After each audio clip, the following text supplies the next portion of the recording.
Other transmigrators get bombed, meet the difficult Emperor Gemelisi, or encounter bloody situations everywhere. Some foolishly touch high-voltage wires, and accidentally get electrocuted into becoming a cross-dressing crown prince. Their goal is to conquer all the handsome men in the world. But the unfortunate overworked office worker, Xiaosashi, after transmigrating back to ancient times, became one of the crown prince's many concubines. This British-style working girl originally planned to fight for power every day and scheme in the palace. But she only wanted to live a mediocre life and wait for death. But why did the aloof crown prince Gaolang fall in love with her? On this day, Xiaosashi, along with her personal maid, Bao Qing, had been hiding in the bushes of the imperial garden for a long time. Bao Qing rubbed her numb legs and said, "Mistress, even if you want to see His Highness the Crown Prince, you can't wait here. It's against the rules. If someone annoys His Highness, maybe both of us will have to move." Xiaosashi looked at her firmly. "I've been in the palace for half a year, but His Highness hasn't even looked at me. If I don't do something, I'm afraid you'll never see him in this life." Bao Qing's face was full of worry, "But even so, you can't." At this moment, a burst of footsteps suddenly came from the front. Xiaosashi quickly made a silent gesture to her. Looking up, she saw the jade-like crown prince walking over with a group of eunuchs and maids. He had an aloof and unapproachable demeanor. Xiaosashi took a deep breath, then suddenly rushed out from the bushes. The crown prince suddenly saw an unidentified object rushing towards him, so he quickly dodged. Xiaosashi fell flat on her face without any suspense. Bao Qing, who was still hiding behind the tree, was heartbroken. "It's over, it's over. Is mistress doomed this time?" A eunuch rushed to the front and shielded the crown prince. "Who are you? How dare you attack His Highness the Crown Prince?" Xiaosashi, who almost fainted, gasped for breath, struggled to get up from the ground. "Your Highness, don't you remember this concubine? This concubine is your Xiaosashi." But the crown prince had a bewildered look, obviously having forgotten that he still had such a concubine in his harem. Xiaosashi understood from his expression that he really didn't remember her, but she wasn't surprised, and it was important to get down to business. Then she took out a protective amulet from her sleeve. "This concubine knows that you are accompanying His Majesty on an outing today. The outside is full of dangers. This concubine is worried about your Highness' safety. So I specially asked for this protective amulet. Please accept it." The eunuchs and maids all stared blankly. Everyone knew that the crown prince hated these strange and supernatural things.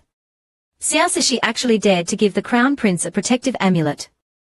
Was she tired of living? Sure enough, the crown prince didn't even look at it and said coldly, "Get out of the way." Immediately 2 eunuchs came up to pull her away. Before being dragged away, Xiaosashi flew forward and grabbed the crown prince's sleeve tightly. "Your Highness, please let me finish. You will have a bloody disaster at noon today.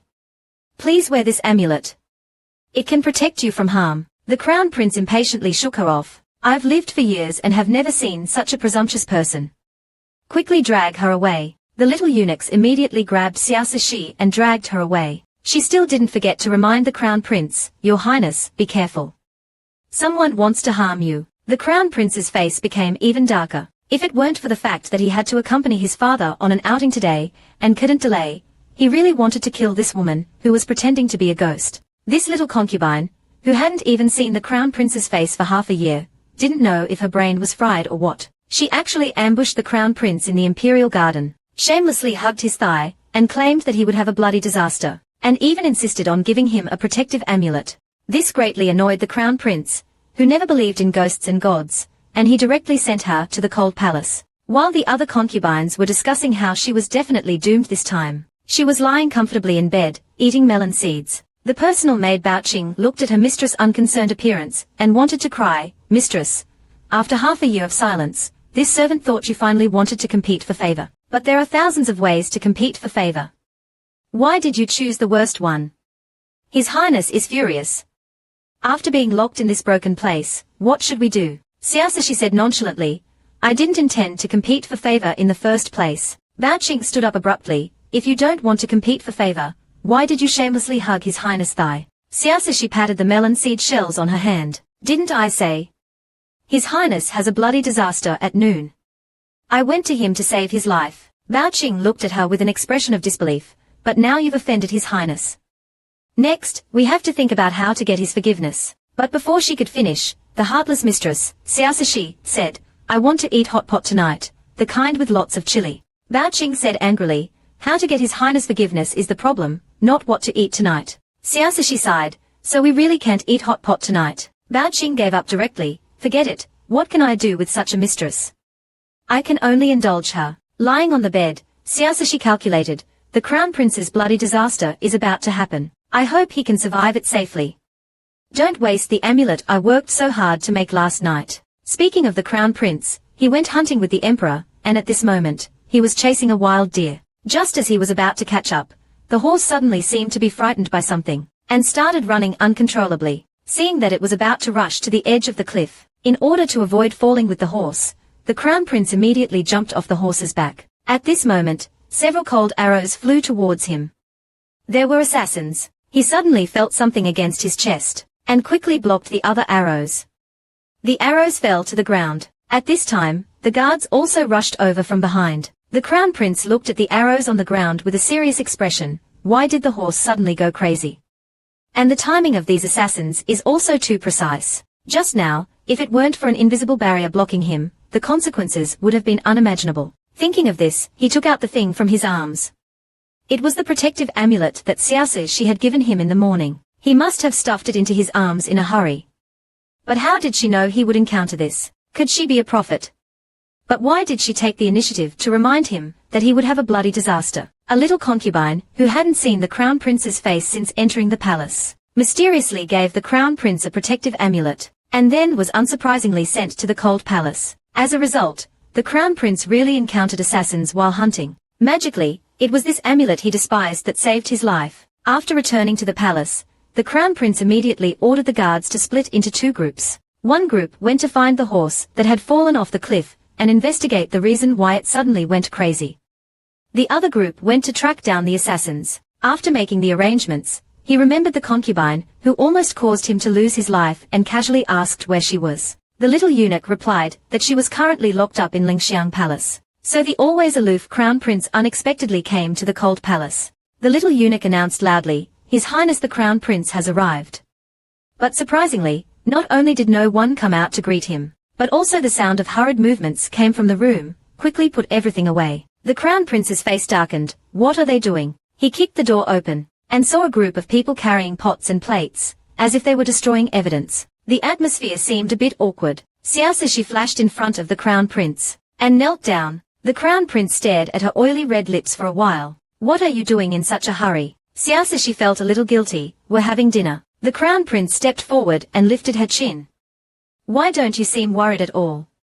Xiaosashi was confused. Worried about what? The Crown Prince squeezed her cheeks hard. What do you think? Xiaosashi complained inwardly. You think it's funny to play dumb with me? At least give me a hint. The Crown Prince loosened his grip when he saw her bewildered expression. Are you going to keep standing here talking to me like this? Xiaosashi hurriedly pulled a stool from the table. This concubine was too excited and forgot my manners. Your Highness, please sit down, please sit down. But the Crown Prince's gaze fell on the steaming dishes on the table. Seeing that she couldn't hide it anymore, Xiaosashi dragged the stool back to the table. Your Highness, have you eaten? Would you like to sit down and have some with us? The Crown Prince asked in disbelief. Where did you get the pot? Xiaosashi hesitated. That's a wash basin. The Crown Prince's face was full of disgust. You cooked hot pot in a wash basin, and you want to invite me to eat with you. Xiaosashi began to vigorously promote. This wash basin has been washed very clean. You definitely won't get a stomachache. The Crown Prince hesitated for a few seconds, but still refused. Where did these dishes come from? It seems quite rich. Xiaosashi's face showed difficulty. Can I not say? No, so she simply confessed. The eggs are from the chickens we raise. We get several eggs every day. And these vegetables are also grown by us. The Crown Prince immediately flew into a rage. What? You're actually raising chickens and ducks and growing vegetables in the East Palace? Xiaosashi scratched her head embarrassedly. Usually it's quite deserted here anyway. She awkwardly tried to ease the tense atmosphere. The Crown Prince suddenly waved his hand. Someone, go and clear out all the chickens, ducks, and vegetable garden in the backyard. Xiaosashi quickly hugged the Crown Prince's thigh. Your Highness, please spare those poor chickens, ducks, and vegetable garden. They are still children. The Crown Prince looked at her coldly. Let go. I have no such children. The Crown Prince, because of a mistake, was saved by a protective amulet given by a little concubine he didn't even remember. So he mercifully came to visit Xiaosashi, whom he had sent to the cold palace. After learning that she was actually raising chickens, ducks, and vegetables in the East Palace. The little sympathy he had left instantly turned into anger. With one order, he was about to remove her possessions. Xiaoshi immediately hugged the crown prince's thigh and pleaded, "Those chickens, ducks, and vegetable garden were all raised by this concubine bit by bit. If they are gone, how will this concubine live? Please, for the sake of me blocking a disaster for you today, spare those little chickens, little ducks, little fish, and little vegetables." The crown prince asked seriously, "How did you know that I would have a disaster today?" Xiaoshi carefully said, "This concubine said it before. Your face was dark, clearly indicating a bloody disaster." The crown prince looked at her with disbelief. "But how did you know that the eldest miss of the general's mansion can cook?" Xiaoshi said modestly, "It's just a little skill. To tell you the truth, this concubine was sent to Zhuanmen since childhood because of my fate. I even took the sect leader, Zhuangjizi, as my master, and only left there a year ago to return to the general's mansion." The crown prince suddenly remembered the legends of the Jianghu. Legend has it that Zhuanmen is a very mysterious sect. They have very few members, but each one is very capable. The late emperor once secretly searched for Zhuanmen members, hoping to achieve immortality, but he never succeeded. He didn't expect that there was one in his backyard. Who would believe this? Xiaoshi knew from the crown prince's expression that he didn't believe her at all, but she had to clear up the misunderstanding in his heart tonight, otherwise. With his suspicious personality, it would definitely plant a seed of doubt. So she eagerly expressed her sincerity, "Your Highness, please rest assured, I'm on your side." The crown prince was silent for a few seconds and looked at her. "How can I believe you?" Xiaoshi took out something from her arms and handed it over with both hands. "This is the token of our Zhuanmen members." The crown prince took it and examined it carefully. The token didn't seem fake, but he couldn't believe that this woman was actually a member of Zhuanmen. Could it be that Zhuanmen's selection criteria are so unconventional and random? "Let him go first." Xiaoshi asked persistently, "What about the chickens, ducks, fish, and vegetables in my backyard? I'll leave them for you for now." Xiaoshi excitedly hugged the crown prince's thigh upon hearing this. "Your Highness, you are such a good person, this concubine loves you so much." The crown prince's handsome face instantly darkened. A woman shouldn't talk about love so casually. If others hear it, they will say you are unreserved. Xiaoshi immediately put on a proper demeanor. "This concubine won't say it again, is that all right?" The crown prince asked again, "Why haven't I heard you mention Zhuanmen before?" Xiaoshi took back the token the crown prince handed to her, "Because your highness has never summoned this concubine. I couldn't even see you, so how could I tell you these things?" The crown prince still had many doubts in his heart. "Since you are a member of Zhuanmen, why would you submit to me? Don't you think it's a waste of your talent?" Xiaoshi smiled brightly, "Not at all. It's this concubine's honor to be your highness person." The crown prince looked at her as if she was a fool. He said, "I just came to visit you today. You can return to your sect anytime." Xiaoshi watched him leave and finally breathed a sigh of relief. She finally managed to send this god away. The crown prince unexpectedly learned that one of his little concubines in the cold palace was actually a member of the mysterious Zhuanmen. After leaving, he couldn't help but observe her. Xiaoshi used all her skills to finally send him away. Then she called her personal maid, Bao Qing, to quickly start eating the leftover hot pot. She ate heartily, so good, so fragrant, so delicious. She was incredibly happy. Bao Qing couldn't help but ask, "Mistress, why haven't you mentioned being a member of Zhuanmen before?" Xiaoshi said while eating, "It's a small matter, not worth mentioning. Do the general and madam know about this?" "They don't. Only my grandfather knew, but he passed away 3 years ago. Everyone in my family thinks I grew up in an ordinary nunnery." Bao Qing thought to herself, if the general and madam knew that Miss was from Zhuanmen, they definitely wouldn't have sent her to the palace. But although being the crown prince's concubine is glorious, it's nothing compared to being a member of Zhuanmen. I really don't know what mistress is thinking. At this time, the crown prince was handling official documents in his study. Suddenly, he remembered something and instructed the little eunuch, "Don't tell anyone what Xiaoshi said tonight. Also, send her some things tomorrow as compensation." Sure enough, early the next morning, the little eunuch brought 2 large boxes of rewards to Qingda Palace. They were all high-quality silks, satins, and exquisite jewelry. Xiaoxi's eyes lit up, and she hurriedly told Bao Qing to put them away. We're rich now. Thinking that she and the crown prince were now on the same boat. Only if he lived well could she continue to live her carefree life. She took out another protective amulet from her arms and handed it to the little eunuch. "The one from yesterday is broken. This is the new one I made. Please help me pass it to His Highness the Crown Prince." After sending the little eunuch away, Xiaoshi started to eat delicious snacks. This kind of carefree life was simply too wonderful. Bao Qing asked while tidying up the snacks. His Highness sent rewards. Aren't you going to express your gratitude? Xiao, she said casually, didn't I just thank him? Bao Qing looked at her anxiously. This servant means, you can use this opportunity to show your face in front of His Highness. Now that you have the identity of a Zhuan Men member. His Highness will definitely not neglect you, but wouldn't it be better if you could gain more favor? Now there's no crown princess in the East Palace, only 2 secondary consorts, and more than a dozen other concubines. You are fully qualified to compete for the position of crown princess. Xiao Shi immediately stood up and threw herself onto the bed. Competing for favor is too tiring. I can't do it. I'd rather take a nap first. Bao Qing looked at her mistress' unmotivated appearance, and could only shake her head.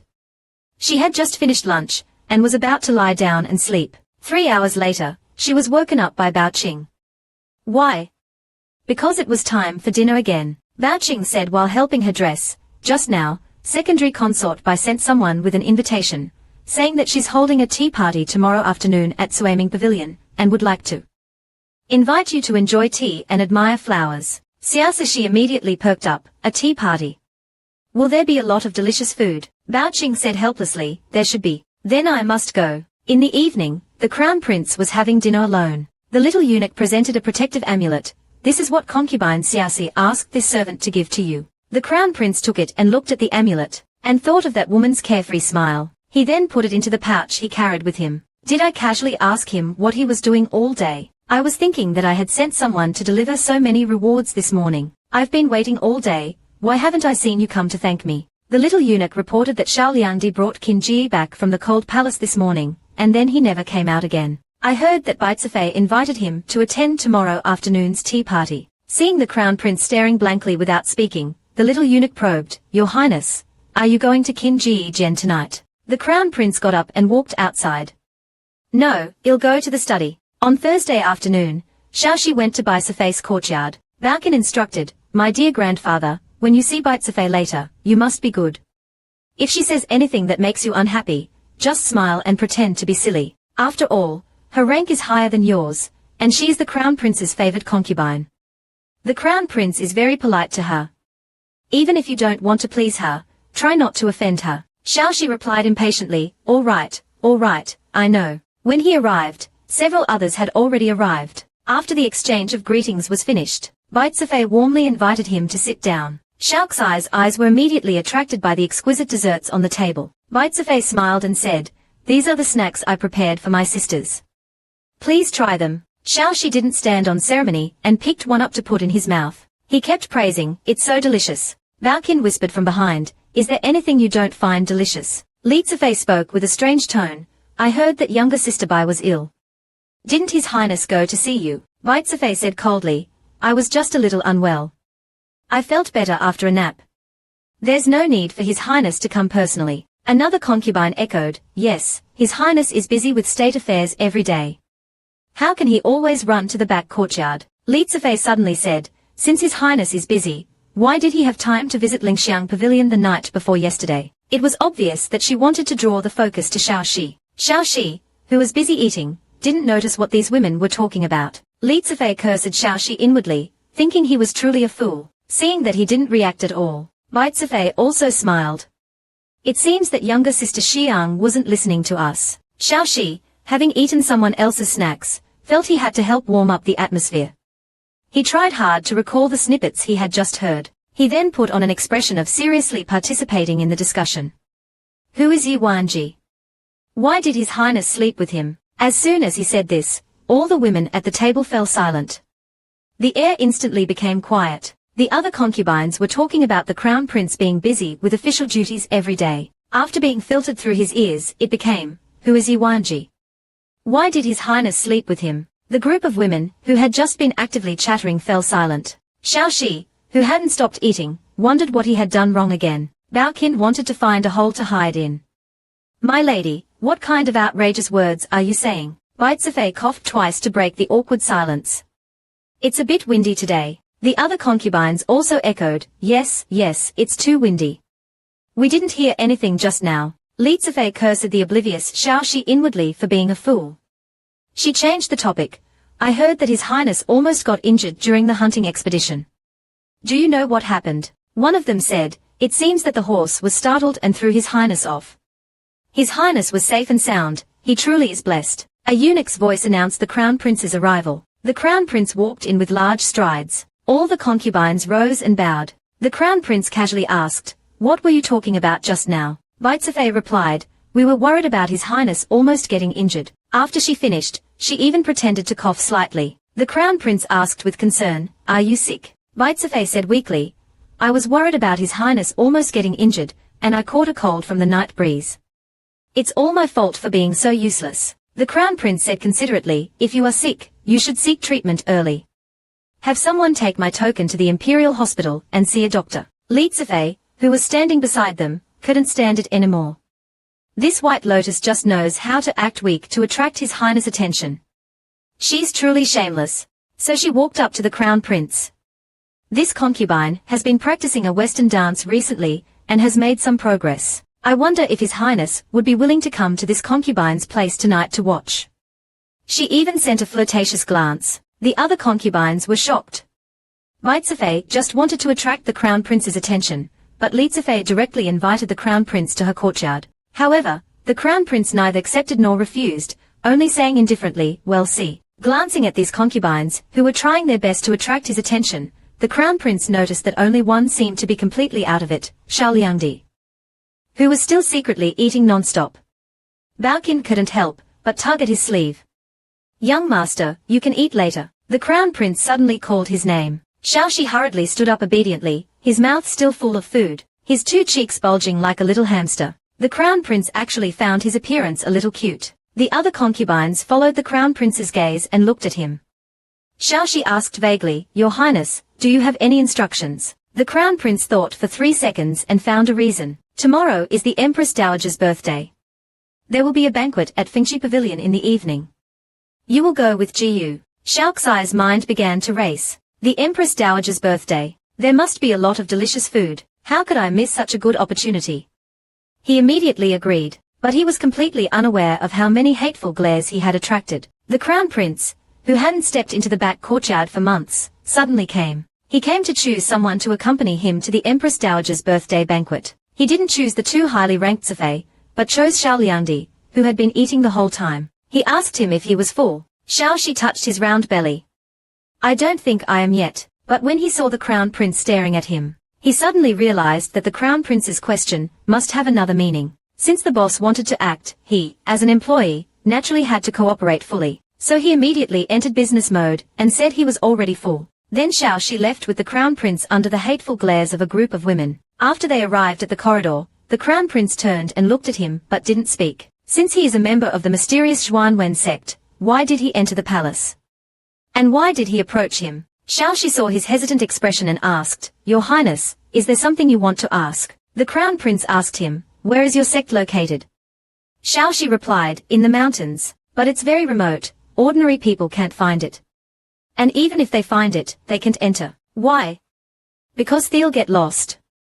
The terrain in the mountains is very complex, and there are many traps set by the sect.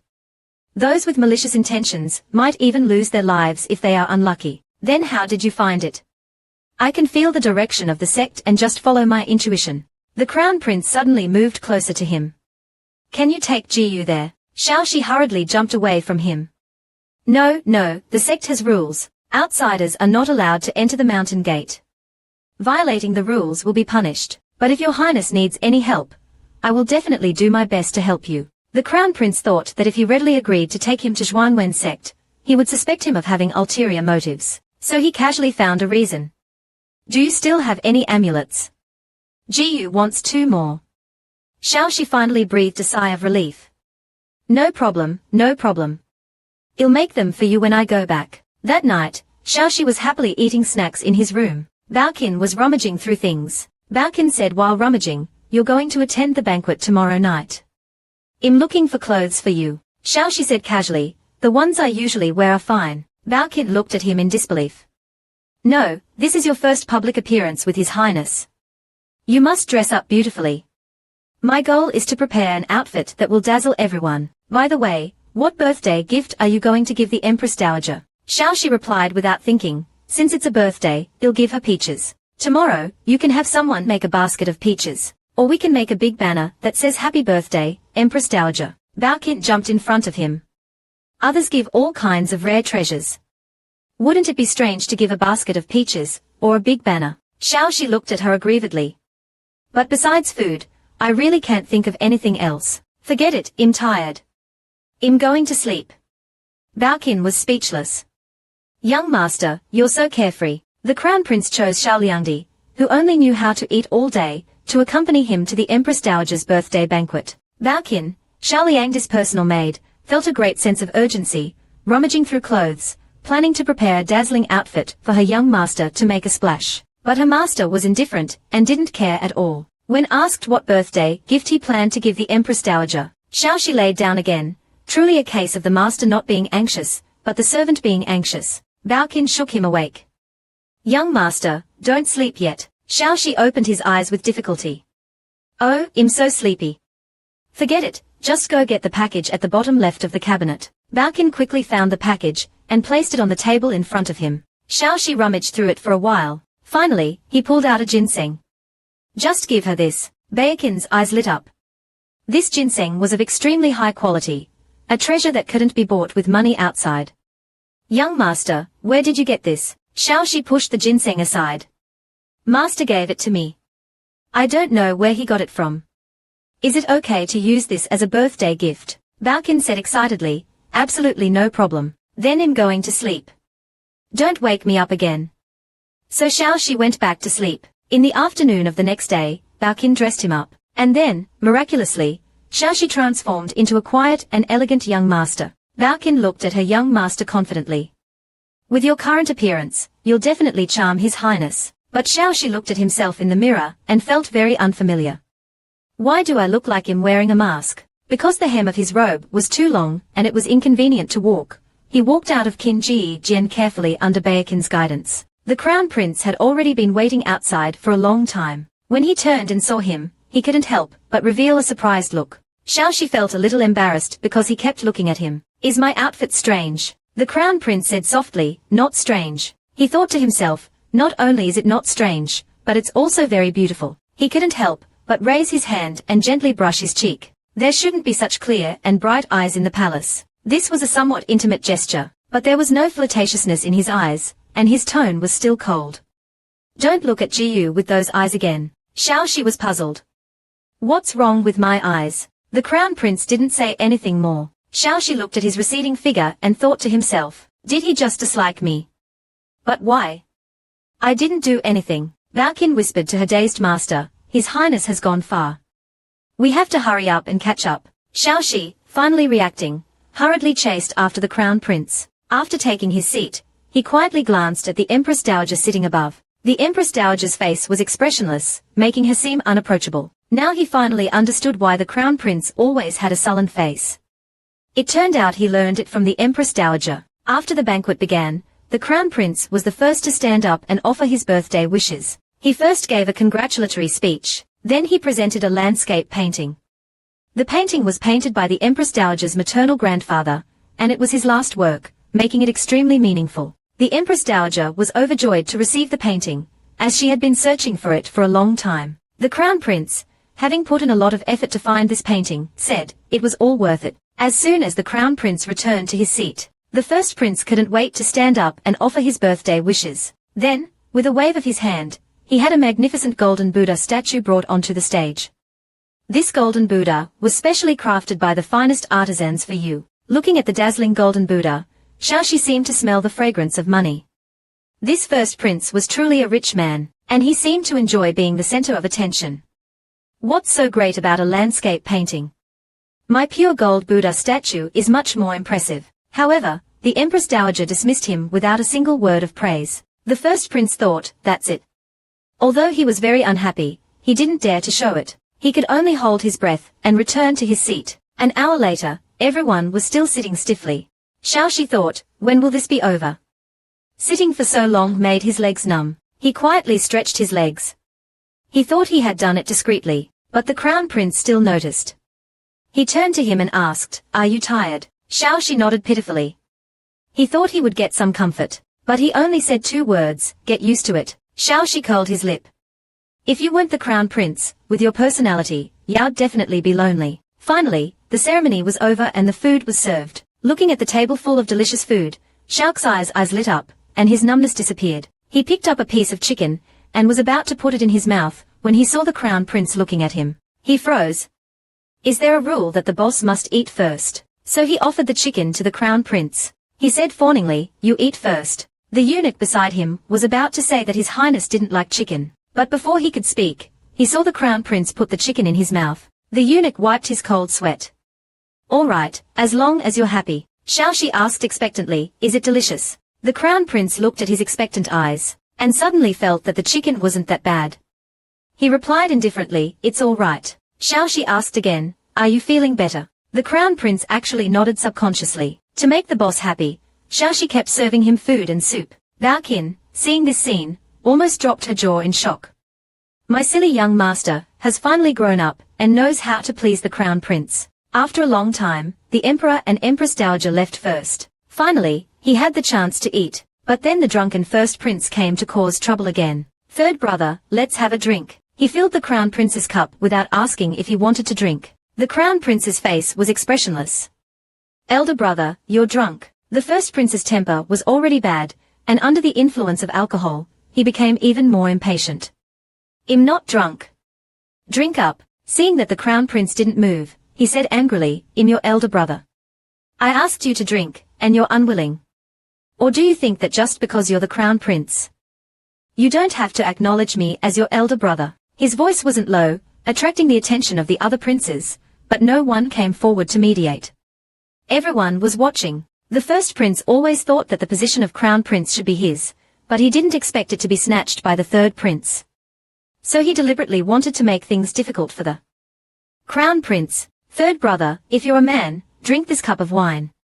Don't let me look down on you. The little eunuch couldn't stand it anymore and said ingratiatingly, First prince, his highness doesn't like to drink.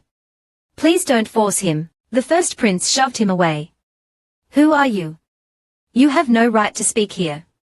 Get lost. Then he shouted at the crown prince, it's just a cup of wine. Do you need to be so pretentious? The crown prince's gaze grew colder. If it weren't for the empress dowager's birthday banquet, he would have left directly. Just when the two sides were in a stalemate, a small hand reached out and took the wine cup in front of the crown prince. It was Xiao Shi.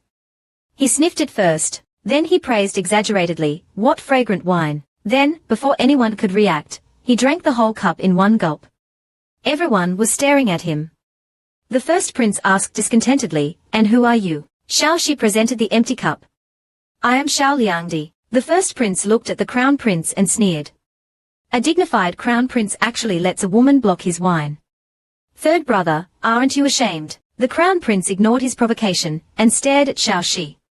Are you all right? Xiao Shi suddenly clutched his stomach, his face contorted in pain.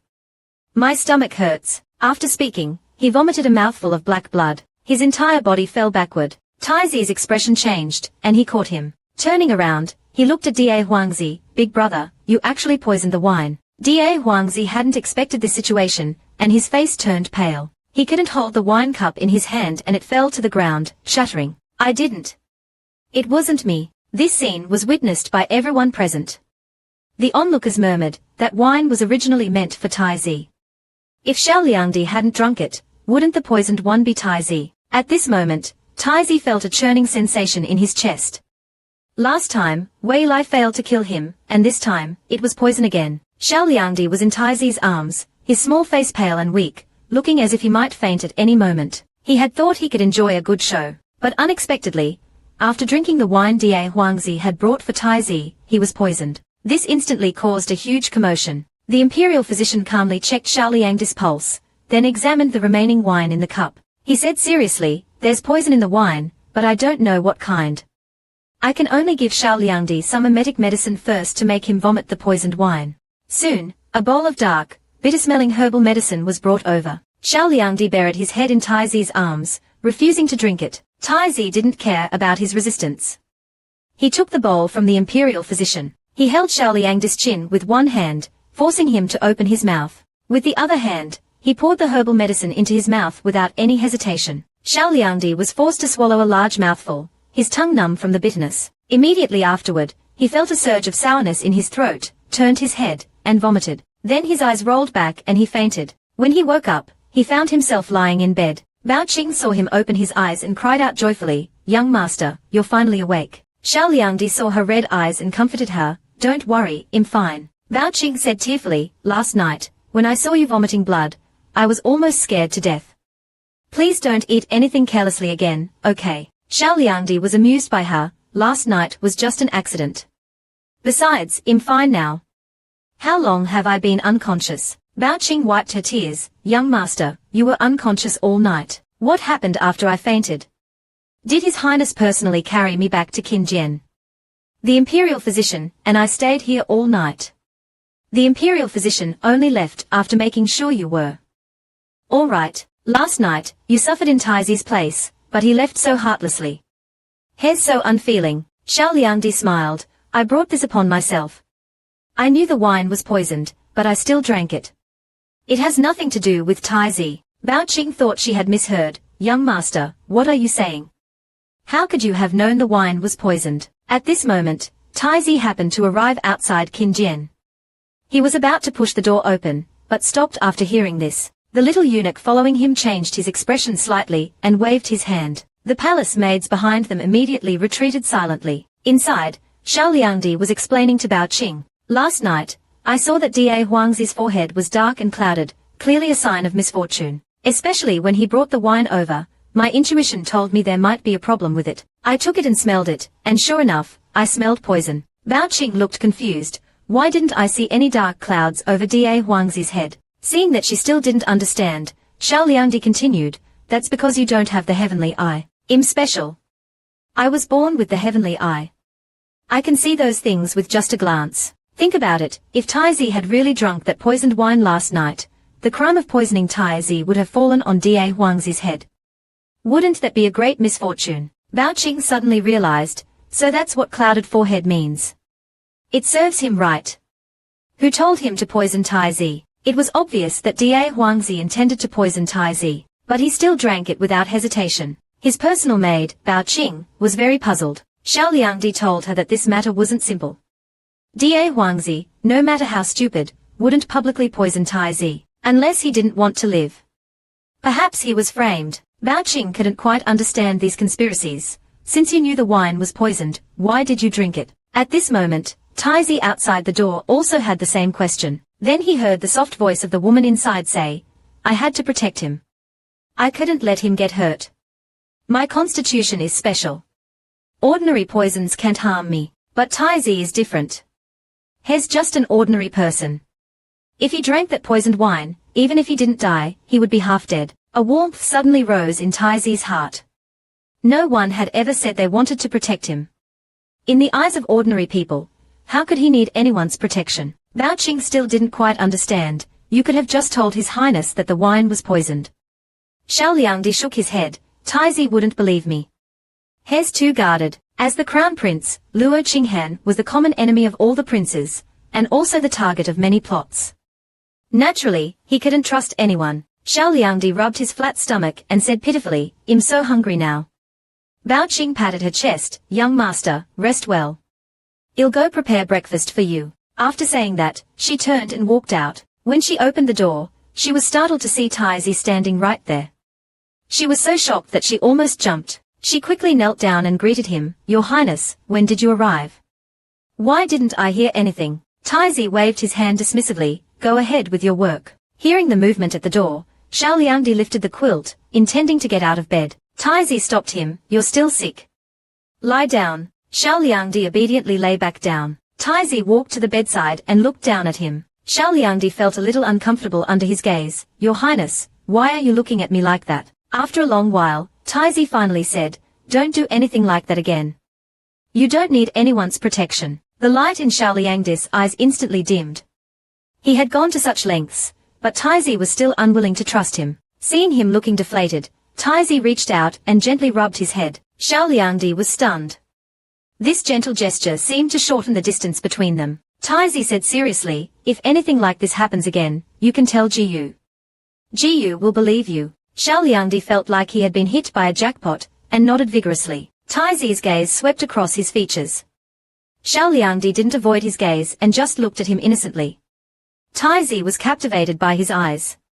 They were too pure. People who lived in the imperial palace for a long time wouldn't have such eyes.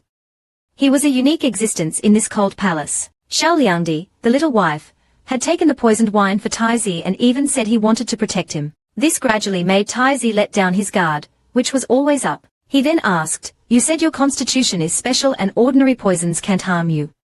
What do you mean?" Xiao Liangdi beckoned him closer mysteriously. "This is a personal secret. I can't tell anyone. But if your highness wants to know, I can tell you quietly. Come closer, don't let others hear." Taizi hesitated, but he still leaned closer. Xiao Liangdi whispered in his ear, "When I was little, I was greedy and accidentally ate some poisonous food. I almost died. To save me, my master used a method of fighting poison with poison, so I have a high resistance to ordinary poisons. The poison last night will only make me weak for a while, but it won't really hurt me." The two were now very close.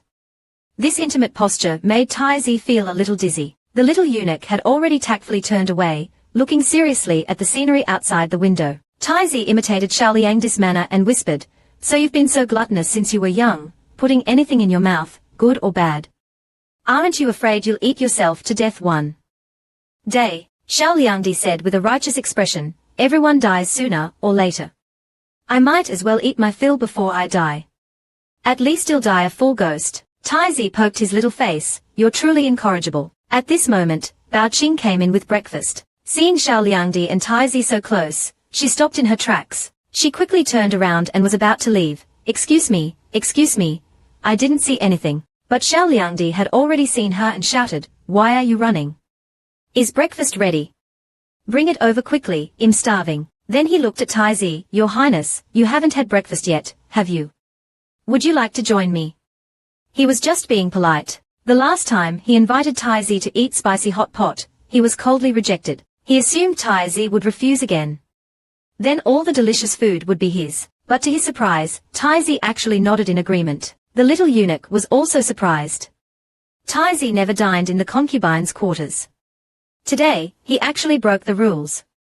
It was truly shocking. Xiao Liangdi was really hungry, and devoured the food without any regard for his image.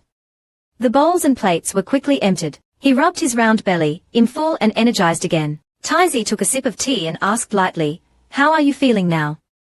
Are you still uncomfortable?" Xiao Liangdi clutched her stomach pitifully and said, "I'm still not feeling well. My body might need a long time to fully recover." "Is that so? If you're not feeling well, why did you eat so much just now?" "My body is still young and growing, so I need to eat more when I'm hungry." The crown prince sized her up. Nian Rong did still possess some girlish charm, like a flower bud yet to fully bloom. Then, his gaze involuntarily drifted downwards. Xiao Liangdi, startled, immediately covered her chest. "Your Highness, where are you looking?" The crown prince asked impassively, "Do you think there's anything on you worth looking at?" Xiao Liangdi felt humiliated. She was indeed flat-chested, but she was still growing. Indignantly, she said, "I will grow up, Your Highness. Don't underestimate me." The crown prince's lips curled slightly. "Then this prince will wait and see." Through his interactions with her, the crown prince gradually developed a slight fondness for her, and the happiest person was Bao Qin, Xiao Liangdi's personal maid. She looked as if the cabbage she had raised for many years was finally about to be picked by a pig, filled with joy. She flashed in front of Xiao Liangdi. "My lady, you finally know your worth." Xiao Liangdi was confused. "What worth?" Bao Qin excitedly said, "Didn't you just invite His Highness to have dinner? After dinner, His Highness will definitely stay in Xingajian. Oh my God, you're finally going to consummate your marriage." Xiao Liangdi was spitting out fruit seeds, her mind still in a state of shock. When she finally reacted, she felt as if 5 thunderbolts had struck her. What consummation? Who's consummating? She finally understood the meaning of the crown prince's look before he left. Heavens! She had only casually asked him if he wanted to have dinner with her, purely out of politeness. Who knew he would not only agree, but also imagine other things. Xiao Liangdi sprawled on the bed, weakly complaining, "I almost died from poisoning last night, and I can barely walk now, and you're already thinking about consummation. Do you have any humanity left?" Bao Qin pondered for a moment. "Oh right, you're still sick. According to the rules, sick concubines cannot consummate their marriage. Xiao Liangdi relaxed upon hearing this. It seems this palace still has some humanity. Now I'm relieved. Baekin's expression instantly turned into one of utter frustration. Relieved about what, my lady? You finally have a chance to keep His Highness here. Even if you can't consummate, you must find a way to deepen his impression of you. Seeing Baekin's endless nagging, Xiao Liangdi directly covered herself with the blanket, pretending to hear nothing. Baekin talked for a long time, seeing her unresponsive like a dead salted fish. Forget it. My lady is still very weak. I'll go make some delicious food for her. News of the Crown Prince being poisoned reached the Emperor. He summoned the Crown Prince, the first prince, and several other princes who were present at the time. He asked the Crown Prince in a low voice, "Do you think it was the first prince who poisoned you?" Before the Crown Prince could speak, the first prince couldn't help but interrupt, "Your Majesty, I didn't poison him. I'm wrongly accused." The Emperor immediately shouted at him to shut up, wanting to hear the Crown Prince's thoughts. "Do you really think this was done by the first prince?" The Crown Prince calmly replied, "Elder brother is not that kind of narrow-minded person. Even if there are conflicts between us brothers, he wouldn't poison me. Someone must have used elder brother to frame me. If the assassination had succeeded, both elder brother and I would be finished. This is a scheme to kill two birds with one stone." After hearing these words, the Emperor's expression visibly softened. He looked at the first prince. "Did you hear what the Crown Prince said? You just accused the Crown Prince of deliberately framing you." The first prince hurriedly knelt down. "Your Majesty, I was blinded by anger. I admit my mistake." The Emperor's gaze swept over each of his sons.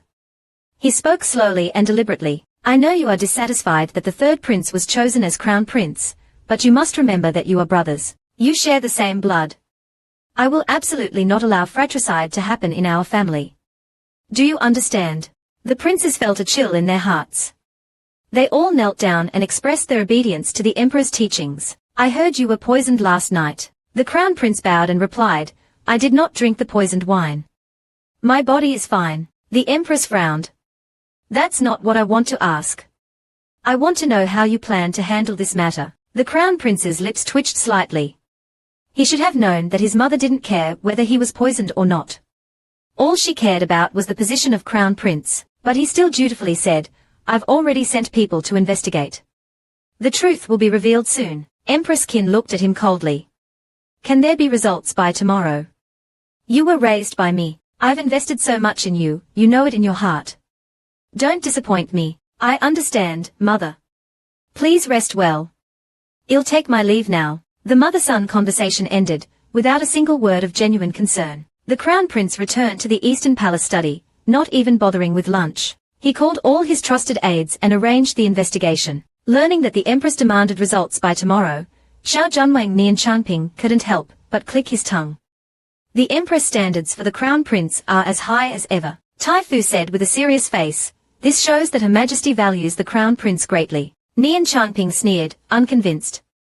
He had played with Luo Qinghan since childhood, and knew his situation well. Luo Qinghan's biological mother had passed away when he was very young.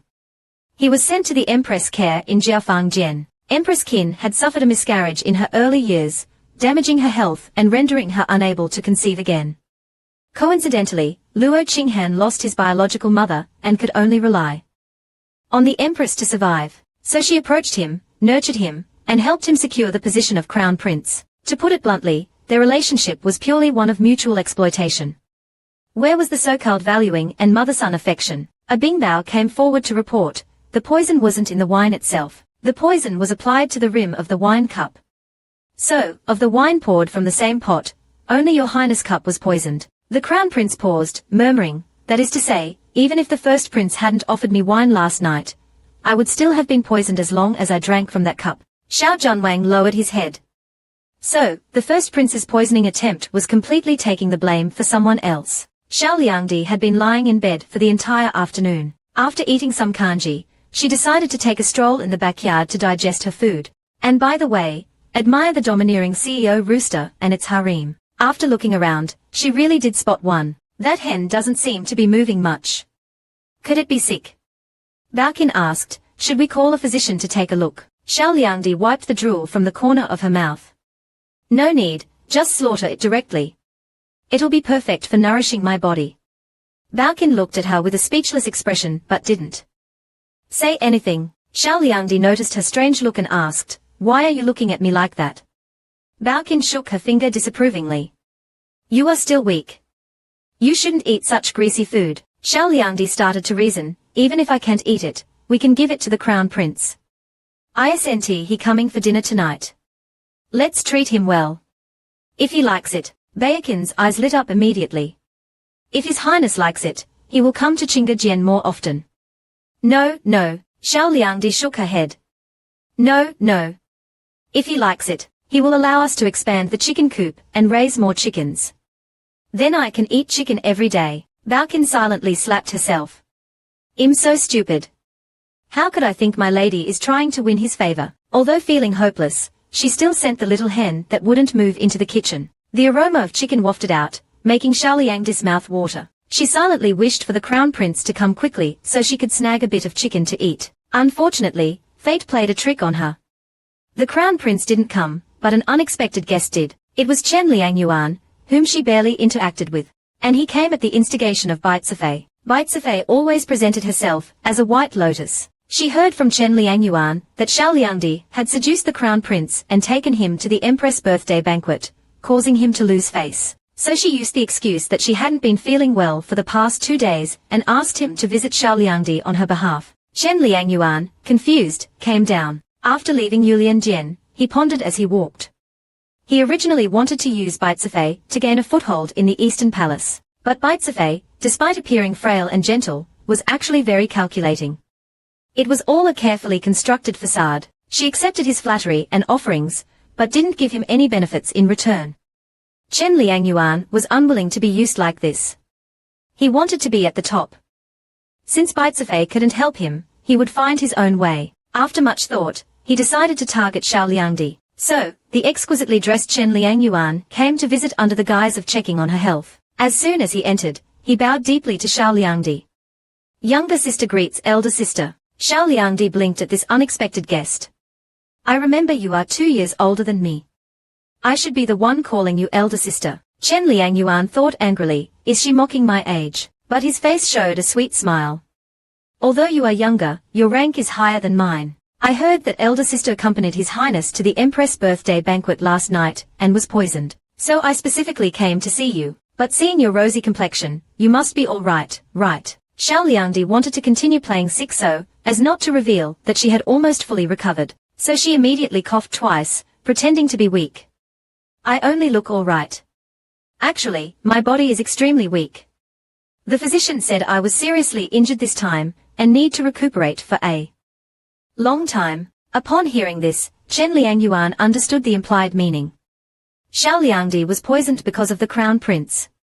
As long as she hadn't fully recovered, the crown prince would have a reason to continue visiting her. This little vixen was deliberately showing off to him, but he still put on a concerned expression. "Since elder sister's health is not good, and it's inconvenient for you to move around, you must be very bored in Qinggejian. Right? How about I come visit you every day?" The crown prince frequently visited Qinggejian recently. If he came more often, he might bump into him and have a chance to curry favor with him and gain his affection. Chen Liangyuan's little scheme was working perfectly, but he heard the weak Xiao Liangdi say, "Forget it. The physician said I need to rest and shouldn't have anyone around." Chen Liangyuan's plan was instantly shattered. This little vixen deliberately didn't want him to see the crown prince. He forced a smile, the atmosphere falling into an awkward silence. Hit by drowsiness, Ha Qian's eyelids involuntarily drooped, and her body, like her brow bone, began to slump. The maid Bao Qing thoughtfully placed 2 soft cushions behind her so she could lean back comfortably. Then she glared at Chen Liangyuan. "Why are you still here? Can't you see our mistress is sleepy?" But Chen Liangyuan was unwilling to leave empty-handed. She sniffed a few times and asked, "I seem to smell chicken soup. Aren't you recuperating? Eating something so greasy like chicken soup doesn't seem very good for you." Xiao Liangdi's mind was still foggy from sleep. She replied vaguely, "Yes, but this isn't for me. It's for His Highness the Crown Prince." Chen Liangyuan's eyes lit up. "Is His Highness returning to Qingde Palace today?" Xiao Liangdi nodded. Chen Liangyuan secretly rejoiced that she had come at the right time. She decided to stay until the Crown Prince arrived. As long as she could give him this sachet, His Highness would surely be moved by her. So she offered, when I was at my parents' home, I also stewed chicken soup for them. My skills are quite good. Why don't I go and see how the chicken soup is doing? Xiao Liangdi was lazy, not stupid. She naturally knew what Chen Liangyuan was up to. She yawned and asked lazily, why are you so concerned about my chicken soup?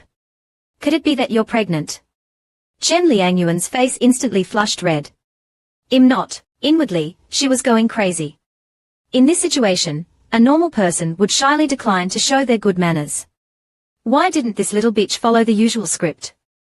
Were her manners eaten by a dog? But she still managed to force out an awkward smile. I was just joking. Why are you taking it seriously, sister? She then saw Bao Qing gesture, with one hand towards the sleeping Xiao Liangdi with the other. She had actually fallen asleep. Chen Liangyuan felt even more frustrated. She, a living person, was sitting right here, and Xiao Liangdi actually fell asleep just like that. It was truly infuriating. Just wait until I gain the Crown Prince's favor. You'll see how I'll deal with this good-for-nothing little bitch. Chen Liangyuan, who hadn't seen the Crown Prince in years, stubbornly waited. She sat in Xiao Liangdi's palace from noon until midnight. By then, Xiao Liangdi had slept so soundly that she hadn't even moved an inch. Xiao Liangdi slept like a log, unaware of the passage of time. Chen Liangyuan was both tired and hungry. She couldn't bear it anymore and asked softly, what time is it now? Can the chicken soup still be drunk after simmering for so long? Bao Qing whispered, don't worry, there are people watching in the kitchen. They know what to do. Unable to contain her anger, she slammed the table and shouted, Xiao Liangdi. Xiao Liangdi was startled awake, rubbing her sleepy eyes. What's wrong? You haven't left yet. Chen Liangyuan gritted her teeth. Didn't you say His Highness the Crown Prince would return to Qingda Palace today? Why hasn't he shown up yet? Are you deliberately lying to me? Xiao Liangdi was still dazed. Has the Crown Prince not arrived yet? Bao Qing asked, should we send someone to inquire? Xiao Liangdi yawned. No need. He might be busy. Let's wait a little longer. Chen Liangyuan was almost driven mad.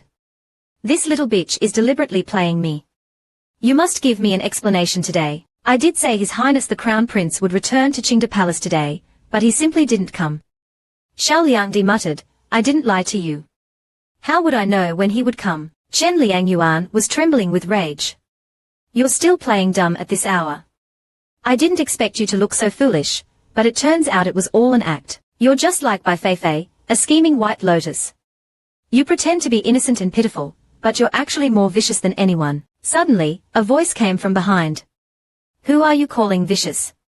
I say you are vicious. Before she could finish, Chen Liangyuan suddenly realized that the voice belonged to the Crown Prince. She immediately turned around and saw the Crown Prince standing at the doorway. She didn't know how long he had been standing there or how much of the conversation he had overheard. Chen Liangyuan's heart skipped a beat. This was bad. She quickly knelt down. Your Highness, please allow this concubine to explain. The Crown Prince looked down at her coldly. Why did you insult her? Chen Liangyuan was both anxious and afraid. Stammering, she said, this concubine was just speaking nonsense. This concubine was wrong. The Crown Prince's gaze shifted to Xiao Liangdi. Xiao Liangdi, tell Jiyu, why did Chen Liangyuan insult you? Xiao Liangdi briefly explained what had happened. After listening, the Crown Prince's gaze towards Chen Liangyuan carried a hint of disgust. Someone, escort Chen Liangyuan back to Yulu Palace.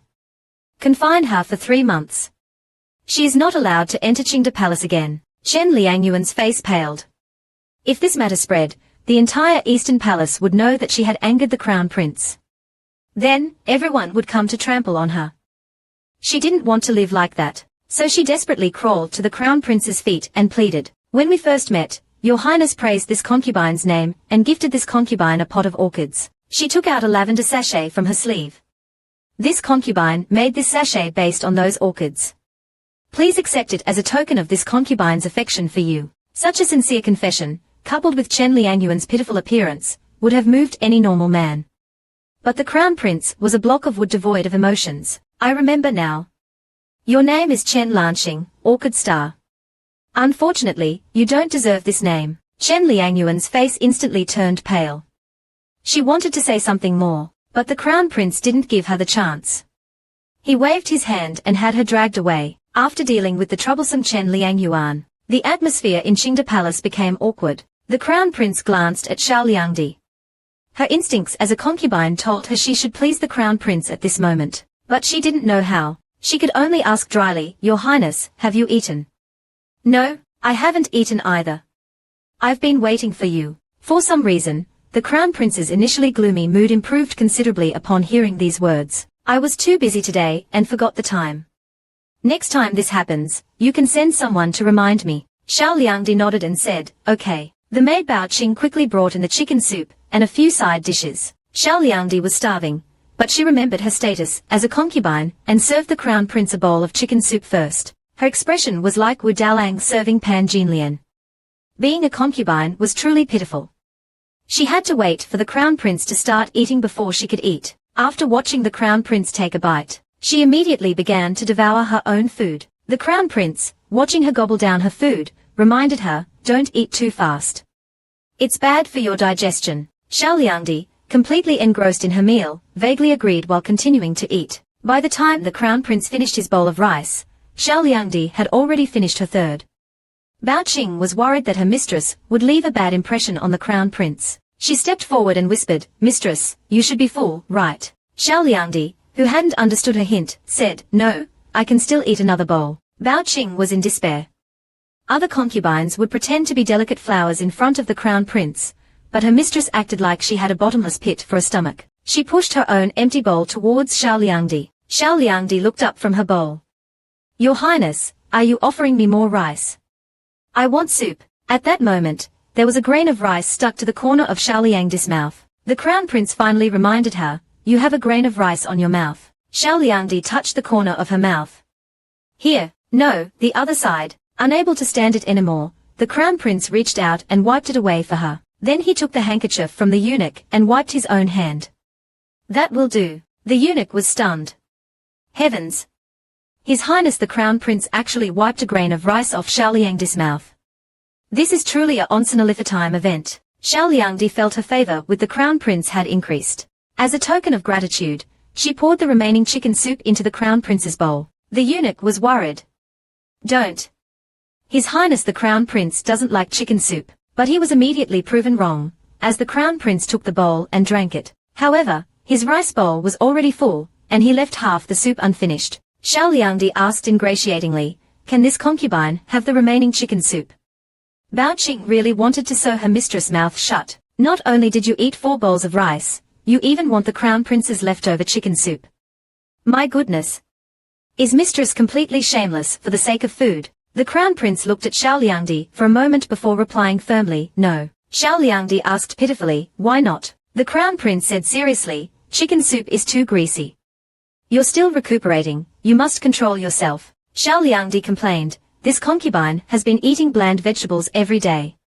I'm about to sprout feathers, and this chicken soup doesn't look that greasy." The Crown Prince ignored her, and had the chicken soup taken away. Unable to eat meat, Xiao Liangdi could only silently finish the remaining vegetables on the table. Seeing him come to her palace late at night to eat dinner, and refusing to leave, and the remaining tea in his cup, she cautiously inquired, "Your Highness, are you troubled by something? If your Highness trusts this concubine, please share your worries with this concubine. Perhaps this concubine can help you." The Crown Prince stared at her for a long time. "Why do you want to help me? First, you gave me a protective amulet, then you drank the poisoned wine for me. And you even said you wanted to protect me. Your kindness towards me is too sudden and inexplicable." Xiao Liangdi was about to speak, but he interrupted her. "Don't try to fool me with flowery words. I want to hear the truth." Xiao Liangdi said honestly, "To be frank, when this concubine left my sect, I accepted a mission. It was to find a destined person and help him ascend the throne. And the destined person you chose is..." Xiao Liangdi touched her earlobe and nodded. "As a salted fish, of course I want to lie down as much as possible. After all, the Crown Prince is closest to the throne." The Crown Prince asked calmly, "So, you've been scheming to approach me since the day you entered the palace for the selection?" Xiao Liangdi answered softly, "Yes." She didn't dare to look at his expression. She had approached Luo Qinghan with an ulterior motive. Now that he knew the truth, he must be very disappointed in her. The Crown Prince looked at her thoughtfully. He originally thought she was a simpleton, but now it seemed she was more cunning than he thought. He looked at her for a long time before asking slowly, "Does your sect mission have a time limit?" Xiao Liangdi shook her head. The Crown Prince took a sip of tea. "That's good. My father is still in good health. I won't be ascending the throne anytime soon.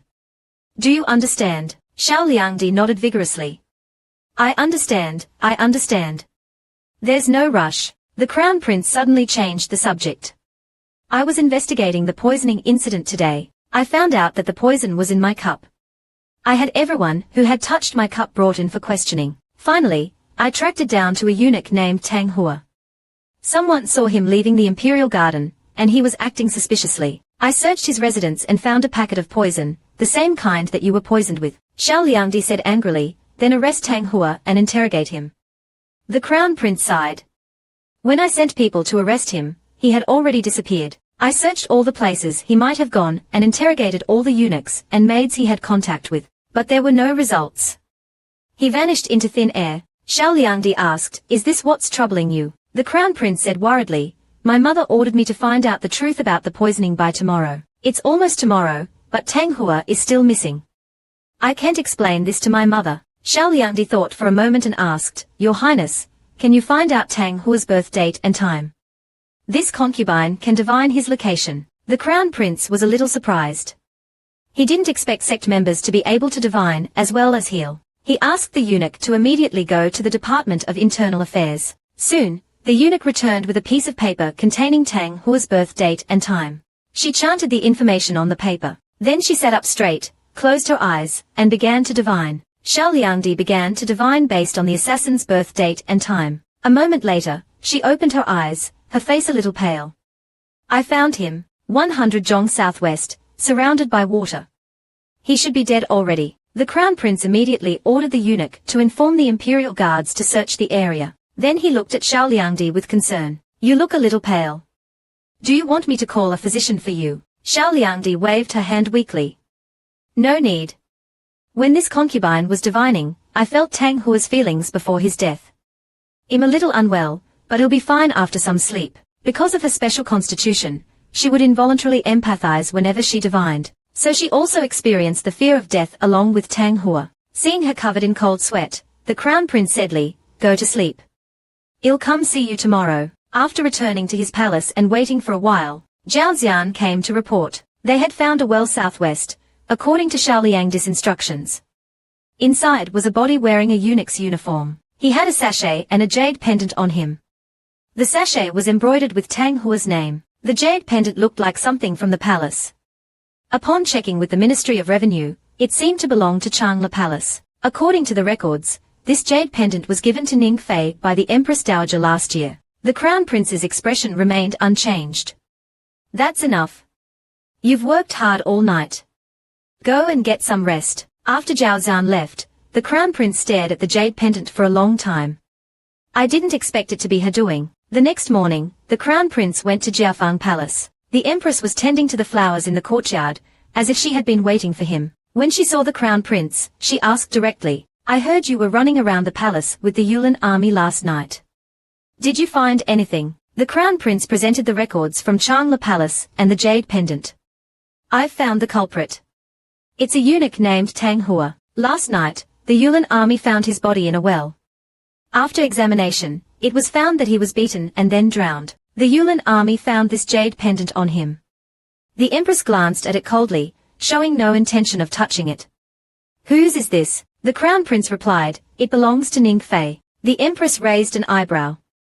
"It's actually Ning Fei."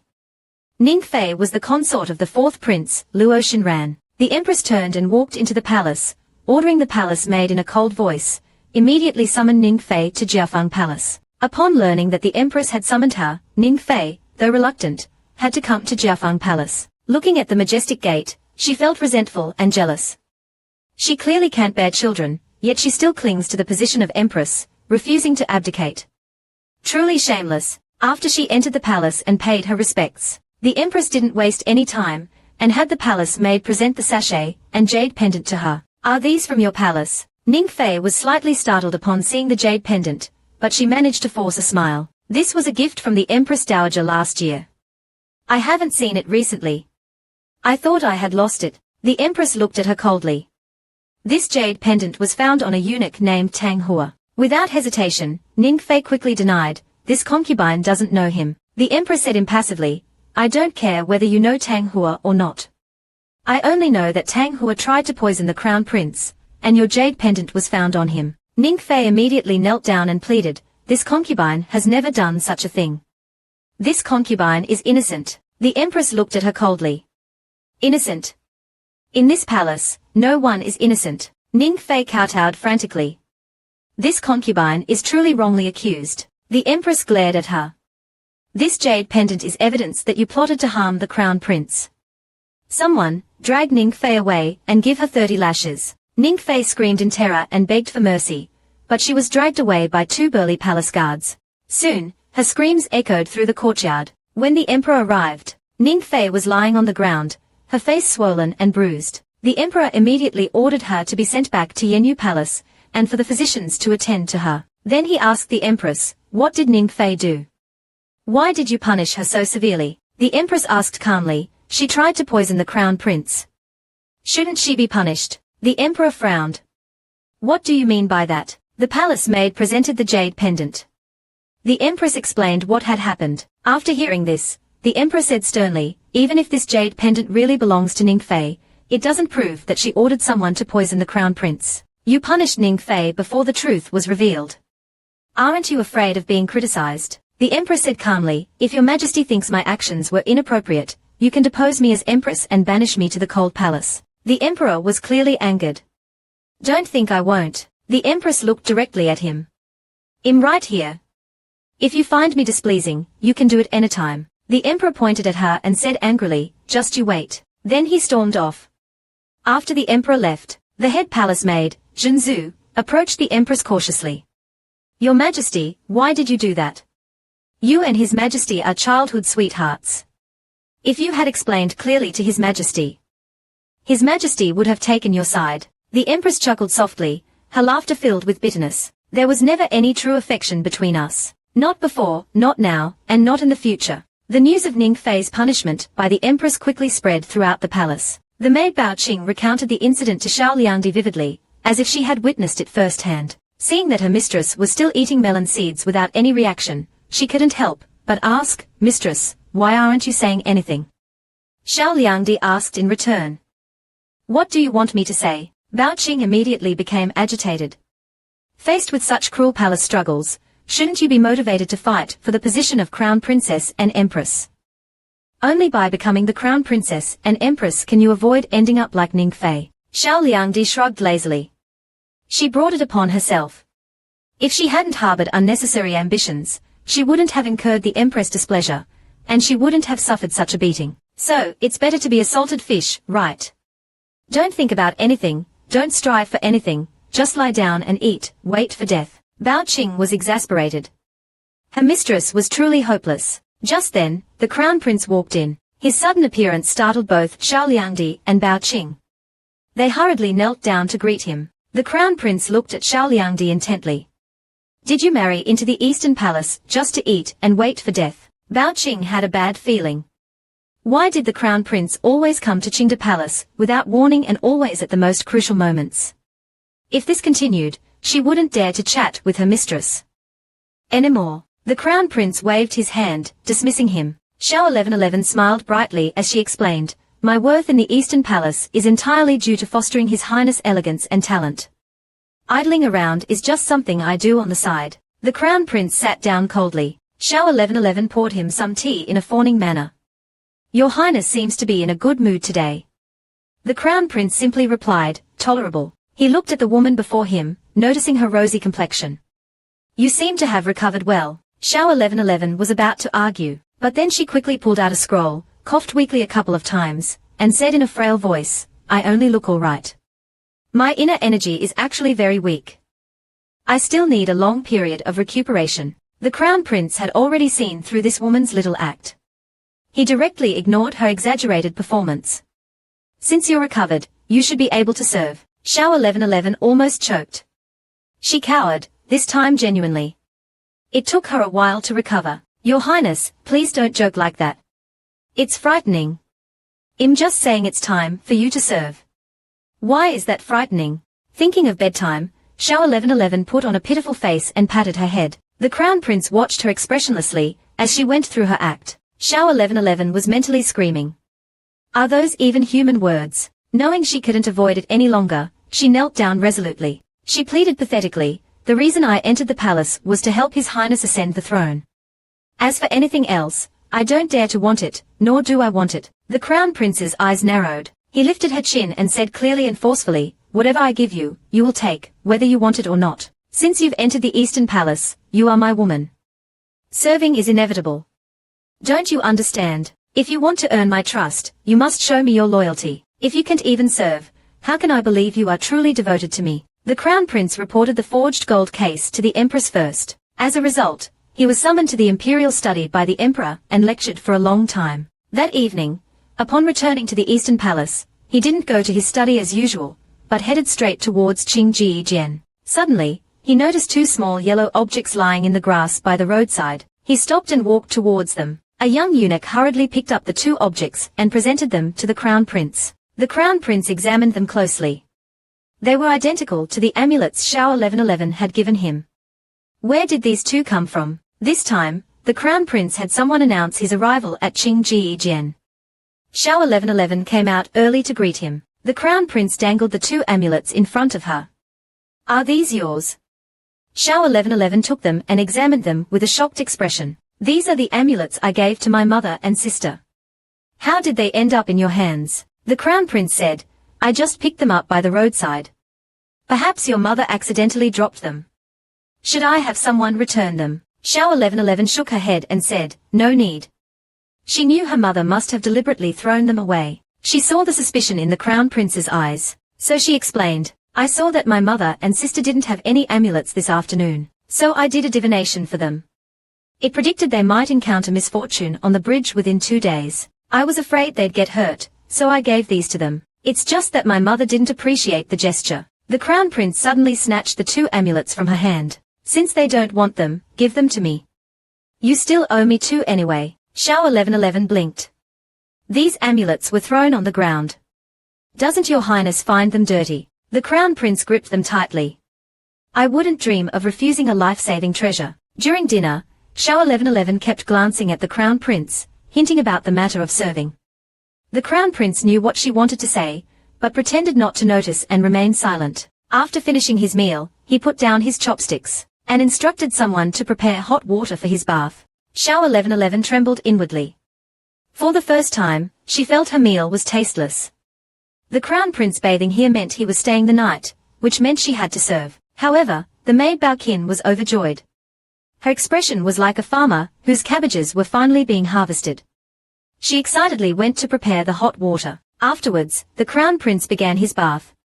It must be said, His Highness' physique was truly impressive. After the bath, the Crown Prince dismissed the servants. He walked into the bedroom and saw Shower 1111 already lying on the bed, stiff as a board, eyes wide open like a dead fish. The Crown Prince stood by the bed, looking down at her. You're lying down before I've even come to bed. How unruly. Shower 1111 spread her arms wide, closed her eyes, and adopted the pose of a martyr ready to die. Come on. Do what you want. Don't hold back.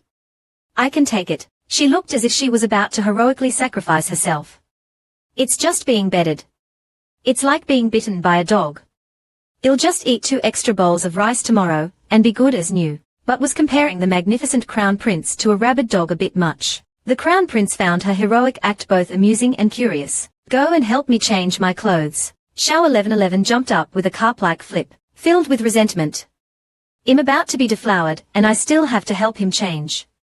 Being a good concubine is too difficult. After the bath, the Crown Prince seemed much gentler. Shower 1111 touched his hair, and found it still damp. Let me dry your hair, Your Highness. Without waiting for a reply, she diligently fetched a towel. She smiled like a shampoo girl in a hair salon, patting the stool invitingly. Your Highness, please sit. Her eagerness had an ulterior motive. The Crown Prince's hair was long and thick. It would take a while to dry completely. Maybe he would fall asleep before she finished, and she could avoid serving him altogether. This plan was perfect, but after only a short while, the Crown Prince suddenly pulled her into his arms. Every hair on Xiao Zix's body stood on end. Is it starting? In this ambiguous atmosphere, things could escalate quickly. Like a kitten trapped in a blanket, she squeaked, "Your Highness, it's difficult for me to dry your hair like this." The Crown Prince looked at her and said softly, "It's getting late. I want to sleep." Xiao Zix's mind raced, her stomach tying itself in knots. "But your hair isn't dry yet. Sleeping with wet hair can cause headaches." "It's all right. I don't mind." Xiao 1111 was stunned. He doesn't even care about a headache. How eager is he? But when they lay down together, Xiao 1111 realized she had overthought things. He really just wanted to sleep. However, she was still afraid he might pounce on her in the middle of the night. She lay awake, vigilant, determined not to sleep, but after a while, she was still summoned by the Sandman. She dreamt she was a little white rabbit. A fierce tiger was chasing relentlessly behind her. Suddenly, the tiger pounced, holding her down and nibbling her all over. Xiao 1111 woke up with a start. It was just a nightmare. She looked around. The man who had been sleeping beside her was gone. She checked her clothes. Everything was intact. There were no suspicious marks on her body. The Crown Prince's sleep really was just sleep. It was she who had imagined all sorts of colorful scenarios. She couldn't help but sigh at herself. "I'm such a vulgar woman. How could a noble and elegant flower like the Crown Prince have such thoughts about a woman like me, whose mind is full of trash? I've been getting too ahead of myself lately. I need to calm down." Bao Qin peeked in excitedly. "My lady, you worked hard last night. You must take good care of yourself today." She was incredibly thrilled. The master finally did it. The master is finally starting to take the palace power struggle seriously. My lady is about to rise to prominence. Xiao 1111 thought about how hard she had worked drying the Crown Prince's hair. It had indeed been tiring. She'd have to eat more for lunch. She ate until she was stuffed, then lay down in the sun to nap, sighing contentedly. This idle life is truly comfortable. News of the Crown Prince spending the night at Xiao Zix's Qingji Jian quickly spread throughout the Eastern Palace. Xiao 1111 instantly became the center of attention, going from a nobody to a somebody. When Bai Feifei heard the news, her hand trembled, spilling hot tea and almost burning herself. Her face was filled with disbelief. Lian gently wiped the tea from her hand and comforted her. "My lady, don't be too upset. Even though His Highness spent the night at Qingji Jian, the woman he loves most in his heart is definitely still you." Bai Feifei suddenly clutched her chest, her face growing paler. Lian was frightened. She hurriedly supported her. "Are you having chest pains? Let me help you lie down." "I'm fine, just a little unwell." However, Lian still rushed to the study and anxiously grabbed head eunuch Chang. "I need to see His Highness." Head eunuch Chang asked, "What happened?" Lian said hurriedly, "Concubine Bai is ill." Head eunuch Chang thought to himself, this Bai Feifei is truly frail. Always sick. It's a wonder she's still alive. Who knows if she's truly ill or faking it, but she was still the emperor's younger cousin, so he had to show some concern. He went to the study and reported respectfully, "Concubine Bai is ill. Would your highness like to go see her?" Unfortunately for Bai Feifei, she had run into the Crown Prince at a bad time. On his way to court that morning, the fourth prince had confronted him about his mother being punished by the empress, and they almost came to blows. The Crown Prince was still fuming, so he slammed his hand on the table and vented all his pent-up anger. "She's sick, not dead. Why come to me? Tell her, if she wants to live, go see the imperial physician. If she wants to die, go buy a coffin. Don't bother me with every little thing." Head eunuch Chang's neck shrank. He hurriedly retreated. Lian returned to Bai Feifei dejectedly. Bai Feifei was resting on the bed. Seeing her return, Bai Feifei didn't speak, but her eyes were full of expectation. Lian didn't dare look at her. She knelt down and whispered, "This servant has failed. I couldn't bring His Highness. Please punish me, my lady." The light in Bai Feifei's eyes quickly dimmed. The Crown Prince didn't come. Why? Is it because he has another woman in his heart, and doesn't want to see me anymore? She felt a sharp pain in her chest and coughed weakly. After a while, she fainted. News of Bai Feifei fainting quickly reached the other concubines. Li Sis laughed so hard she almost choked. That woman used to be able to get His Highness' attention just by pretending to be sick. Today, she finally met her match. She had long disliked that pale-faced flower. Seeing her suffer now was incredibly satisfying. Zhao Mairen, upon hearing the news, originally intended to feign illness like she usually did, but she overdid it and actually fainted. Li Sis gloated for a while, then she calmly began to gather information. She asked her maid, Cai Yun, has there been any activity at Xiaoliangdi's place recently? Cai Yun said, her mother and younger sister came yesterday afternoon, but they didn't stay long. Then last night, His Highness stayed at Qingjijian. Nothing else. Hearing the words His Highness stayed at Qingjijian, the smile on Li Sis's face completely vanished. Cai Yun, sensing her mistress' mood change, cautiously advised, my lady, please don't take it to heart. This kind of thing is unavoidable. After all, there are so many women in the palace. Li Sis sighed. Yes, I know. Even without Xiaoliangdi, there would be other women. Here's the crown prince. He can't belong to just one woman. I've long accepted that, but since I can't have him all to myself, I might as well try to gain more allies. That Xiaoliangdi seems foolish. And she's currently favored. She seems like a good target. As long as I win her over, you'll have a strong ally. Then, when I fight against Bai Feifei, my chances of winning will be greater. Once Bai Feifei is out of the picture, the Eastern Palace will be mine. Perhaps I can even become the crown princess. Then the empress throne won't be far off. The more she thought about it, the more excited she became. She decided to go find Xiaoliangdi immediately. To her surprise, she actually bumped into the crown prince on her way to Qingjijian. Overjoyed, she hurriedly curtsied. Because of the conflict with the fourth prince, the crown prince wasn't in a good mood. He had intended to visit the carefree Xiao 1111 to relax, but he hadn't expected to run into Li Sis. As she rose, Li Sis deliberately stepped on her skirt. She feigned a stumble and fell towards the crown prince. She had planned it all out. Once the crown prince caught her, she would fall into his arms, but the crown prince didn't follow the script. Before Li Sis could touch him, he channeled his inner energy into his palm and pushed her away. Li Sis landed squarely on her backside. The palace maids wanted to laugh, but didn't dare. This kind of clumsy trick was simply too lowbrow. The crown prince retracted his hand and looked at her coldly. Watch where you're going. Don't throw yourself at every man you see. Humiliated and furious, Li Sis scrambled to her feet and knelt to apologize. The crown prince ignored her and turned to leave. Li Sis's mind raced. Your Highness, are you going to see Xiao Maimai? I was just about to visit her as well. May I accompany you? The crown prince simply said, suit yourself, and walked away. Xiao 1111, who was happily anticipating lunch, was startled to see the crown prince suddenly appear. She jumped up and saluted. The crown prince watched her expressionlessly. You seem quite relaxed. Li Sis immediately stepped forward and grabbed her hand warmly. I was so worried when I heard you were poisoned.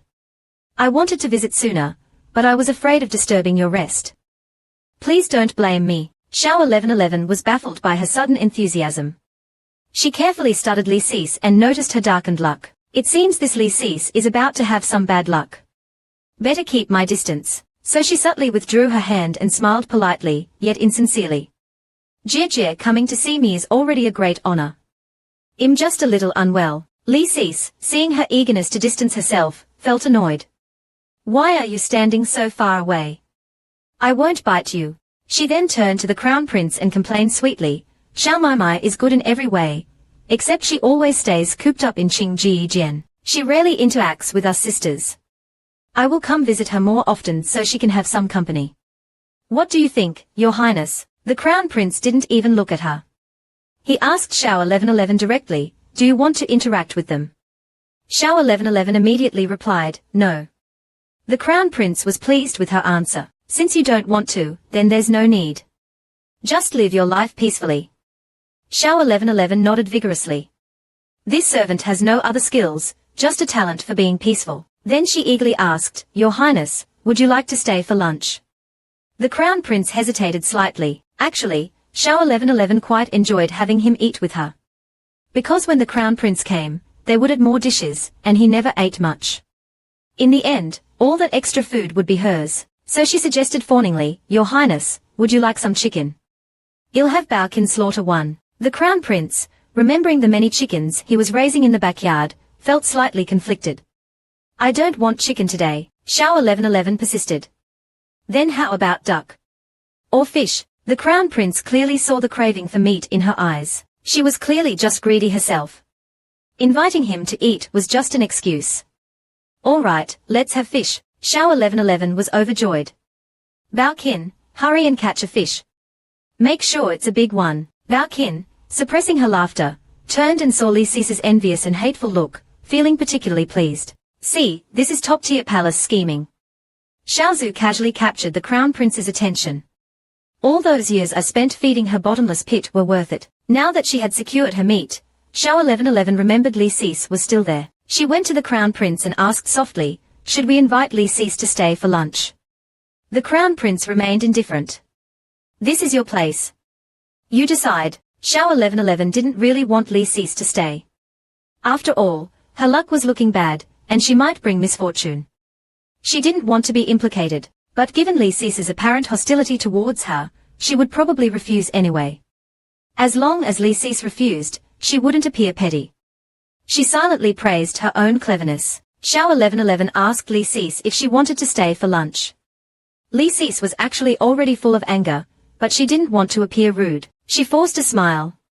I would be eating alone anyway. It's better to stay and dine with you. Xiao 1111 sighed reluctantly. The crown prince glanced at her. If you don't want her to stay, don't force yourself. Xiao 1111 looked at him pitifully. But this servant doesn't want to appear petty. The crown prince lowered his gaze. I prefer your honesty to being polite. Xiao Zix's eyes lit up. So His Highness likes me. He said he likes my honesty. That's practically the same as liking me. Li Sis watched the two of them interact, her jealousy growing. The crown prince was always cold and aloof towards the other concubines. But with Xiao 1111, he indulged her little jokes and even actively sought her opinion. Li Sis felt a strong sense of crisis. She had to find a way to stop them. So, looking at the dishes being served, she began to find fault.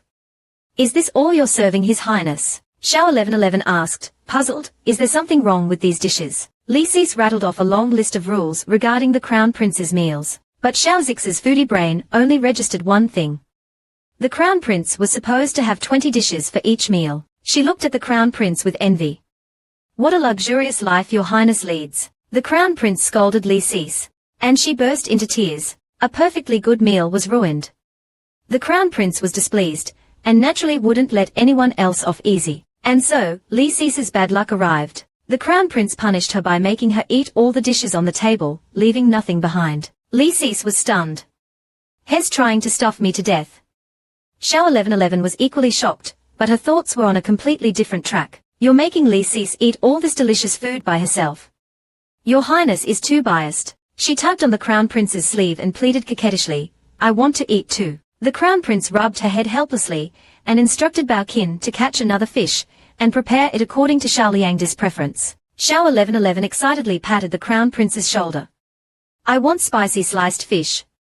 Extra spicy. Ignored, Li Sis began to stuff her face. After struggling through the third plate, she finally couldn't take it anymore. She rushed out and threw up. Then she staggered back inside, knelt down, and tearfully accepted her punishment. The crown prince showed no mercy and ordered her to copy Buddhist scriptures times.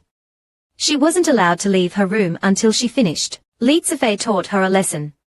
If this were super fun, her hands would be crippled.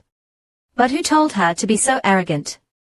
She deserves it. After Xiao Laopa devoured her lunch, she was contentedly preparing for her afternoon nap when the crown prince called for her. You need to walk around after a meal. Otherwise, it's not good for digestion. Xiao Liang's face immediately fell.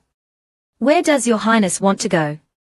The back garden. She instantly perked up at the mention of the back garden. Arriving at the back garden, she proudly introduced, this is the vegetable garden I planted for you. The crown prince's face darkened. Just how badly had he treated her that she felt the need to grow her own organic vegetables in the backyard? This woman's eyes always sparkled when talking about food, showing particular excitement and satisfaction. As if to her, as long as she could eat delicious food, nothing else mattered. Watching her carefree demeanor, he couldn't help but relax as well. Xiao Liangdi plucked a sunflower and ran back to the crown prince's side. She peeled a white sunflower seed and held it to his lips. The crown prince opened his mouth and took the seed, his lips brushing against her fingertips. Xiao Liangdi asked expectantly, is it delicious? The crown prince looked at her fair fingers and said indifferently, it's all right. Xiao Liangdi treated the sunflower seeds as an afternoon snack, eating them while strolling with him. Listening to the clucking of the chickens and the sound of the woman beside him cracking seeds, the Crown Prince's mood was unexpectedly lightened. Back inside, Xiao Liangdi asked with starry eyes, "Can I go take a nap now?" "You should rest too." Xiao Liangdi stopped cracking seeds. "Your Highness, are you going to nap here?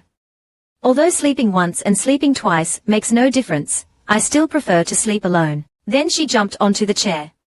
"You'll just be here. The bed is all yours." The Crown Prince looked at her intently. "Why are you unwilling to sleep with me?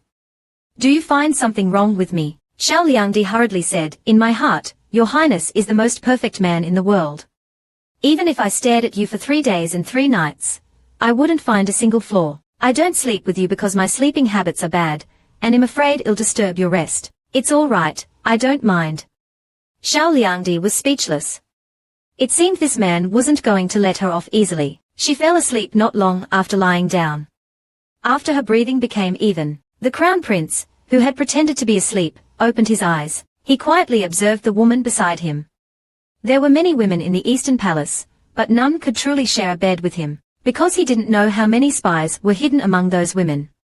Even though this woman likely had her own motives, she laid them bare on the table. He saw her honesty.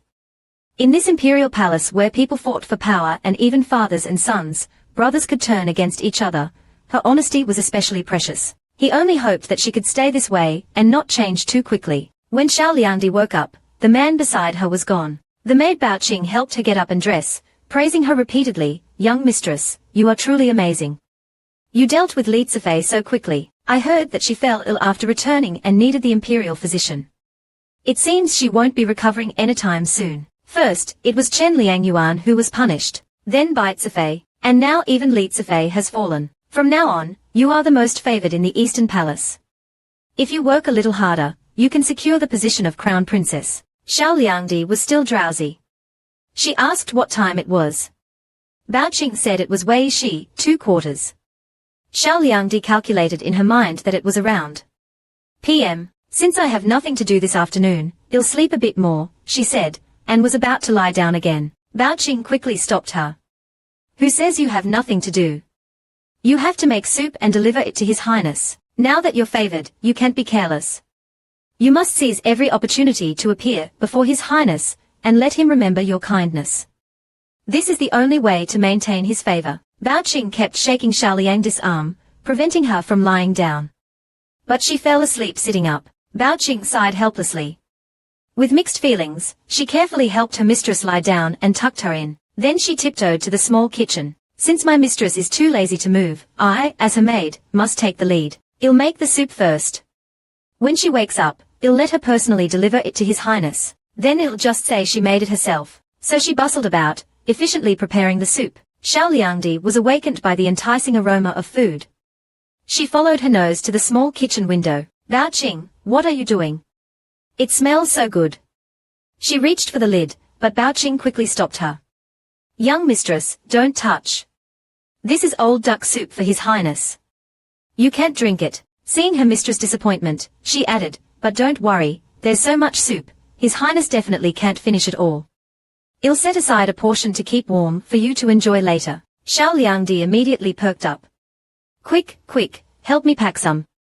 I'll deliver the soup to His Highness." Moments later, Xiao Liangdi, carrying the soup, walked energetically towards the Crown Prince's study. At the door, she unexpectedly ran into someone. It was her father, General Xiaolingfeng. He seemed to be waiting anxiously to see the Crown Prince, his face covered in sweat. Xiaolingfeng was also surprised to see his estranged daughter here. Xiao Liangdi curiously asked him why he was here. Xiaolingfeng hesitated, but eventually explained, "Your mother and sister fell into the river yesterday afternoon. They've been unconscious ever since. I've invited all the renowned physicians in the city, but their condition hasn't improved, it's only gotten worse. I'm desperate, so I came to beg His Highness to lend me an imperial physician." Xiao Liangdi widened her eyes.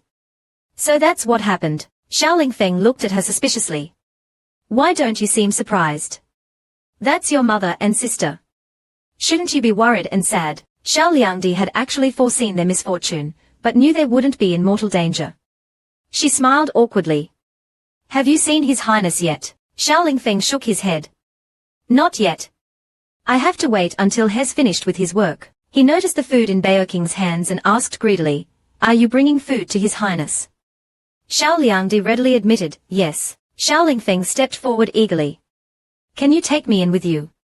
Xiao Liangdi refused flatly, "No." Xiao Lingfeng was instantly enraged. "They are your family. How can you be so cold-hearted?" Xiao Liangdi didn't get angry, but explained seriously, "It's not that I don't want to help you. If His Highness refuses to see me after I've agreed to your request, wouldn't I be breaking my promise?" Xiao Lingfeng scoffed. "If His Highness doesn't want to see me, then consider I never said anything." Just then, Chang Gonggong emerged from the study. He didn't expect Xiao Liangdi to be here as well. Xiao Liangdi smiled. "I'm here to deliver soup to His Highness." Chang Gonggong was about to go back inside to announce her arrival when Xiao Lingfeng quickly stopped him. "Can His Highness see me now?" Chang Gonggong tapped his forehead apologetically. "Oh dear, look at my memory, I almost forgot about you. His Highness has asked you to return. He will discuss this matter another day." Disappointment washed over Xiao Lingfeng's face. "Please, could you plead with His Highness on my behalf?" Chang Gonggong looked troubled. "That wouldn't be appropriate." Xiao Lingfeng knelt down. "As long as His Highness can save my wife and daughter, I'm willing to do anything." Chang Gonggong hurriedly helped him up. "I will go in and plead with him again." He returned shortly after. He first invited Xiao Liangdi inside. Then he said to Xiao Lingfeng sympathetically, "You've come at a bad time. His Highness is about to rest, and Xiao Liangdi has just brought him soup. I will take you to the Imperial Hospital immediately." Overjoyed, Xiao Lingfeng immediately kowtowed towards the study to express his gratitude to the Crown Prince. Chang Gonggong smiled and sighed, "Xiao Liangdi truly has good fortune." Xiao Lingfeng's expression darkened. "Perhaps my wife and daughter fell into the river because they encountered Xiao Liangdi, and were tainted by her bad luck." The Crown Prince was surprised to see his usually aloof concubine bringing him soup. He even wondered if he was dreaming and asked what kind of soup it was. Xiao Liangdi opened the lid. "It's old duck soup. It's very fragrant." She couldn't help but swallow. The Crown Prince found her greedy look amusing and asked if she had snuck a taste. Xiao Liangdi shook her head vigorously. "Absolutely not. This is for you. I haven't had a single sip." The Crown Prince looked at her skeptically. "Really? Really? Your Highness must believe me." She pushed the soup towards him. The Crown Prince took a sip. Xiao Liangdi asked eagerly, "Is it good?" Looking at her eager expression, the Crown Prince replied, "Now I believe you haven't had any." Xiao Liangdi hummed proudly. "Of course." The Crown Prince casually asked, "Who made this soup?" Xiao Liangdi replied without thinking, "Bao Qing, of course. She's the best cook in the residence." Bao Qing, standing behind them, mentally screamed, "Young mistress, why didn't you follow the script I prepared? You just wasted such a good opportunity."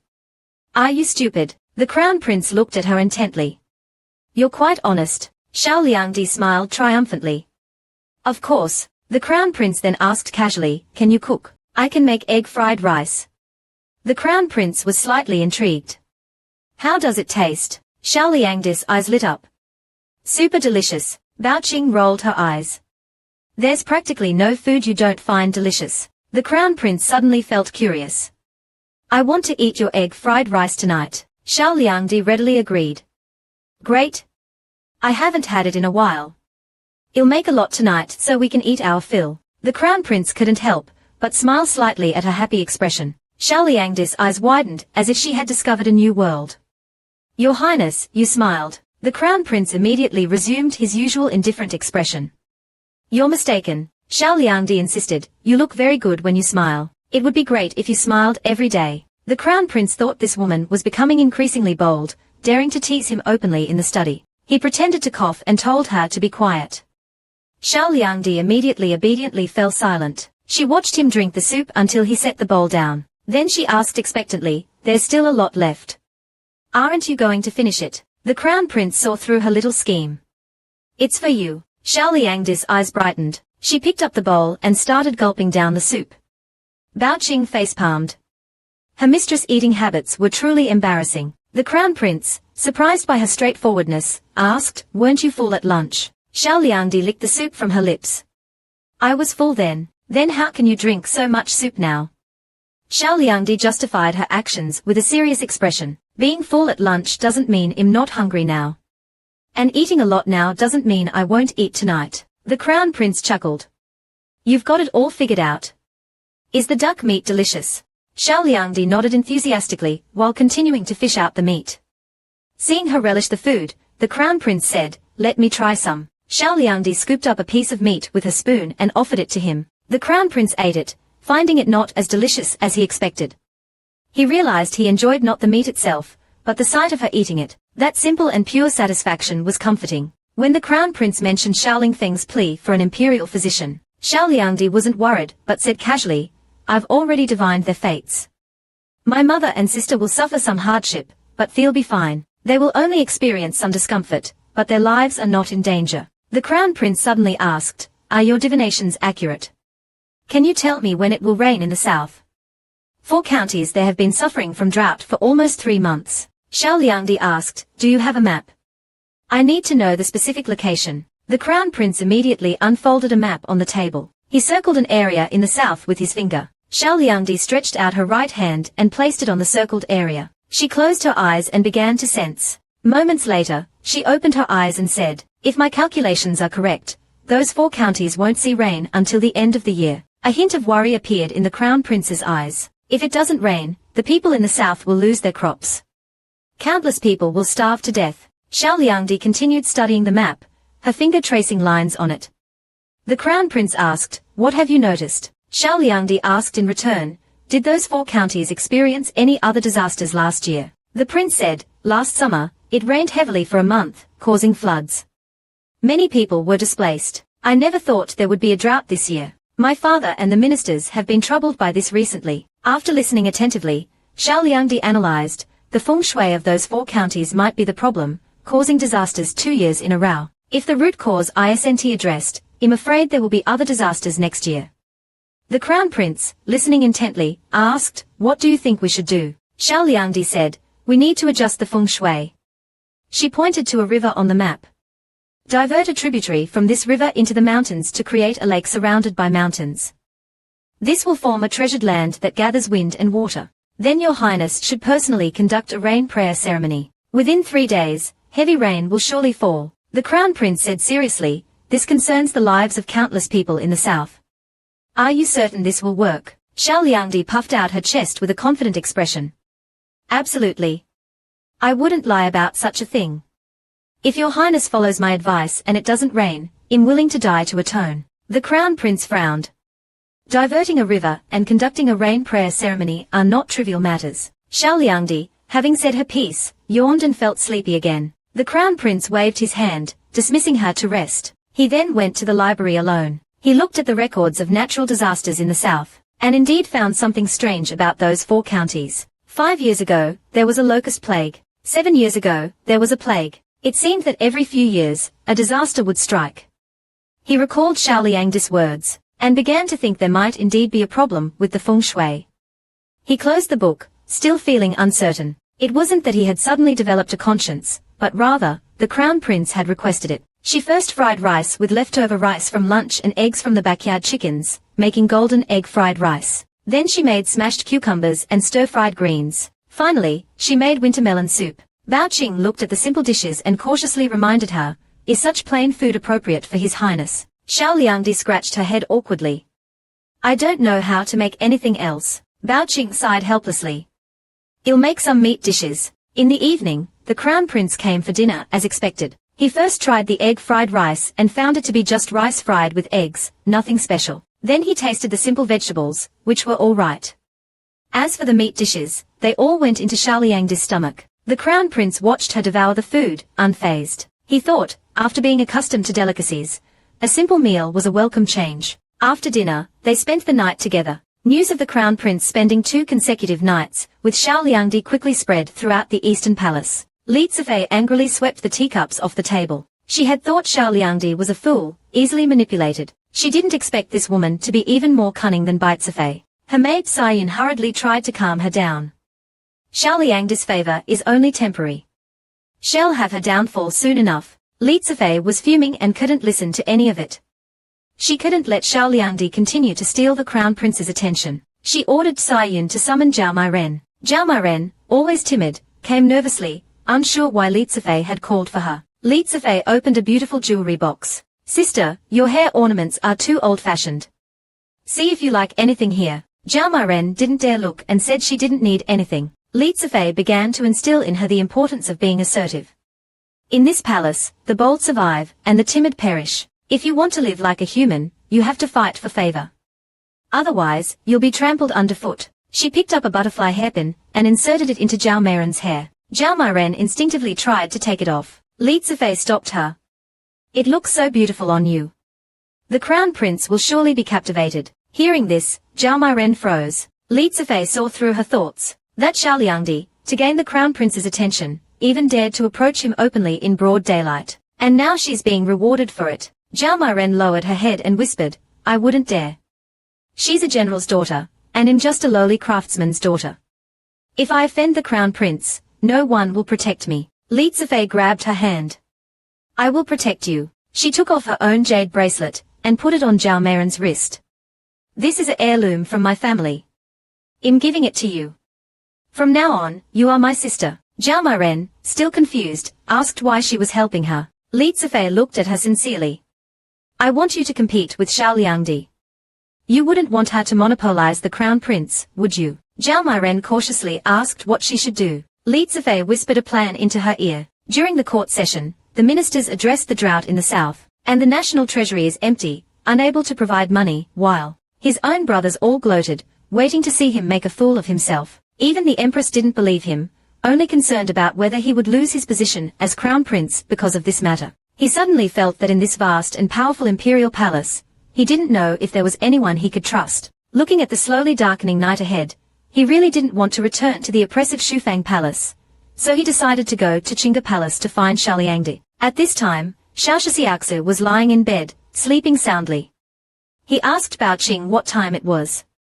Bao Qing said it was already Shushi. Xiao Shixiaxu rubbed his growling belly. I'm so hungry. When can we have dinner? Bao Qing softly coaxed him. Young master, please wait a little longer. His Highness the Crown Prince should be here soon. Xiao Shixiaxu said resentfully. The Crown Prince didn't say he would come tonight. What if he doesn't come? Bao Qing repeatedly waved her hands. He shouldn't not come. His Highness has been spending the night in our Qingge Palace these past few days, and has also been having dinner here. Perhaps he has something to attend to. Why don't I send someone to inquire? Then she called for a clever little eunuch, Shinsong, and asked him to find out where the Crown Prince was and whether he would come to Qingge Palace tonight. Shinsong hadn't run far, when he saw the Crown Prince walking towards them, but at this moment, he suddenly heard a woman's singing voice not far away. Apparently, the Crown Prince also heard it. He stopped and listened for a while. The tune seemed familiar to him from his childhood. Then he turned and walked towards the direction of the singing. Shinsong had a bad feeling. This must be some concubine deliberately singing to attract the Crown Prince. He decided to quietly follow and investigate. The Crown Prince arrived near the singing, but didn't speak, just listened quietly. It turned out that the woman singing under the moonlight was Zhao Mairen. Until the song ended, Zhao Mairen turned around and saw the Crown Prince. She then quickly knelt down and bowed. The Crown Prince asked her what she had just sung. Zhao Mairen replied shyly that it was a folk song from her hometown. The Crown Prince stared at her for a moment. Your hometown is in Chenglu Prefecture. I didn't know there was someone from my mother's hometown in the Eastern Palace. How did you enter the palace? Zhao Mairen shyly said that she entered the palace during last year's selection. The Crown Prince asked her again, it's so late, why aren't you in your own palace? What are you doing here? Zhao Mairen bravely looked at the Crown Prince. It's been more than half a year since I entered the palace. I miss my hometown and relatives very much, but I don't dare to tell others, so I can only secretly run here to sing a folk song from my hometown to relieve my homesickness. The Crown Prince reached out and pinched her chin, forcing her to raise her head. Their eyes met. Zhao Mairen looked at the Crown Prince's handsome face, her heart pounding uncontrollably. She wanted to look away, but couldn't bear to. Shinsong, hiding in the bushes, saw this scene and thought, it's over. Zhao Mairen has succeeded. Will there be unsuitable scenes next? Forget it, I'd better go back and tell Bao Qing. Zhao Mairen shyly sang a folk song from the Crown Prince's mother's hometown. She thought that she could win the Crown Prince's favor, but the Crown Prince, this sly fox, was not only unmoved by her shy demeanor, but also stared at her coldly. Who told you to sing here? And who told you that my mother's concubine was from Chenglu Prefecture? Zhao Mairen panicked. Her whole body froze in place. Your Highness, what are you saying? This concubine doesn't understand. The crown prince grabbed her neck, a murderous look in his eyes. Jiyu will give you one last chance.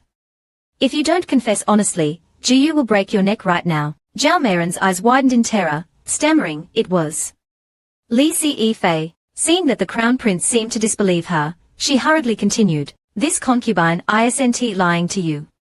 This jade pendant was given to this concubine by Li Fei, and this gold hairpin too. It was she who told this concubine that your highness mother's concubine was from Chengliu prefecture. It was also she who asked this concubine to sing here. This concubine doesn't know anything. This concubine just wanted to gain your favor. Please spare this concubine's life. The crown prince flung his hand away. Zhao Meiren fell to the ground. The crown prince took out a handkerchief and carefully wiped his hands. His gaze towards her was icy. Why aren't you gone yet? Zhao Meiren scrambled up and ran away, as if she were flying. The crown prince casually threw the handkerchief to the ground. With a livid face, he walked towards Li Fei's Jinfeng palace. Li Fei, who had just fallen asleep, was both surprised and delighted to hear that the crown prince had come. Before she could finish dressing, the crown prince had already strode into the room. He directly said coldly, Ji Wen, how did you know that Gus' mother's concubine was from Chengliu prefecture? Li Fei was startled. She didn't expect the crown prince's late-night visit to be about this matter. Her lips trembled as she said, this concubine only heard about it from someone. The crown prince asked, who did you hear it from? Li Fei was so scared that she told everything she knew. It was Ning Fei Nyang. This concubine happened to meet her in the Yuhua garden. She pulled this concubine to drink tea and admire the flowers, and we chatted about some things. Then we happened to talk about your highness mother's concubine. The crown prince suppressed his annoyance. It was Ning Fei again. Jiyu previously asked you to copy Buddhist scriptures. Have you finished copying them? Li Fei quickly made an excuse. This concubine has been unwell recently and hasn't had time to copy them yet. The crown prince said coldly, then continue copying. You are not allowed to leave Jinfeng Palace until you have copied times, and no one else is allowed to see you. Li Fei widened her eyes in disbelief. Your highness, didn't you say times before? The crown prince's cold voice was like an ice blade. Jiyu wants to give you something to do, so that you won't gossip with others in the future. Gus' mother's concubine is not someone you can discuss. This time, you'll only copy scriptures. If there is a next time, Jiyu will cut out your tongue. Li Fei was so frightened that she knelt on the ground. The crown prince flung his sleeves and left angrily. Li Fei thought that the reason she was being punished was all because of Zhao Meiren. Anger rose in her heart, that useless waste. Not only did she fail to seduce the crown prince, but she also betrayed me. You'll see how I deal with you later. He saw that the crown prince, who had been coming for dinner and spending the night for 2 consecutive days, hadn't come. So he quickly sent the clever little eunuch Shinsong to inquire. Shinsong saw that the crown prince had been lured away by Zhao Meiren singing. So he rushed back to report this important situation. Baoking's eyes lit up when she saw him return. Did you find out? Where is His Highness the Crown Prince? When will he arrive at Chinga Palace? Shinsong panted and waved his hands. His Highness won't be coming. Bao Qing was stunned. Why? Shinsong continued. His Highness has been bewitched by Zhao Meiren. He's probably spending the night there. Bao Qing was instantly furious. How could Zhao Meiren appear halfway? Shinsong then told Xiaoxiaxu what he had seen. After hearing this, Bao Qing was so angry that she almost exploded. Young master is waiting for the crown prince on an empty stomach, while he is flirting with another woman under the moon. The hungry and listless Xiaoxiaxu weakly asked, can I eat now? Bao Qing said firmly, this servant will get you food right away. You can eat whatever you want. Xiaoxiaxu was a little surprised. Don't we need to wait for the crown prince? Bao Qing couldn't bear to tell him the truth and just vaguely said, the crown prince has something to do tonight, and probably won't be coming. Xiaoxiaxu didn't think much of it and waited obediently. For dinner, Bao Qing stormed into the small kitchen heartbroken. Young master is so cute, he will definitely outshine those vixens. So she channeled her anger into action, picking up the kitchen knife and furiously chopping the fish and meat, as if what she was chopping was not the ingredients, but Zhao Meiren, that fox.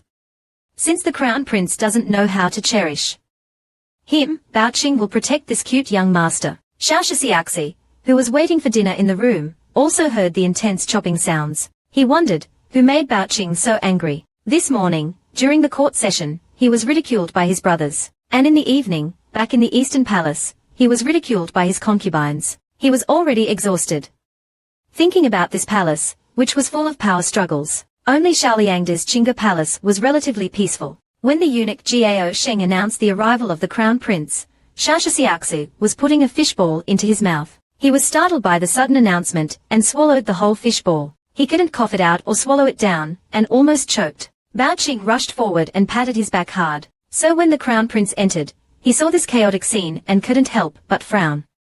It seemed that Qingge Palace wasn't so peaceful after all. The depressed crown prince originally wanted to seek comfort from his silly little consort, but as soon as he entered, he saw him almost choking to death. He quickly went over and used his inner strength to pat his back. The fishball stuck in his throat was finally dislodged. Xiaoxiaxu gasped for breath. He almost choked to death on a fishball. The crown prince glared at him. How stupid are you? You can choke on a fishball. Xiaoxiaxu felt wronged. If it weren't for your sudden appearance, I wouldn't be like this. The crown prince looked at the food on the table and frowned even more. Why did you start eating before I arrived? Xiaoxiaxu explained softly. I waited for you for a long time. I thought it was so late that you probably wouldn't come. Then he asked carefully, if you haven't had dinner yet, would you like to join me? I've just started eating. The crown prince didn't say anything and sat down at the table. Bao Qing immediately said, I'll go and prepare 2 more dishes. Xiaoxiaxu nodded his head vigorously. After the new dishes were served, he enthusiastically served the crown prince food and soup. Your Highness, eat more. You're still growing at your age. Eat more to grow taller. After eating his fill, the crown prince went to bathe. He kept thinking about Xiaoxiaxu's words about eating more to grow taller, feeling that something was strange about it. But when he finished bathing and came out, he saw that the heartless woman was already fast asleep. He stood by the bed and silently looked at her. He had been having one annoyance after another today, but she didn't ask anything. What a hateful woman. So he angrily reached out and pinched Xiaoxiaxu's cheeks, pulling his delicate face until it was almost deformed. Wake up. Wake up. Don't sleep. Xiaoxiaxu finally woke up, rubbing his sleepy eyes and asking, It's so late, Your Highness. Why did you wake me up? The crown prince said angrily, Can't you tell? I'm in a bad mood. He thought, since you can't see it, I'll tell you personally. Anyway, I can't be unhappy alone. I have to make you unhappy too. The night was dark and the moonlight was bright. Usually, Xiaoxiaxu would have been hugging the blanket and sleeping soundly at this time, but now he could only sit downstairs because the crown prince had a whim and wanted to admire the moon. Xiaoxiaxu yawned one after another. The unhappy crown prince suddenly felt a weight on his shoulder. He looked over and saw that he had fallen asleep again, so he ruthlessly pushed him away. Are you that sleepy? Xiaoxiaxu nodded with his head drooping. Yes, I really want to sleep. But tonight, the crown prince was particularly cruel and heartless. He pinched his little face. No sleeping. I can't sleep, and neither can you. Xiaoxiaxu said weakly. I've already accompanied you to admire the moon. What else do you want? The crown prince remembered the hometown song sung by Zhao Mairen, and said coldly, I want to hear you sing. Xiaoxiaxu forced himself to cheer up. No problem. Singing. I can do that. He was like an emotionless karaoke machine, sincerely asking, what kind of song do you want to hear? A happy one or a sad one? The crown prince asked if he had any songs that could improve one's mood. Xiaoxiaxu nodded repeatedly. Yes, yes. Do you need dancing as well? The crown prince didn't expect to get a bonus dance and immediately became interested, but what followed made him regret his decision. In order to comfort the unhappy crown prince, the silly little consort decided to put on a song and dance performance. He first cleared his throat, stretched his muscles, and then began his immersive performance. My friend, I want to tell you, I'm doing well now, I'm doing well now. I'm really like this, really, really good, la la la. I'm standing very well, I'm standing very well, I'm really standing very well. For the first time in his years, the crown prince regretted it. He shouldn't have expected this woman to sing anything normal. After the song, Xiaoxiaxu professionally bowed. Thank you, Your Highness the Crown Prince, for giving this concubine the opportunity to showcase my talent. This concubine feels much better after singing this song. The Crown Prince moved to the side with a blank expression, but my mood hasn't improved at all. Xiaoxiaxu excitedly said, Why don't you sing a little too? Your mood will immediately improve after singing. The Crown Prince refused without hesitation. He, the Crown Prince of the Great Sheng dynasty, would rather die than sing such a shameless song. So Xiaoxiaxa made another suggestion, why don't I tell you a joke? This time, the crown prince didn't refuse. He then started seriously and solemnly, once upon a time, there was a very powerful little male dog. The crown prince waited for a long time, but didn't hear the rest of the story. He couldn't help but ask, and then, Xiaoxiaxa blinked, there's no more. The atmosphere instantly fell into an awkward silence. The crown prince got up and walked inside. What am I expecting from this woman? I'd better go back to sleep. Xiaoxiaxa continued cluelessly, I have another joke.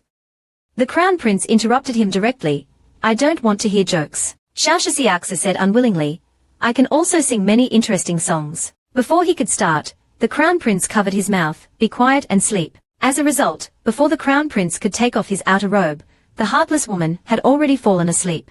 The crown prince looked at the lips he had just touched and suddenly felt a strange feeling. After lying down, he stared at the woman beside him and suddenly asked, what kind of person do you think I am? Xiaoxiaxa's brain had already entered sleep mode and blurted out a standard answer, this concubine thinks you are a good person. The crown prince was very dissatisfied with this good person label, and turned over angrily. He thought he was really crazy to ask him such a question. With his brain only knowing how to eat, drink, and sleep, he wouldn't think about anything else. But just as he was about to give up and go to sleep, he heard Xiaoxiaxa's voice behind him, Your Highness the Crown Prince is still young, and there's still a long way to go. No one knows what kind of person Your Highness will become. He turned around and saw him looking at himself earnestly, Your Highness, your future has infinite possibilities. Don't let the opinions of others limit you. Just do what you want to do. This concubine will always support you. The crown prince stared at him, wanting to ask, will you always be with me? But then he thought that no one in this world would always accompany another person.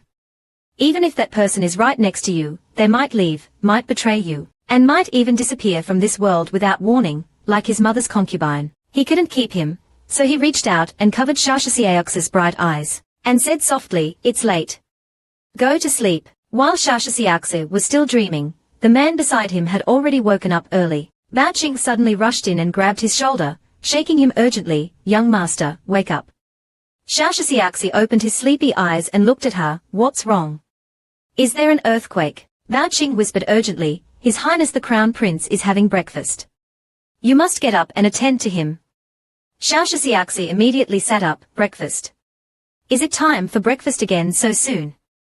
Bao Qing really wanted to faint. Why does young master always focus on the wrong things? While helping Xiaoxiaxa dress, she quickly said, You didn't attend to His Highness the Crown Prince for the past 2 mornings, when he woke up and washed. It could be explained that you weren't feeling well the first 2 times. But today is the 3rd day. You really can't stay in bed anymore. Even if you don't attend to His Highness while he's dressing, you should at least see him off. Otherwise, others will think you are disrespectful. Xiaoxiaxa, who had never woken up so early, felt dizzy and walked unsteadily. At this time, the Crown Prince had finished breakfast and was about to go to court. He was quite surprised to see him. Why are you up? Xiaoxiaxa said weakly, I'm here to see you off. Seeing his sleepy eyes, the Crown Prince said, You should go back to sleep. Xiaoxiaxa rubbed his sleepy eyes, I'll see you off first, then go back to sleep. Bao Qing was speechless. Young master, it's okay if you want to go back to sleep, but don't say it so bluntly in front of His Highness. At least maintain some semblance of propriety. She quickly nudged his sleeve, reminding him to say something sweet to the Crown Prince so that he would come again tonight. Xiaoxiaxa understood, and put on a serious businesslike expression. He bowed at a standard degree angle, Thank you for your patronage. Welcome back next time. The Crown Prince took a deep look at him, and went to court with mixed feelings. After they left, Bao Qing said in exasperation, Young master, how could you say that? Xiaoxiaxa looked innocent, Didn't you ask me to say something nice? Maybe I should have said something more gentle, like, Your Highness, what would you like to eat tonight? How about roast duck? Xiaoxiaxa nodded vigorously, yes. Roast duck tonight. Bao Qing almost fainted from anger. I was giving you an example, not asking what you want to eat tonight. Can't you be more serious? Do you know that Zhao Mairen almost seduced His Highness the Crown Prince last night? Fortunately, His Highness was firm enough and came to you in the end. Otherwise, you would have slept alone last night. Xiaoxiaxa said with regret, What a pity. I almost got to sleep alone in a big bed last night. Bao Qing was going crazy. Is that the point? To prevent her from dying of anger on the spot, Shashasiaksa quickly comforted her. I know you're doing this for my own good. You'll definitely remember it next time. Let's go choose a duck in the vegetable garden. In the backyard, he put his hands on his hips and scanned back and forth over the cute white ducks. Finally, he pointed at the fattest one. This duck eats the most. Well, eat it tonight. Such a fat duck will definitely be delicious roasted. He was almost drooling. The news of Xiaoliangdi's 3 consecutive nights of favor made Li Sifei, who was punished by the crown prince to copy Buddha's scriptures every day, so angry that she almost fainted. She threw the brush aside and said angrily, I'm not copying anymore. Whoever wants to copy can copy. Her maid, Sayan, hurriedly advised her, Nyang Nyang, please calm down. You can copy them slowly. There's no rush. Li Sifei said angrily, how can I not be in a hurry? After copying times, my hands will be crippled. By then, the crown prince will have forgotten about me. The more she thought about it, the more uneasy she felt. She couldn't just sit still and wait. She had to find a way to save herself. So she endured the soreness and picked up the brush again, writing a letter and handing it to Caiyan. Help me deliver this letter to Jiafang Palace. The empress is my cousin. She will definitely help me. Li Sifei had her own plan. Although the empress wasn't the crown prince's biological mother, she was the one who raised him. If the empress could put in a good word for her, the crown prince would definitely forgive her. Caiyan carefully delivered the letter to Jiafang Palace. After reading the letter, the empress ordered the messenger to be brought in. Caiyan knelt down after entering. The empress asked directly, tell me, what did Li Sifei do to anger the crown prince? Caiyan stammered, Li Sifei didn't do anything. The crown prince was just in a bad mood. The empress interrupted her, this palace doesn't want to hear these lies. If you can't answer truthfully, this palace will find someone else to ask. As for you, you will be punished for deceiving this palace. Caiyan trembled with fear. She stammered and told the whole story of how Li Sifei used Zhao Mairen to compete for favor. After hearing this, the empress sneered, Li Sifei is getting bolder and bolder. She actually dared to collude with Ningfei.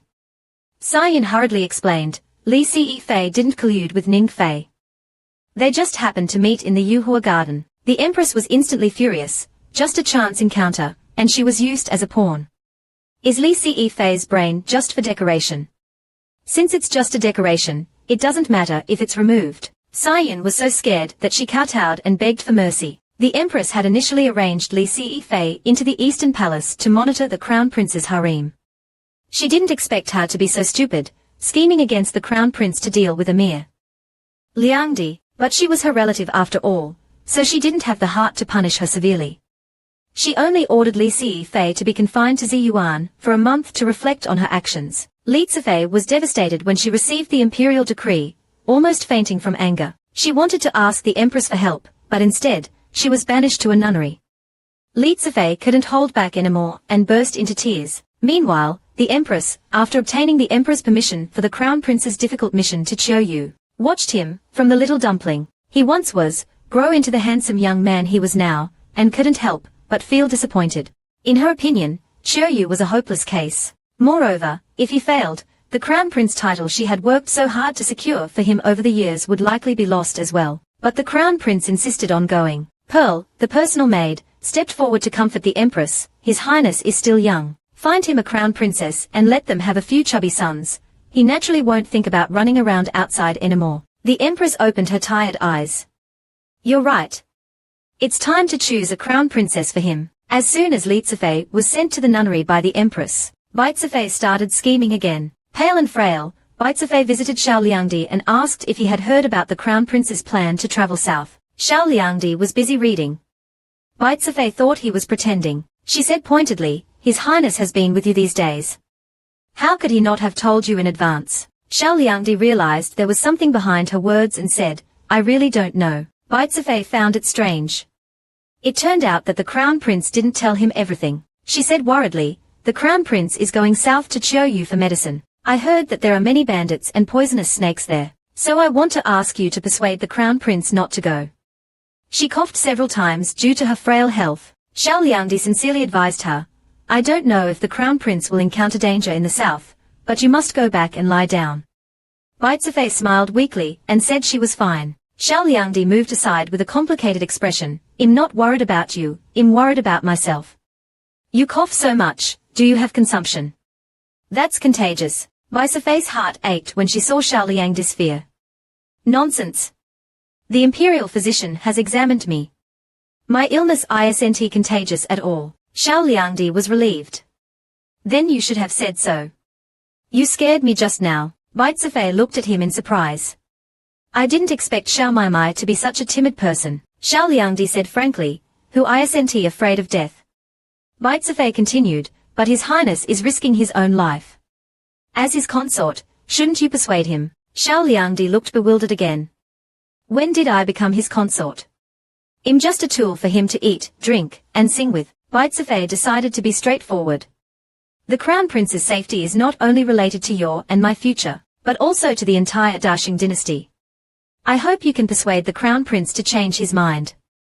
You won't refuse, right? Xiao Liangdi flatly replied with 3 words, I refuse. Bai Sifei almost coughed again, angered by his blunt refusal. Afraid that he would say her illness was contagious, she pressed her hand against her chest and endured it. Liu Shu, her personal maid, quickly supported her and urged her not to get angry. Xiao Liangdi added, yeah, don't get angry. If you get sick, no one will care. Bai Sifei was speechless. She pointed at him with difficulty, and told him to shut up. But Xiao Liangdi continued, if I die of anger, someone will be happy.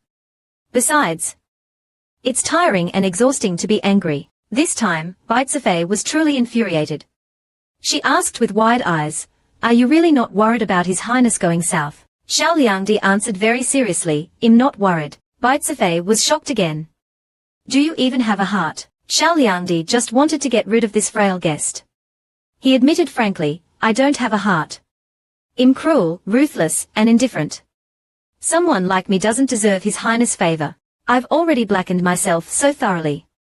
Xiao Jiejie, you should leave satisfied now. At this moment, the little eunuch outside suddenly shouted, His Highness the Crown Prince has arrived. Bai Sifei, as if she couldn't hold on any longer, rolled her eyes and fainted. Bao Qing, who had been watching the drama, thought, what a coincidence.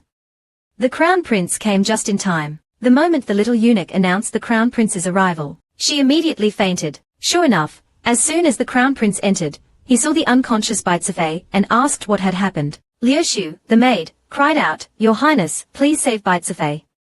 Xiao Liangdi bullied her until she fainted. The Crown Prince, not surprised, ordered someone to fetch the imperial physician. After settling Bai Sifei, the Crown Prince looked at Xiao Liangdi indifferently.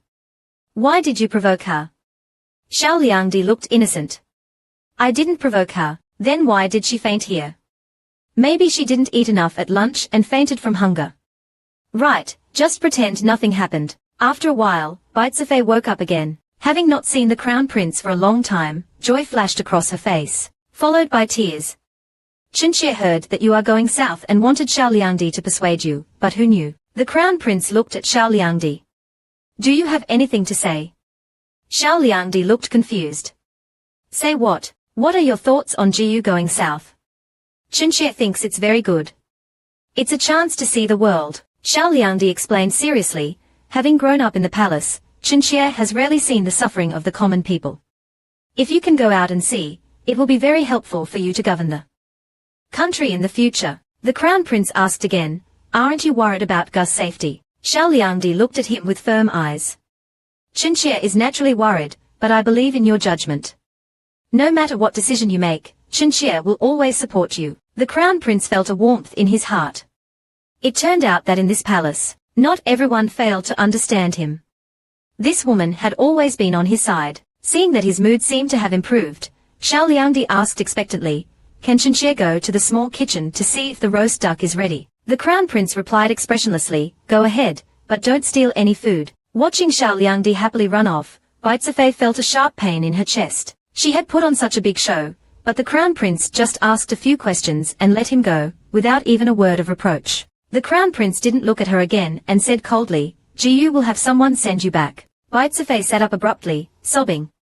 Qinxie is really worried about you. If anything happens to you on this trip south, how will Qinxie live? The Crown Prince's impatience resurfaced. Don't worry. If Jiyu dies, you'll all be buried alive with me. You won't have to worry about how to live. Bai Sifei cried even harder, frightened by his words. Chinchilla just doesn't want to see you get hurt. Please don't go, Your Highness. The Crown Prince coldly pushed her hand away. You seem to have forgotten your place. You are just a lowly Tsifei. What qualifications do you have to influence Gust's decisions? Tsifei didn't dare to cry anymore, intimidated by his words. Liu, seeing her master so heartbroken and anxious, immediately knelt down. Your Highness, you misunderstood. Tsifei is just too worried about you. The Crown Prince didn't even look at him and simply uttered 2 words, slap her. The little eunuch immediately stepped forward and started slapping Liu. Tsifei understood that the Crown Prince was deliberately punishing Liu in front of her to warn her to stay in her place. The Crown Prince then ordered someone to send Tsifei back to rest and forbade her from running around. He rolled a small wrap using modern techniques. Just as he was about to put it in his mouth, he suddenly noticed the Crown Prince sitting opposite him staring at him. He obediently offered the duck wrap. It was the first time the Crown Prince had seen such a strange way of eating duck.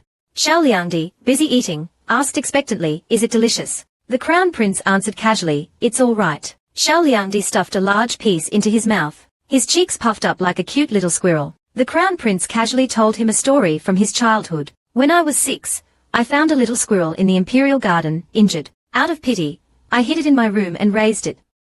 But one day when I came back from studying, I learned that the squirrel had been killed by my mother, and I was punished with confinement for a whole day. Xiao Liangdi was stunned. Why did the Empress act so harshly over such a small matter? The Crown Prince clenched his fists. Mother was teaching me a lesson. Showing kindness is a sin. Xiao Liangdi didn't know whether to comfort him or not. But before he could figure it out, the Crown Prince spoke again. You will accompany me on this trip south. Xiao Liangdi dropped the duck wrap in surprise. Why? The Crown Prince made up an excuse. The matter of Chiou requires your presence. Xiao Liangdi wanted to offer to write a guide for him, but then thought it would be good to accompany him, so he agreed. This time it was the Crown Prince's turn to be surprised. This woman was lazy and didn't like to move, so he gave him a heads up. There's no comfortable life like in the palace. You might have to endure a lot of hardships on the road. Are you really willing? Xiao Liangdi replied without hesitation. Hardship is fine, as long as I can be by your side. The Crown Prince felt a warmth in his heart. Xiao Liangdi continued to stuff duck wraps into his mouth. He wouldn't be able to eat such delicious roast duck once he left the palace. The Crown Prince said casually, we'll depart in 10 days. Don't tell anyone about this. Xiao Liangdi asked expectantly, can I take Baoqing with me? The Crown Prince immediately reverted to his cold demeanor. No, I only plan to take you. You will also have to disguise yourself. Xiao Liangdi almost cried. Without Baoqing, no one would cook him delicious food, so he wolfed down all the food on the table. The Crown Prince stood up and said, I still have official documents to deal with, so I won't stay here any longer. Xiao Liangdi tried to look disappointed, but inwardly he was rejoicing. Tonight, he could finally sleep alone in that big bed. It was so exciting. Besides asking Chinga, the Crown Prince also ordered Changong to prepare 2 sets of unique uniforms according to Xiao Liangdi's size. Changong thought they were up to some strange game, and didn't dare to ask more. Actually, the Crown Prince was still thinking about that little squirrel. He wasn't at ease leaving him alone in the palace. He was afraid that when he returned, he would be killed silently like the squirrel. The only thing he could do now was to keep him by his side, so no one could hurt him. Xiao Liangdi, dressed as a eunuch, happily packed a small bag. Suddenly remembering something, he asked Baoqing to make some delicious, durable, and easy-to-carry food. Baoqing asked if he was going somewhere. Xiao Liangdi hushed him, it's a secret, I can't tell you. Baoqing was stunned. He didn't expect the silly girl to have secrets. It seemed she had really grown up. Baoqing immediately went to make meat jerky and fruit preserves. Xiao Liangdi told him to make as much as he could and not to worry about him not being able to finish it. Soon, Baoqing filled a table with food, all neatly packed. When the Crown Prince arrived, he saw Xiao Liangdi with a small bag and a huge sack on the table. He asked, puzzled, what's in that? Xiao Liangdi patted the sack and said proudly, it's the food Baoqing made for me. The Crown Prince frowned. I won't let you starve. Why are you bringing so much food? Leave it all, you're not allowed to take it. Xiao Liangdi's mouth turned down, about to cry. Without this food, Chinchilla will die of misery. The Crown Prince remained unmoved. Xiao Liangdi tugged at his sleeve and pleaded. The Crown Prince shook him off ruthlessly. Don't act spoiled. He was about to scold the pitiful-looking eunuch, but his words turned into, "Just this once." Xiao Liangdi immediately smiled brightly and hugged him. "Your Highness is such a good person. Chinchia loves you." The Crown Prince froze, and Xiao Liangdi let go of him and said cheerfully, "We can leave anytime." The Crown Prince tried to ignore the strange feeling of being hugged. "Leave the food here. Someone will come to collect it later." Then, the Crown Prince took him out of the palace under the pretext of allowing Xiao Liangdi to visit his family. He pointed to a small bundle on the carriage seat. "Your identity cannot be revealed on this trip south. You need to disguise yourself. The 2 sets of clothes inside are prepared for you." Xiao Liangdi opened it and saw 2 sets of eunuch uniforms. He pouted. "Chinchia can dress as a scholar. Why do I have to dress as a eunuch?" The Crown Prince replied ruthlessly, "Because I said so." Xiao Liangdi felt like he'd been stabbed in the heart. "Fine, a eunuch it is. Just think of it as cosplay." The carriage soon arrived at the general's mansion. Xiao Liangdi looked at the familiar gate with mixed feelings. This was his family home, but he felt no sense of belonging. The Crown Prince, seeing him hesitate, thought he was afraid, and took his hand. "In here, no one in the general's mansion dares to bully you." Xiao Liangdi said nothing and let the Crown Prince lead him inside. The Crown Prince instructed General Xiao about everything, and told Xiao Liangdi to stay here and rest, and to wait for him near the city gate tomorrow morning after changing clothes. Xiao Liangdi was bored in his old room, eating snacks. Suddenly, a small head poked in through the doorway. It was his younger brother, Xiao Ji. He smiled and invited him in. Xiao Ji seemed to want to enter, but then remembered his parents forbidding him from approaching this vicious older brother. Xiao Liangdi saw his hesitation, and brought a plate of fruits to the door, and asked if he wanted some. Being a child, he nodded and reached out his hand. Xiao Liangdi put a handful of fruits in his hand and rubbed his head. "Go play and don't tell anyone you saw me. Your parents will be angry if they find out." But Xiao Ji had barely gone far, when he bumped into his mother. His mother angrily threw away all the fruits in his hand, and scolded him harshly. Xiao Liangdi saw this scene from the corridor. It turned out he never belonged here. Xiao Liangdi, the eunuch, hugged a sack of snacks, eating, sleeping, and eating again. When they arrived at an inn that night, the Crown Prince couldn't find him, and ordered Changong to search for him discreetly, without revealing his identity. Changong found Xiao Liangdi's carriage, and whispered for a long time, but there was no response. He wondered if he wasn't inside. He cautiously opened the carriage curtain and peeked inside. He found him lying on the seat, fast asleep. Changong called out softly, trying to wake him, but it was no use. The noise didn't affect his sleep at all. Helpless, he knocked hard on the carriage to wake him up. Xiao Liangdi finally woke up, sat up, and rubbed his sleepy eyes. "Have we arrived?" Changong helped the still sleepy him down. "We've arrived a long time ago. His Highness has already settled in. Come with me to see him." Then he whispered, "His Highness said your identity must be kept secret, so I can't call you Xiao Liangdi outside. You need to choose another name for yourself." Xiao Liangdi thought for a moment. "Just call me Xiaoxi." Xiaoxi arrived at the guest room, rubbing his sleepy eyes. He found the Crown Prince discussing matters with Xiao Junwang, Nai Changping, and several ministers. The Crown Prince clearly hadn't noticed him. He coughed softly and said, "That's all for today. Everyone go back and rest." Xiao Junwang couldn't help but glance at Xiaoxi as he walked to the door. This little eunuch was quite handsome. Why hadn't he seen him in the East Palace before? The Crown Prince noticed Xiao Junwang staring at his little eunuch. He said indifferently, "Are you going to leave by yourself, or do I have to have someone throw you out?" Xiao Junwang quickly scurried away. The Crown Prince instructed Xiaoxi, "From now on, you will stay by my side. Wherever I go, you will follow. Don't leave me, understand?" "Yes, Your Highness." The Crown Prince was satisfied with his obedient attitude. At this time, Changong brought in dinner. A whole 20 dishes. Xiaoxi was envious. His Highness lives such a good life. He can eat so many dishes for one meal. Changong said apologetically, "The conditions here are limited. Please bear with it, Your Highness." The Crown Prince said indifferently, "Things are different when we're traveling.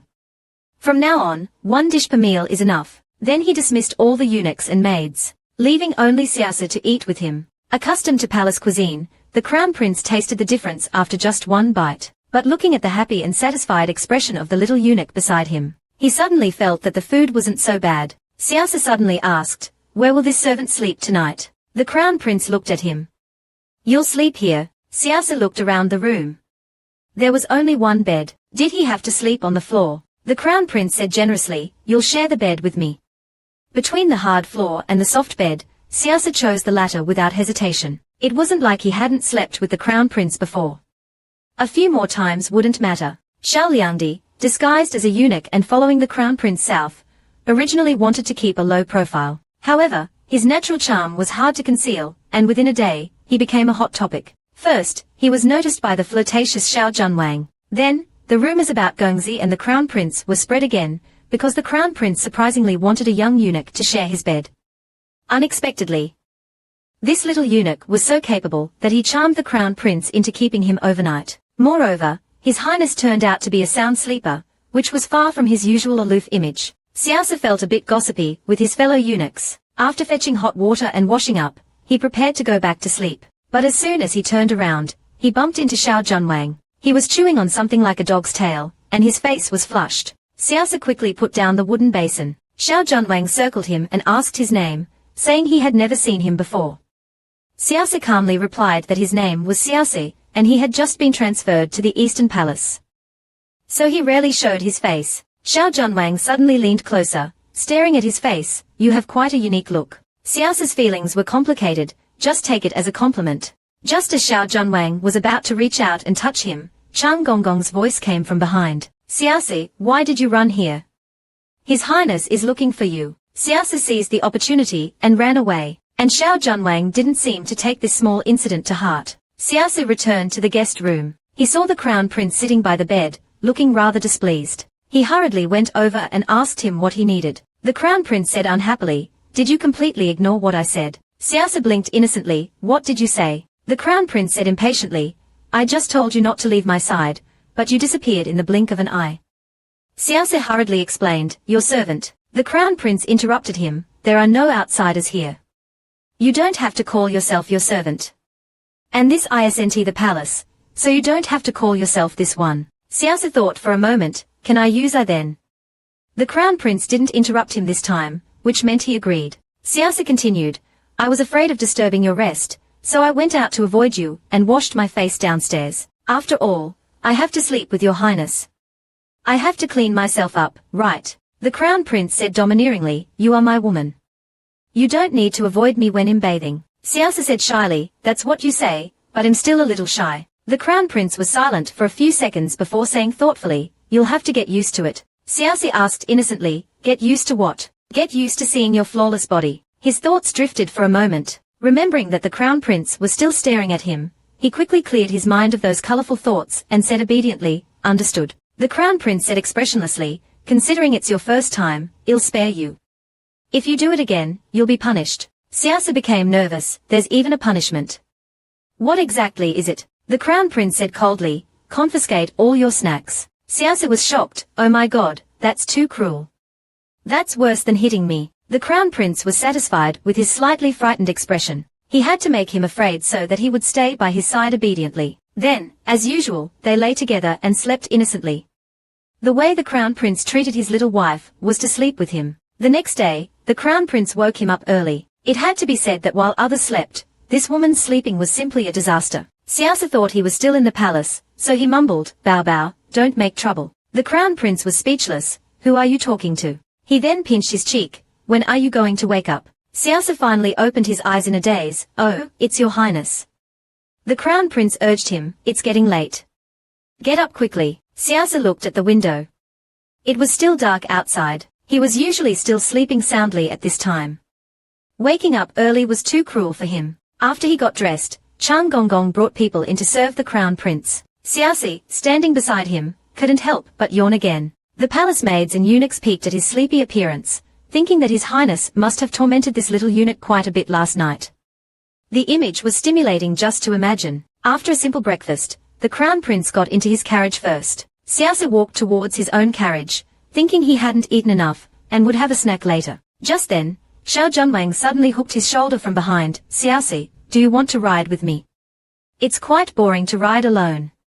You can chat with me." Siasa was very conscious of his status as the Crown Prince's consort, and righteously pushed away Xiao Junwang's hand. "I belong to His Highness and only serve him." However, the more he refused, the more interested Xiao Junwang became. "Just chatting with me, it's no big deal." At that moment, Someone opened the carriage curtain. The Crown Prince said coldly to him, "Since you find riding in a carriage so boring, I'll confiscate your carriage." Xiao Junwang was stunned. "If you take away my carriage, how am I supposed to go south?" The Crown Prince gave him two choices. Either ride a horse or walk. Xiao Junwang reluctantly chose to ride a horse. He then asked his guard to bring a horse and rode ahead. The Crown Prince looked at Xiaosa coldly. "What are you still standing there for? Get in." Xiaosa quickly climbed into the carriage. The atmosphere was a bit awkward, and he didn't dare to speak. The Crown Prince, who was reading, glanced at him. "When did you become so familiar with Xiao Junwang?" Xiaosa hurriedly explained, No, I don't know him at all. He was the one who insisted on pestering me. It has nothing to do with me." The Crown Prince said, "Next time he pesters you, come to me." Xiaosa nodded obediently. The Crown Prince looked at his shoulder that had been touched, and felt increasingly displeased. He patted the seat next to him coldly. "Come here." Xiaosa went over, confused. The Crown Prince patted his shoulder hard. "Stay away from Xiao Junwang in the future. That guy is a playboy, don't be fooled by him." He then gave him a plate of snacks. Xiaosi ate the snacks leisurely, and saw that he was still reading seriously. He thought that being a Crown Prince was really hard. He still had to do homework on business trips. Even students weren't as miserable as him. He found a comfortable position, and fell asleep after finishing the snacks. The atmosphere in the carriage became quiet and harmonious. That day, the Crown Prince's motorcade arrived at a small town. Xiaosa looked at this unremarkable town. He had a bad feeling. He leaned closer to the Crown Prince and whispered, "Your Highness, this place is not safe." The Crown Prince's expression changed slightly, and he asked him what was wrong. Xiaosa said seriously, "I'm afraid someone will try to harm you tonight. You must be careful." The Crown Prince nodded, indicating he understood. That night, the Crown Prince discussed the next steps with everyone. He planned to split into two groups. The carriages would continue south along the original route, while he would change his clothes and secretly take a boat along the waterway. They would meet up at the designated location. This plan, unsurprisingly, met with opposition. Xiao Junwang, on the contrary, sided with the Crown Prince. On the one hand, he found it too boring to travel with the large group. On the other hand, he had been riding a horse for a whole month, and his inner thighs and buttocks were all chafed, which was excruciatingly painful. Both sides engaged in a heated debate, neither willing to back down. Finally, the Crown Prince said expressionlessly, "Everywhere we go, the land has been cleared in advance. We can't understand the real lives of the common people. But since you're not willing, then forget it." Those who were still arguing were surprised that His Highness gave up so easily. Xiaofu and Xiaobao were afraid that he would change his mind. Xiao Junwang said indignantly, "You are the Crown Prince. They have to obey you even if they are unwilling." But seeing his determined expression, he asked curiously, "Do you have other plans?" The Crown Prince only said, "You'll know soon." Xiao Junwang had no choice but to leave reluctantly. After everyone left, the Crown Prince relaxed a bit and said, "Xiaosi, pour me a cup of tea." But there was no response. The Crown Prince looked over and saw Xiaosi standing in the corner like a pillar, motionless. He quietly walked over and nudged him. He seemed to hear a slight snoring sound. So he directly called out, "Xiaosi, wake up." The little eunuch in front of him seemed to have been switched on, instantly waking up. "Is it finally time to eat? What are we having tonight?" The Crown Prince looked at him expressionlessly. "You were dozing off just now, weren't you?" Xiaosi scratched his head embarrassedly. "You were all discussing things, and I couldn't help but fall asleep." The Crown Prince chuckled. "You can even fall asleep standing up. You're quite talented." Xiaosi was not ashamed but proud. "I developed this skill when I was at the city gate. My master's lessons were so boring that I always dozed off. My master made me stand against the wall. I thought it was a waste of time just standing there, so I practiced sleeping standing up, and I actually succeeded." The Crown Prince suddenly felt sorry for Zhuan Wenwenzhu. He must have been tormented quite a bit. Serving the Crown Prince as his little wife was quite tiring, because he had to bathe every day, and he liked others to help him bathe. But the Crown Prince's figure was really good. Broad shoulders, narrow waist, and long legs. He was only years old now, and he guessed he was about meters tall. He should still grow taller, but hopefully not over meters, or he would become a telephone pole. While he was lost in thought, he suddenly heard the Crown Prince's voice, "Xiaosi, where are you looking?" Xiaosi snapped back to his senses and said innocently, "I wasn't looking at anything." The Crown Prince said with a half smile, "You were staring at me just now. Do you have any improper thoughts about me?" Xiaosi quickly waved his hands. No, I absolutely wouldn't dare to have any thoughts about you. Then why were you staring at me just now? Xiaosa's head spun quickly. I was attracted by your perfect figure. Everyone loves beauty.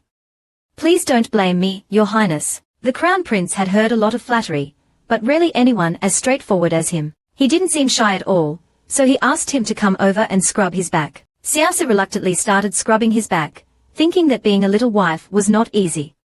Not only did he have to serve him food and drinks, but he also had to scrub his back. The more he thought about it, the angrier he got, and the harder he scrubbed. The Crown Prince couldn't take it anymore. Are you using a steel wool ball to scrub me? He waved him away. That's enough. When the Crown Prince stood up, Xiaosa quickly glanced at a certain place.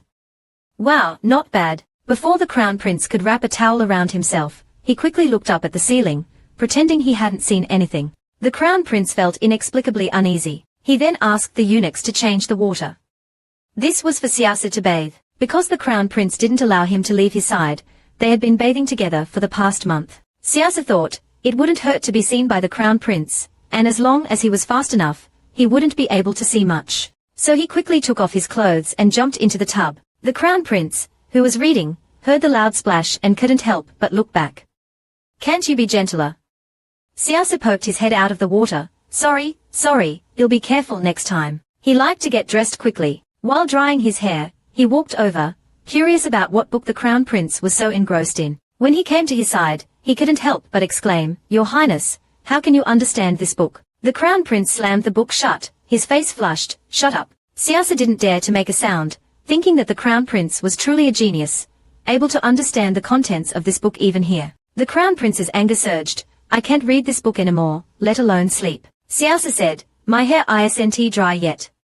The Crown Prince said angrily, Since you knew you had to wash your hair, why didn't you do it earlier? Xiaosa thought, You nitpicker, there's only one bathtub. I can only wash after you. But on the surface, he obediently admitted his mistake. It'll change next time. The Crown Prince suddenly said, We can bathe together in the future. Xiaosa dropped the towel in his hand. Is Your Highness finally going to lay his hands on this little one? The Crown Prince knew he was overthinking again from his expression, and continued, We can each have a tub with a screen in the middle. This can save time. Xiaosa once again despised himself in his heart. It turned out he had thought too much of the Crown Prince. Late at night, they were lying in bed sleeping. Suddenly, they heard a slight sound of the door being pushed open. Xiaosa opened his eyes abruptly. The Crown Prince gently held his waist and whispered, Don't move. Let them in so we can catch them red-handed.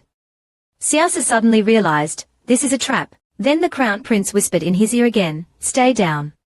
If a fight breaks out, hide yourself.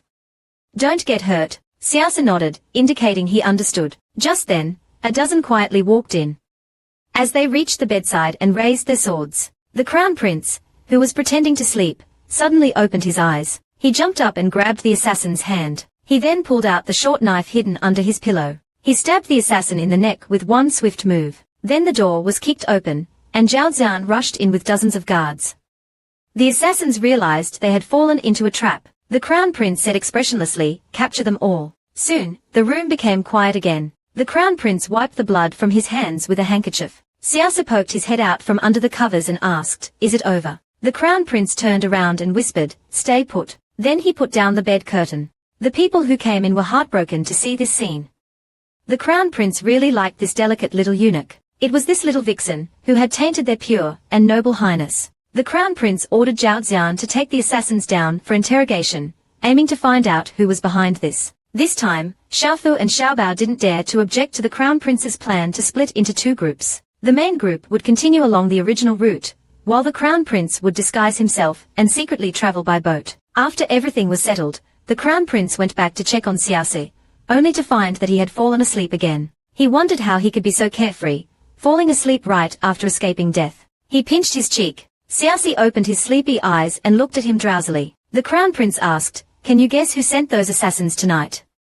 Xiaosi yawned and said, I don't know, but judging from the assassin's appearance, I can roughly guess their background and skills. They should be the first prince's assassins. The Crown Prince raised an eyebrow.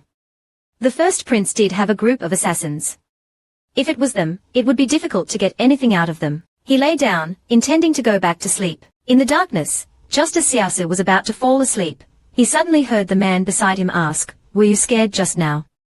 He mumbled sleepily, "Not really." The Crown Prince thought he was putting on a brave face. A normal person would definitely be scared in that situation, let alone a delicate young man. He said, "If you're scared, you can hold on to me." Siasa wanted to say that he really wasn't scared, but seeing the slightly expectant look in the Crown Prince's eyes, he changed his mind. After all, it was the person he chose. It was okay to indulge him occasionally. He obediently reached out and grabbed his sleeve. The Crown Prince wanted to say, "What's the use of grabbing my sleeve? You should hold my hand." But he still wanted to save face. He couldn't say such self-deprecating words, so he said angrily, "You're so timid," and closed his eyes, sulking. Xiao Junwang searched the inn several times, but couldn't find the assassin's accomplices. Zhao Xian interrogated the assassins and the innkeeper overnight, but didn't get any useful information. The Crown Prince remembered what Siasi had said last night. He said, "Use the first prince to bait them." Both of them were stunned. Xiao Junwang asked curiously, "Was it the first prince who did this?" The Crown Prince sneered, "The first prince has always regarded the position of Crown Prince as his. Ever since I was established as the Crown Prince, I've become a thorn in his side. So it's not surprising that he sent people to assassinate me." Xiao Junwang thought for a moment, "But if something were to happen to you, Your Highness, the first prince would be the first suspect. Isn't he afraid of being investigated?" The Crown Prince said, "There's probably someone else behind this." Xiao Junwang turned to leave and suddenly noticed a pair of shoes by the bed. He thought, "Is he still sleeping? This Siasi is really bold. Not only can he sleep with the Crown Prince, but he can also sleep in front of him. He really doesn't consider himself a servant at all." In the afternoon, the Crown Prince heard good news. They had forced the assassins to reveal their identities. They were indeed the first prince's assassins. He asked Siasi, who was eating an orange, "Do you have anything to say?" He thought for a moment and said, "Someone wants to see you and the first prince fight." He paused for a moment. "Who do you think wants to see us fight?" "Many people." This answer made the Crown Prince fall silent. Indeed, many people wanted him dead, including his brothers. The position of Crown Prince had elevated him to a position second only to the Emperor, but it had also taken away many things from him. Suddenly, a piece of orange reached his mouth. Looking up, he saw Siasi asking him if he wanted to eat it. "It's quite sweet." Tai Zedong opened his mouth and took a bite. "Indeed, it's very sweet." Siasi asked him if he wanted more. Tizer nodded. He didn't know why, but he didn't want to move even a finger. He needed to be fed. Siasa fed him oranges day after day. When she said she wanted some tea, Siasa peeled another orange for herself. Tizer suddenly asked Siasi, "Do you think him pitiful?" Siasa's face was full of apprehension. "You're someone who can enjoy dishes per meal. If you feel pitiful, then what about someone like me, who can only eat a few dishes per meal? Wouldn't I have no face to live?" Tizer was speechless. He surprisingly found her words quite reasonable. However, he felt it was necessary to explain himself. "I only have 5 dishes per meal now." Siasi ate her orange and said, "When you go back, won't you still have 20 dishes? Tizer said with some difficulty, "That's the rule set by our ancestors. I can't change it." Siasa said, "No one asked you to change it. It's you who can't get over it. If I were you, I'd be overjoyed." Tizer rolled his eyes. "But there's a price to pay for this." Siasa lowered her voice. "Even if you go out, you still have to pay for every dish. It depends on whether you think it's worth it." Tizer thought about his current situation. "I don't know if it's worth it or not. Anyway, I don't have a choice." Siasa spread her hands. 20 dishes are already in front of you. You can eat whatever you want. It's more than enough. Tizer thought to himself that he must be crazy to talk about these things with a foodie. They were completely talking at cross purposes. The motorcade continued along the original route. Tizi, with his little wife and the clinging Xiao Junwang, disguised themselves and boarded a merchant ship. Xiao Junwang was quite excited at first, feeling that the ship was much better than riding a horse. But after a few days, he couldn't laugh anymore because the merchant ship didn't provide meals. They could only eat dry steamed buns every day. Tizi, who was used to the delicacies of the palace, also found it hard to swallow. Siasi urged him to eat more, otherwise he would be hungry. Tizer said with a blank expression, "I'll eat when I'm hungry." Siasa simply picked up his remaining half of the steamed bun and ate it in big bites. Xiao Junwang really couldn't eat anymore and wanted to throw away the rest. Siasa said while eating, "This is food. Don't waste it." Xiao Junwang didn't take it seriously. It was just half a steamed bun. Usually, Such coarse food wouldn't even qualify to be on his table. Taisi glared at him. Eat it, Xiao Junwang said aggrievedly, didn't you also not finish yours? Taisi said angrily, can you compare yourself to me? Xiao Junwang dared not speak back. Of course not. 10 days later, the merchant ship docked at a port. Xiao Junwang rushed towards the shore and took a deep breath. Finally back on land. Sitting in the carriage, Xiaosi thought that everything was going smoothly so far. They entered Jinshou Prefecture, along the official road, and would turn back after meeting up with the Gangu line. Taisi lifted the carriage curtain, and saw that the land by the roadside was dry and cracked. Some farmers were kneeling there, crying. It turned out that they were all victims of the drought. A few days later, the carriage finally arrived at Chengguan Pass on the Gangu line. Shi Wei went forward to knock on the gate. After a while, a hand reached out from a crack in the open gate. Shi Wei quickly handed over the travel permit. The guard pushed it back and said, "What are you giving me this for?" "I want the entrance fee. 10 taels of silver per person." "Hurry up and pay," Shi Wei argued. "The usual entrance fee is just a few copper coins. Why is it 10 taels of silver here?" The guard said impatiently, "Just say whether you'll pay or not." Taisi said coldly, "Give him the money." The guard reluctantly took the silver and then let them in. After entering the pass, they stayed at a seemingly decent inn. Xiao Junwang was restless and asked the waiter about any fun places in the city. The waiter said dejectedly, "What fun can there be in a small town like ours? We used to have a temple fair every 15 days, but now the city gates are closed, so naturally, there's none." Xiao Junwang curiously asked him why the city gates were closed. The waiter sighed, "It's all because of the refugees. Many disaster victims have flooded into the city, causing several incidents of looting. I heard that Taisi is coming to our Gangu line. And the magistrate ordered everyone to drive all those disaster victims out of the city." Taisi turned his head and asked, "You all know that Taisi is coming?" The waiter craned his neck. "Of course." The magistrate, in order to please Taisi, even ordered the construction of a memorial arch in the city. Many men were forced into labor, causing resentment among the people. Taisi asked him, "Where is the memorial arch now?" The waiter pointed outside. "It's on the east side of the city.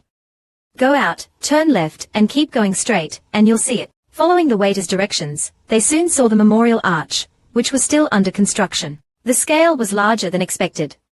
Many men were carrying stones, and many guards were supervising them. Taisi's eyes darkened. If he hadn't secretly come to Gangu line, he would never have known what kind of dirty deeds these people were doing under his name. Taisi was in a bad mood. Xiaosi offered cautiously, "How about I sing you a song to cheer you up?" Taisi quickly waved his hands. "No need." Xiaosi didn't give up. "Then how about telling a joke?" Taisi refused directly. "I don't want to hear your jokes." Xiaosi sighed. "You're really hard to please." Taisi's expression was serious. "Do those officials think him a fool?" Xiaosi said while eating pastries, "Definitely not a fool. You're the wise and brilliant Taisi Jianxia. They can't fool you." Taisi said again, "If I hadn't come here in advance, they might have gotten away with it. They used my name to exploit the people, forcibly conscripting laborers, causing public resentment. The people will think that I'm an ignorant prince who only knows how to eat, drink, and be merry. My reputation will be ruined little by little." Xiaosi comforted him, "Look on the bright side. Maybe your reputation has already been ruined." Taisi looked at her with a cold expression. Xiaosi chuckled. "Just kidding.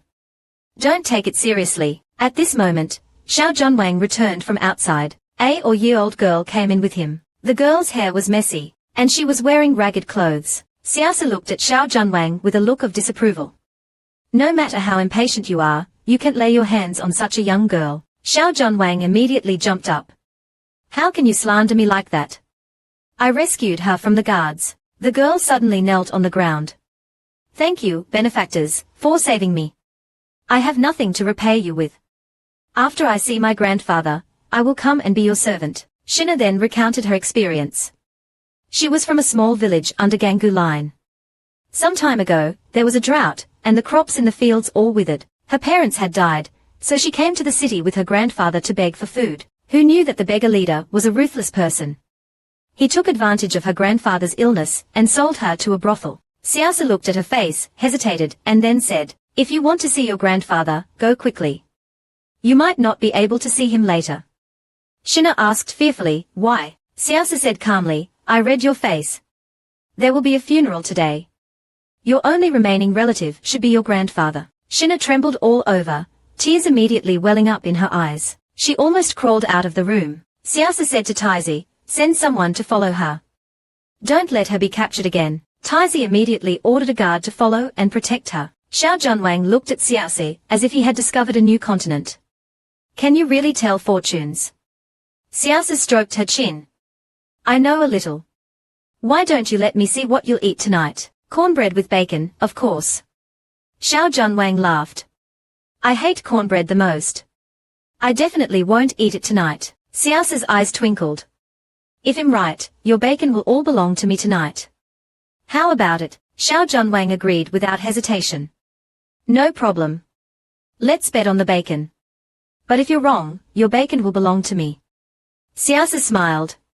"It's a deal." Xiao Junwang never expected to be proven wrong so quickly. Xiao Junwang was persistent and insisted on making a bet with her on what he would eat that night. As a result, he was quickly slapped in the face. He angrily questioned the waiter, "How can such a big inn only have cornbread? Where's the rice? Where are the noodles? If there's really nothing else, buns or steamed buns will do." The waiter explained helplessly, "The entire Gangu line is short of food. Except for the official granaries, where else can we find rice? Even these cornmeal and bacon are leftover from last year. We eat a little less every day, and we don't know how many more days it can last." Xiao Junwang said with a sullen face, "The cornbread is dry and hard. Who wants to eat it?" Siasa broke it into small pieces and soaked them in pickled vegetable soup, which softened it a lot. She thought to herself, so there's actually such a way to eat it. Xiao Zix's status as the crown prince's wife was quite high. She pushed the softened corn tortilla to the crown prince first. Xiao Junwang, watching the two show their affection in front of him, snorted angrily, "I won't eat staple food tonight, only meat." He stuffed a piece into his mouth, then immediately spat it out the next second. "This bacon is older than your mother's eyes." He picked up the teapot and started guzzling. Xiao 1111 kindly reminded him, "One pot of tea costs 1 tael of silver. You should drink less." Xiao Junwang compromised and asked Hu Ji to bring him a bowl of pickled cabbage soup and a few corn tortillas. Xiao 1111 immediately, and without hesitation, reached out her claws and snatched the entire plate of bacon in front of him. "You said all this bacon was mine." Xiao Junwang retortedly. Eat it, eat it. I'll order another plate." Xiao 1111 smiled darkly. "According to our bet, all the bacon you order tonight belongs to me. Even if you order more, it will still be mine." Xiao Junwang then realized there was such a big loophole. He said resentfully, "With your skills, being a junior consort is such a waste." Xiao 1111 continued eating without changing her expression. "I'm just taking advantage of the situation. But I won't share the bacon with you." Xiao Junwang gritted his teeth and said, "I don't believe it." The little girl rescued by Xiao Junwang yesterday went back to check on her grandfather, but he had passed away. She knelt on the ground, "My grandfather has passed away. I don't have any money now. Please buy me, as long as I can buy a coffin to bury my grandfather." After finishing speaking, she kowtowed heavily. Xiao 1111 squatted down and asked her what special skills she had. Shina replied, "I can mend clothes, do housework, and raise chickens. My grandfather is old and has limited mobility. I was responsible for the vegetable garden and chickens at home. I've also raised pigs and ducks before." Xiao Zix's eyes lit up when she heard that she could raise pigs. She immediately took out 2 taels of silver from her bosom. "This money is for you. You will belong to me from now on." Shina gratefully said, "After I bury my grandfather, I will come back to find you." After watching her run out, the crown prince asked Xiao 1111 puzzledly, "Why did you buy her? Aren't there enough people in Qinggajian for you to use?" Xiao 1111 muttered softly, "But they don't know how to raise pigs." The crown prince thought he had misheard. "What did you say? You want to raise what?" Xiao 1111 said ingratiatingly, "I think just eating chicken, duck, and fish is too monotonous. How can our meals be complete without pork? Think about the delicious streaky pork, stir-fried into fragrant twice-cooked pork, dompa pork, and matesai kuru. I can't stand it anymore. The more I think about it, the more I crave it. My mouth is watering." The crown prince said sternly, "No raising pigs in the East Palace." He could tolerate her raising chickens, ducks, and fish, but this woman actually dared to think about raising pigs. Did she think the East Palace was a farm? Xiao 1111 grabbed his sleeve and started acting coquettishly. "Please, I really want to eat pork. The Crown Prince ruthlessly shook off her little claws. No acting coquettishly. Xiao 1111 hugged his arm again. Pork is so delicious. Don't you really want to eat it? The Crown Prince still coldly shook his head and refused. Failing to act coquettishly, Xiao 1111 decided to start selling her misery. When I was young, in the mountains, I only had cabbage, radish, and beans every day. I could only eat meat during the New Year. At that time, I thought that when I grew up, I would definitely eat a lot of pork. Your Highness, can't you fulfill my wish? The Crown Prince looked disbelieving. Your family was so poor that they couldn't even afford pork. Yes, we were very poor. I think you ate us into poverty. Xiao 1111 said angrily, Your Highness, you're not being very cute right now. The Crown Prince decided to compromise a little. If you really want to eat pork, you can ask the Imperial Kitchen to make it for you. Xiao 1111 curled her lip. I don't think the Imperial Kitchen cooks as well as Bao Qing. Besides, the Imperial Kitchen is too far from Qinggajian. By the time the dishes are brought back, they'll be cold. Twice-cooked pork has to be eaten fresh out of the wok to be fragrant. The Crown Prince still firmly refused. Even so, you can't raise pigs in the East Palace. Absolutely not. The Crown Prince thought she would continue to pester him, but Xiao 1111 took 2 steps back and sat down on the ground. Then she feebly started singing, in order to make the Crown Prince agree to let her raise pigs in the East Palace. Xiao 1111 lay down on the ground and started putting on a pathetic performance. I, a humble girl from a small town near Jiangju, my family was once carefree and sweet. A bully came knocking, seizing my house and land. I argued with him, only to be beaten with a stick. That bully forced me to marry him, becoming his 18th concubine. My heart is filled with bitterness, but who can understand? I have a wish, so pure and simple. The Crown Prince felt his temples throbbing. This woman would say anything for a bite to eat. What is all this? Who's the bully? And whose 18th concubine did you become? Xiao 1111 remained unmoved and continued singing pathetically. I became his 18th concubine, yet he won't even let me eat pork. My heart is filled with bitterness. But who can understand? The Crown Prince couldn't bear it anymore and interrupted her angrily. You're allowed to raise 1 pig, and only this once. There won't be a next time. Xiao 1111 immediately jumped up and hugged him. You are the best husband in the world. Moi. The Crown Prince's heart was a mixture of exasperation and amusement. He felt he must be the most absurd Crown Prince in history, allowing a pig to be raised in the East Palace. He couldn't imagine what the Emperor, Empress, and court officials would think if they found out. They would probably go crazy. At this moment, Xiao Zhenwang suddenly pushed the door open. Crown Prince, we. The next second, he immediately covered his eyes. Sorry, I didn't mean to interrupt. You guys continue. Why? The Crown Prince wanted to speak but stopped. Xiao Zhenwang had to stop, raise his hand and swear, I was wrong. I didn't see anything. Just pretend I was never here. I promise I won't tell anyone about you guys doing that. Xiaosi released the Crown Prince and asked curiously, what's that? Xiao Zhenwang didn't dare to say it clearly, so he could only vaguely hint, it's that. You all know what it is. Xiaosi looked confused. Is there anything that can't be said clearly? Xiao Zhenwang had a look of anticipation on his face. Oh, it's the kind of thing you and the Crown Prince did just now. Xiaosi said innocently, the Crown Prince and I were just discussing things. All right, the Crown Prince interrupted her, not letting her talk about raising pigs. She would rather be misunderstood for fooling around with a little eunuch than let people know that her Feifei was raising pigs in the East Palace. So he quickly changed the subject and asked Xiao Zhenwang what he was here for. Xiao Zhenwang then remembered his official business. I went out today and heard something. Many children have gone missing in Qingli recently. The parents of the children went to the magistrate to report the case. But the Yamen said they were busy preparing to receive the Crown Prince, and had no time to deal with such trivial matters. The Crown Prince frowned. Qingli has been closed recently. If the children are missing, they must still be in Qingli. As long as we search, we can find them.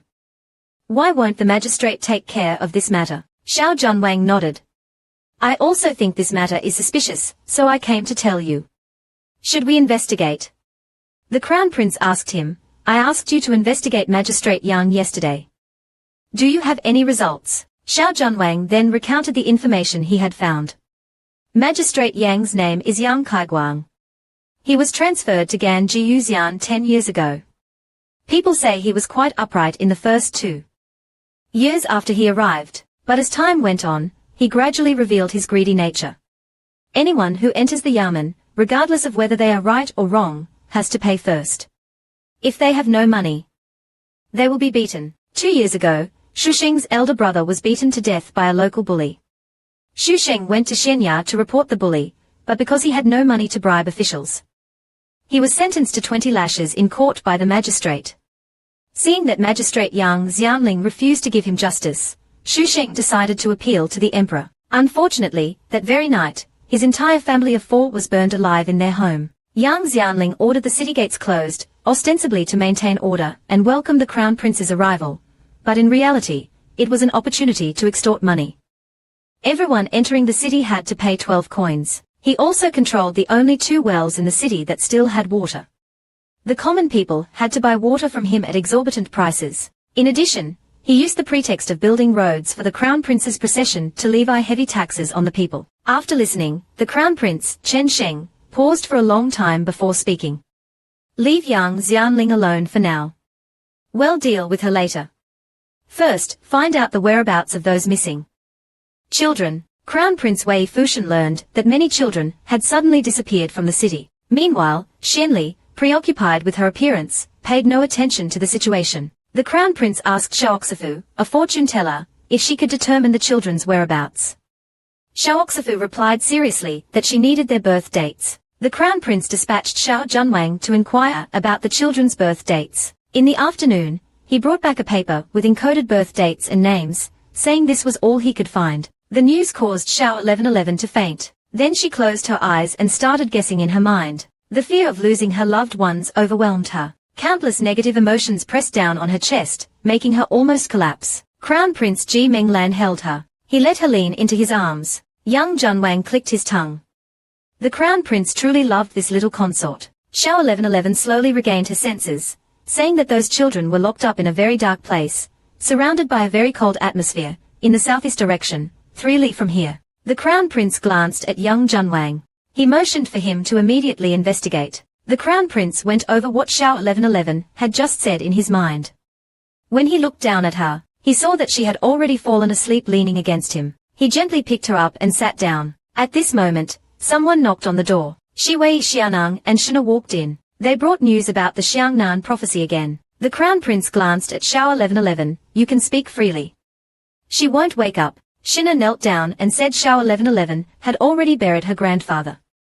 From now on, I am your slave. The Crown Prince said Xiao 1111 had bought her. From now on, you will follow her. Xiang Nan stepped forward and reported, your subordinate encountered a group of wolves while accompanying Xinga on an errand. They tried to capture Xinga, but this subordinate fought them off. Xinga said this matter is somehow related to Yang Xianling. The Crown Prince became intrigued. Why is that? Xinga mustered her courage and said softly, I was kidnapped and sold to Xian Yue by my cousin. When I woke up, I was already locked in a dungeon. There were more than a dozen girls about my age in there. The Crown Prince immediately thought of the missing children and asked, how many people are imprisoned in that place? Shina thought carefully, I only know there were people in my cell. I don't know about the other cells. The Crown Prince asked how she escaped yesterday. Shina said, a servant chose 4 girls from our cell, saying they wanted us to serve a distinguished guest. That distinguished guest was an old Taoist priest. He was invited by Yang Xianling, supposedly to help the Crown Prince hold a prayer ceremony for rain, she added. Yang Xianling was very respectful to that old Taoist. Yet he let her serve him, which was humiliating, she continued. The old Taoist said he wanted to read my bones, but his hands wandered all over my body. I was frightened and angry, so I pushed him. The servant next to him immediately hit me. They thought I wouldn't leave, so Yai escorted me back to prison. On the way, I took advantage of Yai's inattention and ran away.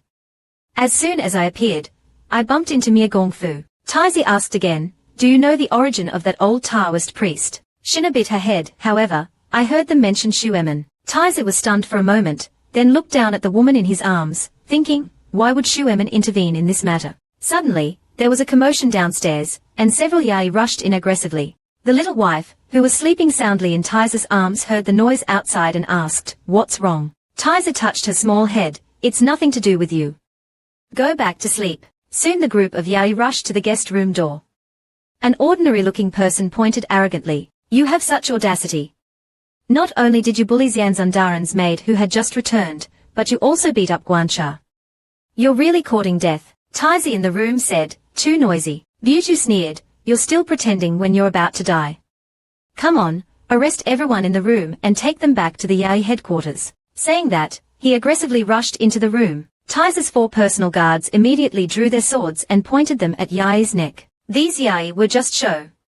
Seeing this, they probably realized they had kicked an iron plate. They immediately retreated in panic. At this time, Xiao Junwang, who had just returned from outside, happened to see this scene. He hurried upstairs and knocked on the door. Pushing open the door, he saw Xiaosi leaning against Tizi's leg and sleeping.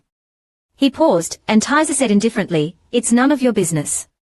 Don't mind him. Xiao Junwang leaned closer and whispered mysteriously, do you know what place is 3 miles southeast of here? Unexpectedly, Tizi easily uttered 2 words. Xianya. Xiao Junwang looked incredulous, how did you know? Could Xiaosi even calculate this? Tizi didn't answer his question, only saying, the missing children are all locked up in the Xianya dungeon. This matter is related to Yang Xianling. We don't have enough manpower right now. We have to wait for Zhao Zian to arrive with the main force before we can take action against him. Xiao Junwang agreed with this approach. At this time, the innkeeper Zhong Hui came over and cautiously said, our inn will be closed from today. Could you please move to another inn? Xiao Junwang frowned, are you driving us away? The innkeeper smiled apologetically, I have no choice. You just hit Xianya's people. They definitely won't let it go. I'm just a small business. I really can't afford any trouble. Xiao Junwang was quite unhappy. Wherever he went, people fawned over him. When had he ever been driven away like this? He wanted to say something more, but Tizi interrupted him, settle the bill. We're leaving. After the innkeeper left, Xiao Junwang couldn't help but complain, Your Highness, why do we have to put up with this? With just 1 word from you, we can buy this small inn at any time. Tizi said, the Xianya people have suffered losses twice in a row, and they must already hate us. We can't confront them head-on right now. We have to leave before they come to us. Xiao Junwang immediately got up to arrange their departure. Tizi looked down at the woman who was still sleeping soundly, and pinched her small face, Xiaosi. Xiaosi opened her eyes and asked discontentedly, Your Highness, what are you doing? Tizi said, we can't stay here anymore. We have to go somewhere else. Xiaosi had no problem with it, but rubbed her pinched face, there are many ways to wake me up. Why do you have to pinch my face? Tizi said expressionlessly, I like it. Xiaosi snorted and glared at him. This person is really annoying. Xiaosi's eyes lit up when she saw Shina and asked, have you arranged for my grandfather's funeral? Shina said gratefully, everything has been arranged. You can ask me to do anything for you in the future. Xiaosi said expectantly, I don't have anything else for you to do. You just need to help me raise at this moment. Tizi coughed heavily behind her. Xiaosi's words were interrupted. She turned around and asked, is your throat uncomfortable? Tizi said indifferently, no, it's nothing. Let's go. So the group set off. However, finding a place to stay proved difficult for Xiao Junwang. Now many people knew that a group of outsiders had fought with Xianya's officials. The inns were afraid of trouble, and were unwilling to let them stay. Helplessly, he could only find an abandoned courtyard that had been deserted for many years. Xiaosi sighed softly, this house might be burned down tonight. Tizi raised an eyebrow, have you foreseen something? Xiaosi said, actually, I don't even need to calculate. We not only robbed Xianya's people, but also beat them twice in a row. They won't let us go. However, after they find us, they probably won't confront us directly. Just a fire can trap us all inside. Tizi thought for a moment. He called Xiao Junwang over and whispered a few instructions. After listening, Xiao Junwang smiled darkly, no problem.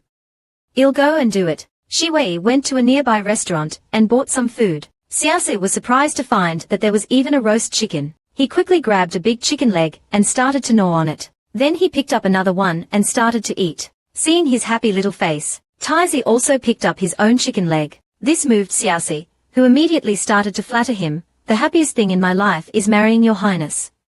Tizi was speechless. Your happiness is just a chicken leg. Xiaosi nodded vigorously, yes, yes. Tizi said angrily, your happiness is really cheap. Xiaosa smiled cunningly. Cheap happiness is easier to obtain. Expensive happiness will make people discouraged. Taizi was speechless. This woman was always silly, but occasionally she could say something profound. Not long after they left, the entire inn was surrounded by Yai. Jintianshi kicked open the inn's door. He ordered his men to turn the inn upside down, but they found nothing. Then he ordered his men to search the surrounding area one by one, until dark, when he finally found the abandoned courtyard where Taizi and his group were staying. Jintianshi said excitedly, "Finally, I've found them. Let's go in and skin them alive." Buchu reminded him, "If we just barge in like this, we might suffer losses. Why don't we just set it on fire, just like we did to that Shusheng 2 years ago?" Jintianshi smiled darkly and nodded, "That's a good idea." At this time, Xiaosa was already fast asleep. Taizi was looking at the fire. Shi Wei whispered outside the door, "There's movement outside. Xianya's people are piling up firewood and bringing a lot of kerosene. It looks like they want to set fire to the place." Taizi said indifferently, "Ignore them." Just as the Yai poured kerosene on the firewood and were about to light it, a carriage suddenly arrived near the courtyard.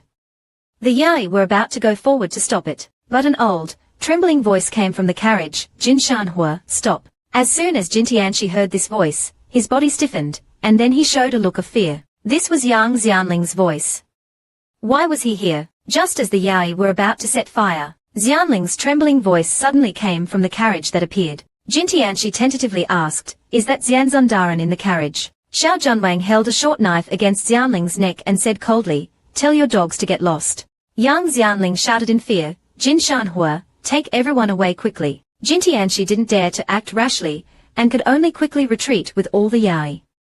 Xiao Junwang dragged Yang Xianling into the courtyard. Taizi then slowly walked out of the room. Xiao Junwang kicked him to his knees. Then he reported, "Your Highness, I've brought him back." Yang Xianling, who was still being scolded, was shocked when he heard this. "What?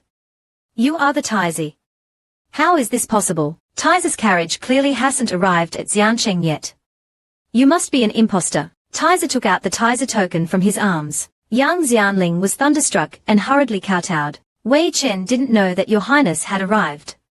Wei Chen deserves 10,000 deaths." Taizi said coldly, "You do deserve to die." Yang Xianling shuddered and started to desperately explain. The reason Wei Chen closed the city gates was to prevent the people in the city from suffering from the chaos caused by outsiders. Although the 10 taels of silver entry fee is a bit expensive, it's to exchange for food for the poor disaster victims. Also, the money for building the Shingong was voluntarily donated by the gentry.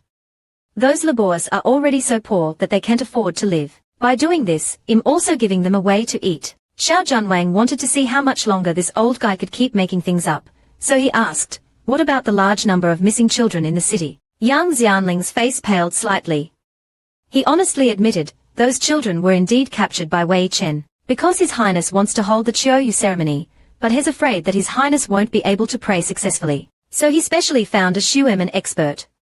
He told Wei Chen that if he wants the prayer to be successful, he needs children between the ages of and whose bazi have water as a jiping. Wei Chen simply captured all the children of this age group in the city, and let the expert choose the children whose bazi match. The other children will be sent home. Taizi said coldly, "The children used as jiping will die in the end, won't they?" Yang Xianling desperately defended himself. It was all that expert's idea. Taizi asked again, "How did you find that Taoist priest Qianshan Jusha?" Yang Xianling confessed, "His Taoist name is Qianshan Jusha. I specially invited him to Shenya to tell my fortune, and it turned out to be quite accurate. So I asked him about the Qiuyu ceremony." Xiao Junwang asked, "Should we also capture that charlatan Taoist priest?" Taizi nodded in agreement. He also wanted to know who this Qianshan Jusha really was. When Xiao Junwang led people to infiltrate Shenya, the old Taoist priest was preparing to pack his bags and run away. Xiao Junwang hit him on the back of his head. After knocking him unconscious, he brought him directly back to the abandoned courtyard. Looking at him sleeping soundly, Xiaosa didn't know if he was really sleeping, so he gently tickled the soles of his feet. Xiaosa suddenly woke up from his dream and sat up. "What are you doing?" Taizi said casually, "Waking you up." Xiaosa shrank his feet into the blanket and said aggrievedly, "You can't tickle my feet." Taizi looked at him. "You said it hurts when I pinch your face, and you complain when I touch your feet. Just tell me directly where on your body I can touch." Xiaosa thought for a moment and stretched out a finger from under the blanket. Taizi asked, "Can I touch your finger?" Xiaosa quickly said, "Not my finger, but my fingernail." My hair is also fine. Tizer decided to skip this topic that might anger him to death, and directly reached out to pinch his little cheek. Stop messing around and get up. I have something for you to do. Siasa showed disgust. Your hand touched my feet. Tizer looked at him amusedly. I haven't even disliked you, yet you're already disgusted with yourself. Siasa grumbled twice and started to put on his clothes. Tizer asked him, do you Shueman people often go out? Siasa paused. Have you met someone from Shueman? Tizer said, there's an old Taoist priest in Xianya who claims to be from Shueman. His Taoist name is Qianshan Jusha. Then he briefly explained the situation with the old Taoist priest and Yang Xianling. Seeing Siasa continuously munching on snacks, he couldn't help but ask, why are you still eating in the middle of the night? Siasa said plausibly, I originally don't eat at night. You insisted on waking me up, and I get hungry when I wake up, so it's all my fault. No, even if the whole world is wrong, your highness can't be wrong. Tizer was speechless. This flattery could be even more blatant. Siasa said, it's not just me who hasn't heard of him. As far as I know, there is no one named Qianshan Jusha in Shueman. Tizer asked cautiously, do you know everyone in Shueman? Siasa found a comfortable position to sit down. There are only a few people in total. Of course, I know them all. There are many miscellaneous people on the mountain, but there are only 5 people who are officially admitted.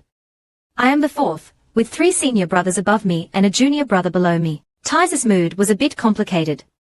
Why does your Shueman sound like a makeshift organization? Siasa said casually, you can think of it that way if you want. At this time, Shiwei came to report, the person has been brought back. Tizer said to Siasi, who was still eating, stop eating for now and come out with me to take a look. At this time, the old Taoist priest was kneeling together with Yang Xianling, looking dejected. He recognized at a glance that the cold and handsome man in front of him was the leader of this group. He pretended to ask calmly, what do you want with me? Tizer said straightforwardly, I want to know about Shueman. Do you know the name of Zuman's leader? The old Taoist priest put on a profound look. Shueman has always been secretive, and the leader never appears in front of outsiders. Revealing his affairs to outsiders is a violation of the sect's rules. Tizer turned to look at Siasa beside him. Have you seen this person before? Siasi, while still chewing on snacks, said casually, never seen him before. My Shifu once went down the mountain to cultivate, and lived in the secular world for a long time. This man is full of nonsense, clearly a fraud. The old Taoist priest's face changed. He pointed at Siasi and angrily said, you know nothing about Shueman. How dare you slander me here? Aren't you afraid that our Shueman will come after you? Siasi, while still munching on snacks, glanced at the old Taoist priest and exposed all his secrets. Your name is Li Ergu, and you live in Shaoguza village. Your father is a gambler. In order to pay off his debts, he sold your 2 older sisters and a younger sister, leaving only you, his son, to be raised by an old lady. Unfortunately, you've been bad since childhood. Not only did you anger your mother to death, but you also caused your father to have his leg broken. At the age of, you had an affair with a young woman and were beaten half to death by her husband. After that, you started wandering around and cheating. I right? The old Taoist priest looked at him, as if he had seen a ghost. How could he know so much? But they had never met before. Yang Xianling looked at the old Taoist priest in disbelief. You are really a liar.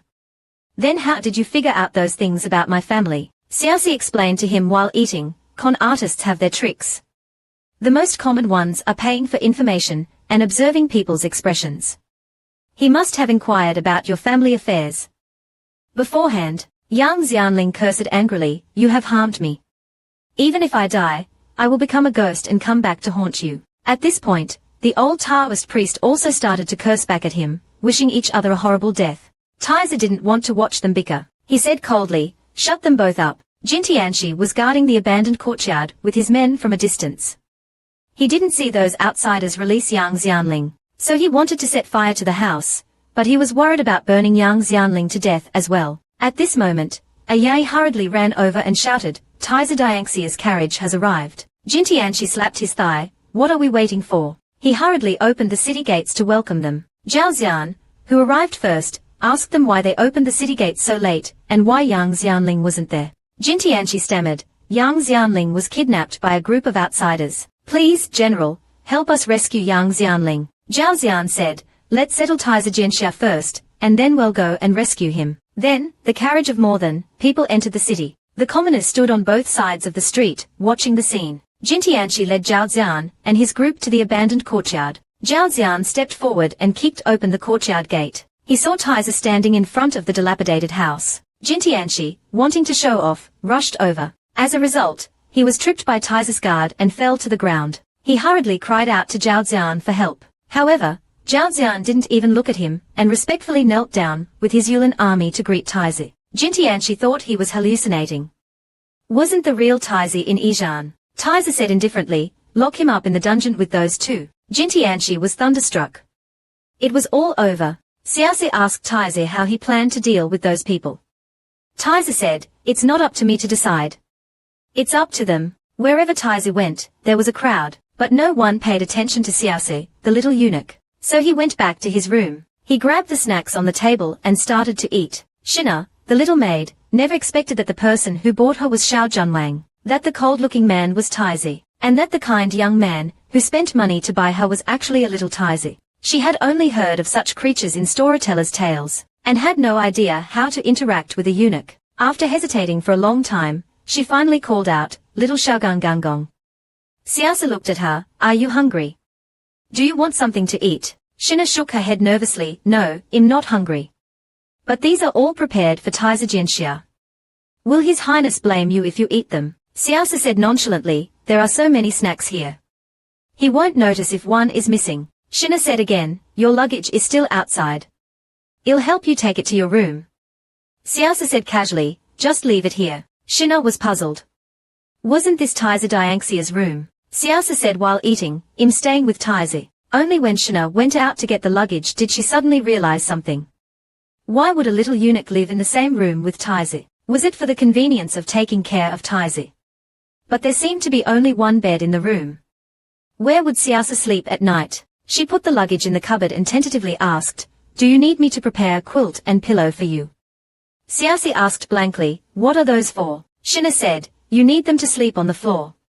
Xiaoxi asked with a confused look, why would I sleep on the floor? I can just sleep on the bed. Shina was stunned.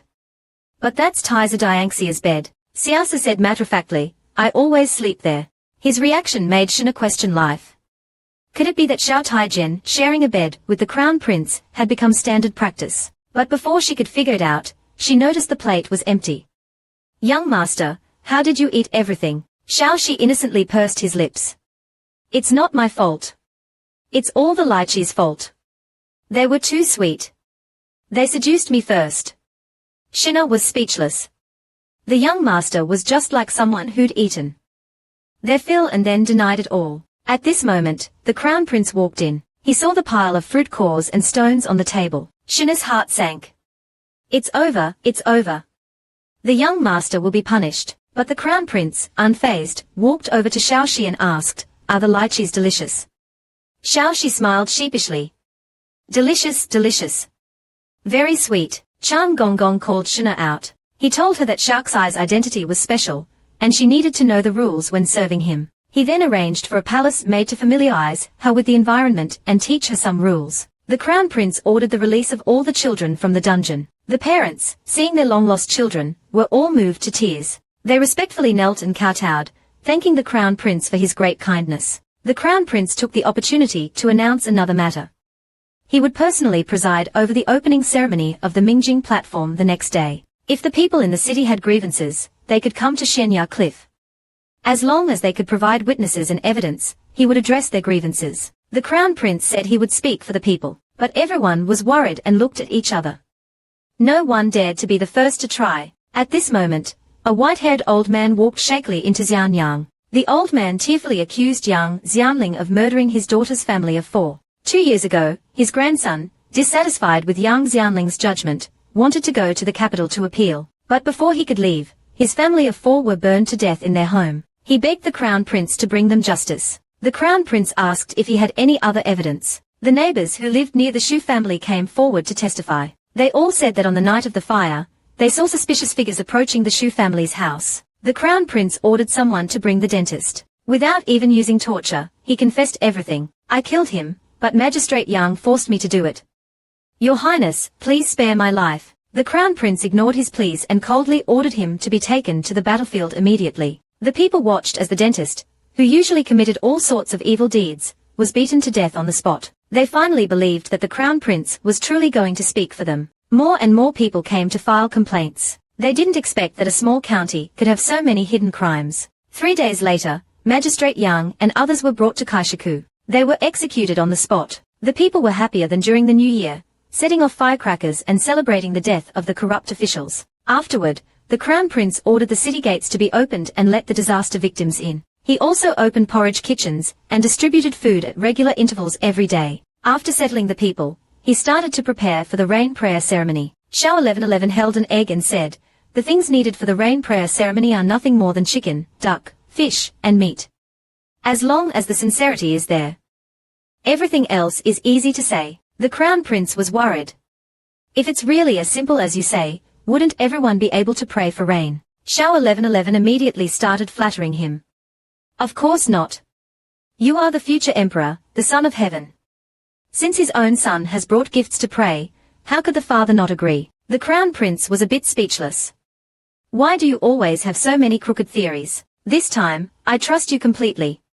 If I can't pray for rain, we'll both be in trouble. Shao 1111 patted his shoulder and comforted him. Don't worry. If things really don't work out, I can always go back to the academy with my master. I'll take you back with me then. The Crown Prince rolled his eyes at him. Not only are you going to ruin yourself, but you're also going to drag your man down with you. Does your master know how troublesome you are? Shao 1111 suddenly remembered something. Oh right, you'll also have to read a prayer. He found a piece of paper and scribbled all over it. The content was very straightforward.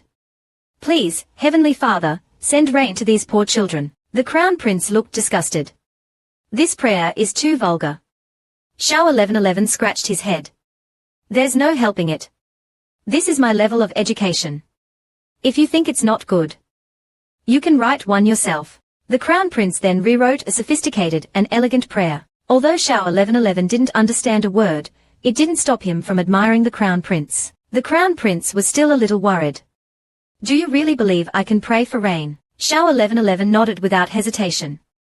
Of course, I believe you will succeed. Not long after, a tributary was dug. The river water converged with the mountain spring water at the foot of the mountain, forming a lake. The people cheered excitedly. Amidst everyone's anticipation, the Crown Prince set off to pray for rain. He slowly walked into the Dragon God Temple. Firecrackers exploded in front of the temple. The people outside the temple knelt down, praying for rain. Then the Crown Prince read the sophisticated prayer. A miraculous thing happened.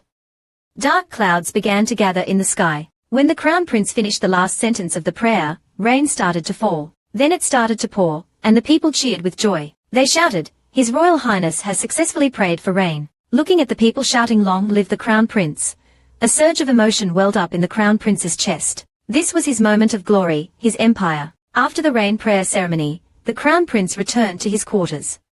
The imperial physicians all congratulated him with admiring gazes, but he went straight into the bedroom. Everyone was celebrating the long-awaited rain. Meanwhile, oblivious to the noise outside, Shao 1111 was sleeping soundly on the bed, his sleeping posture as unrestrained as ever. This time, the Crown Prince didn't pinch his little face. Instead, he hugged him, along with the blanket, into his arms. This hug was very tight, and Shao 1111 was startled awake. He opened his eyes in a daze. "Your Highness, you're back." The Crown Prince whispered thank you in his ear. Hearing the cheers outside the window, Shao 1111 smiled proudly. "Your Highness, you succeeded." The Crown Prince didn't speak. When he accepted the worship of tens of thousands of people just now, he felt the weight of the dynasty for the first time. Being born into the royal family wasn't his choice, nor was becoming the Crown Prince. He had always lived under the control of others and never had his own ideas. This rain prayer was the first time he insisted on doing something his own way. Everyone thought he was being foolish, and many were waiting to see him fail. Sometimes, even he himself doubted whether he could succeed. Fortunately, he didn't give up, and it was all thanks to this woman's support. This heavy rain was like a key that opened the floodgates. It rained heavily throughout the 4 prefectures in the south. Having successfully completed his mission, the Crown Prince prepared to return to the capital. Peng Lin reported that many people had brought local specialties as gifts. The Crown Prince wasn't interested, but his little consort's eyes lit up. He asked what Shao 1111 wanted to do. Shao 1111 said ingratiatingly that he wanted to see what local specialties they had brought. The Crown Prince said indifferently, "It's just ordinary stuff.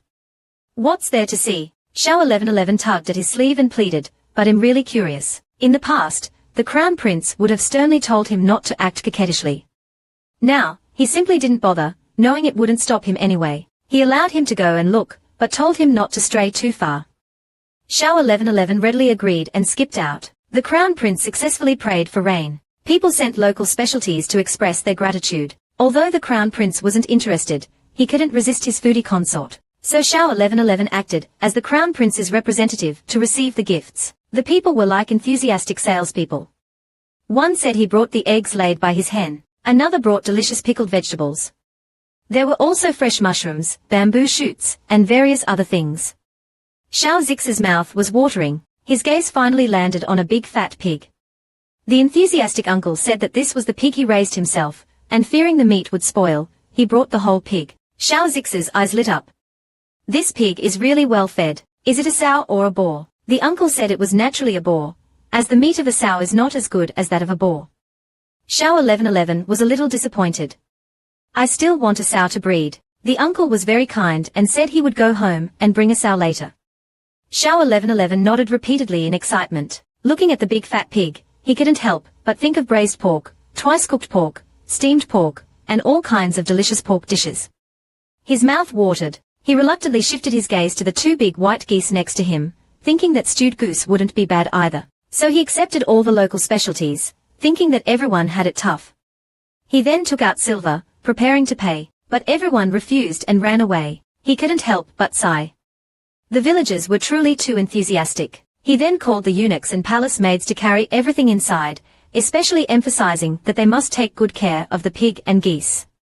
He was going to take them back to the capital. The Crown Prince, who was reading by the window, darkened upon hearing this. He thought this woman would immediately order someone to slaughter the pig and geese.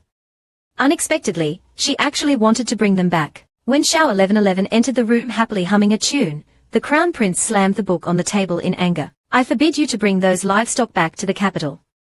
Xiao 1111 asked puzzledly, "Why?" The Crown Prince looked embarrassed. "I am the Crown Prince. What would it look like to return to the capital with 2 pigs and 2 geese? Xiao 1111 hurriedly said ingratiatingly, "We can find a cage to put them in and cover it with cloth. Then no one will know you brought pigs and geese." The Crown Prince sneered, "You really are a little idiot." Xiao 1111 scratched his head shyly. "Thank you for the compliment, Your Highness. I'm not complimenting you. It's okay, it's okay. I'll just take it as a compliment." The Crown Prince took a deep breath, trying to tell himself to stay calm and not get angry. Xiao 1111 moved closer to him and said with a giggle, "The villagers were all praising you just now. Not only did you speak up for them, but you also prayed for rain for them. You are truly the best Crown Prince in the world." Unexpectedly, the Crown Prince remained indifferent. "Don't think flattery will change my mind." Xiao 1111 continued to coax him persistently. "The local specialties they brought are not just gifts, but their gratitude for everything you've done for them." The Crown Prince remained silent. Then he turned away, still ignoring him. Xiao 1111 leaned against him and continued to flatter him. "I'm really glad I chose you. You will definitely be a good emperor in the future. I will definitely do my best to help you ascend to the throne." Then he made a big heart shape with his hands. "Your Highness, moi." The Crown Prince finally relented. "Just this once, no more next time." After he finished speaking, he realized he seemed to have said this many times before. Xiao 1111 immediately gave him an enthusiastic hug. By the time the Crown Prince came to his senses, Xiao 1111 had already let go of him and returned to his foodie state.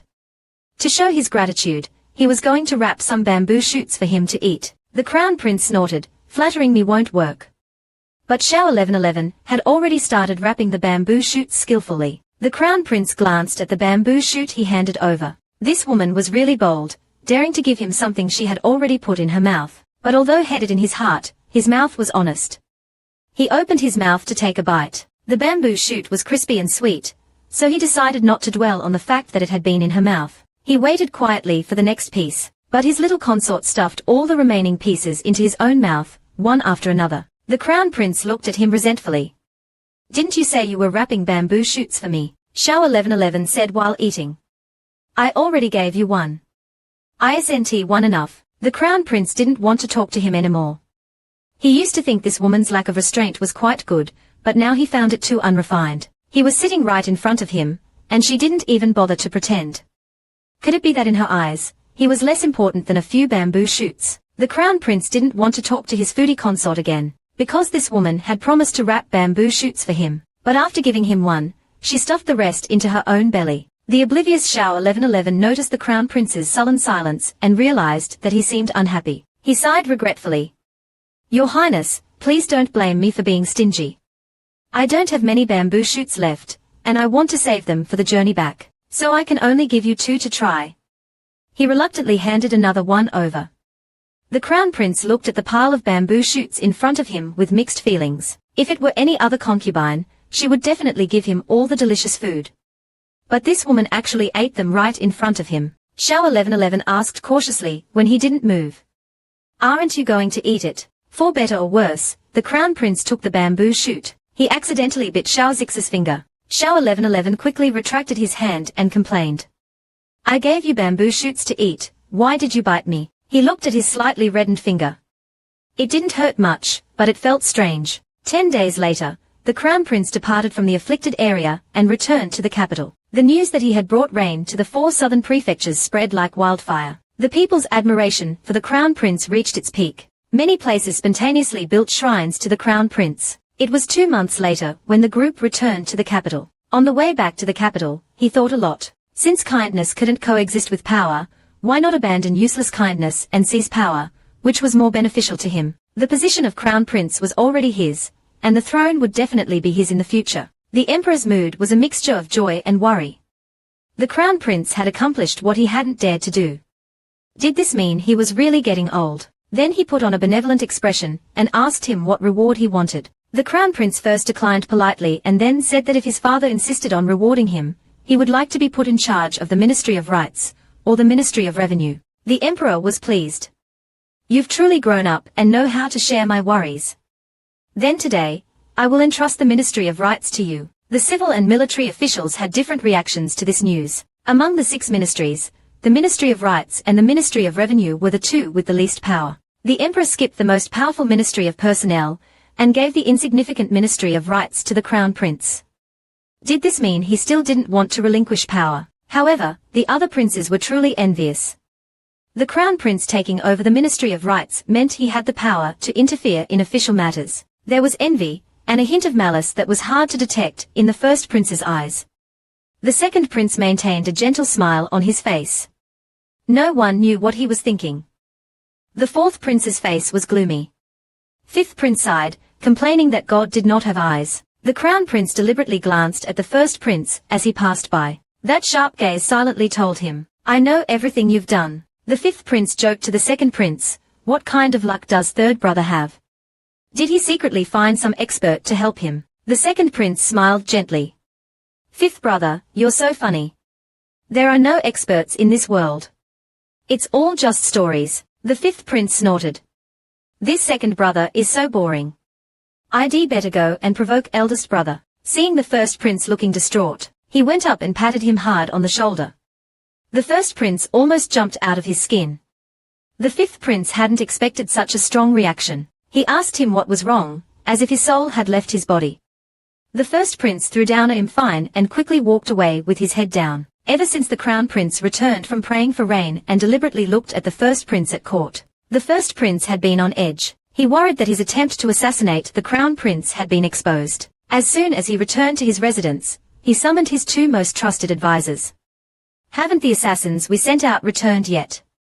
One advisor shook his head. Not yet, the other said. We've sent out everyone we can. We still haven't found any trace of them. There are only 2 possibilities for this situation. Either they are dead, or they've been captured. The first prince gritted his teeth. I hope they are all dead, so I don't have to worry about this anymore. Did the crown prince say anything to you? He didn't say anything, but he looked at me. I think he probably knows everything. As soon as these words were spoken, the 3 of them felt a chill down their spines. If those assassins were really captured by the crown prince, it meant that the crown prince had something on the first prince. After a long time, one of the advisors suggested cautiously. Now the initiative is completely in the crown prince's hands.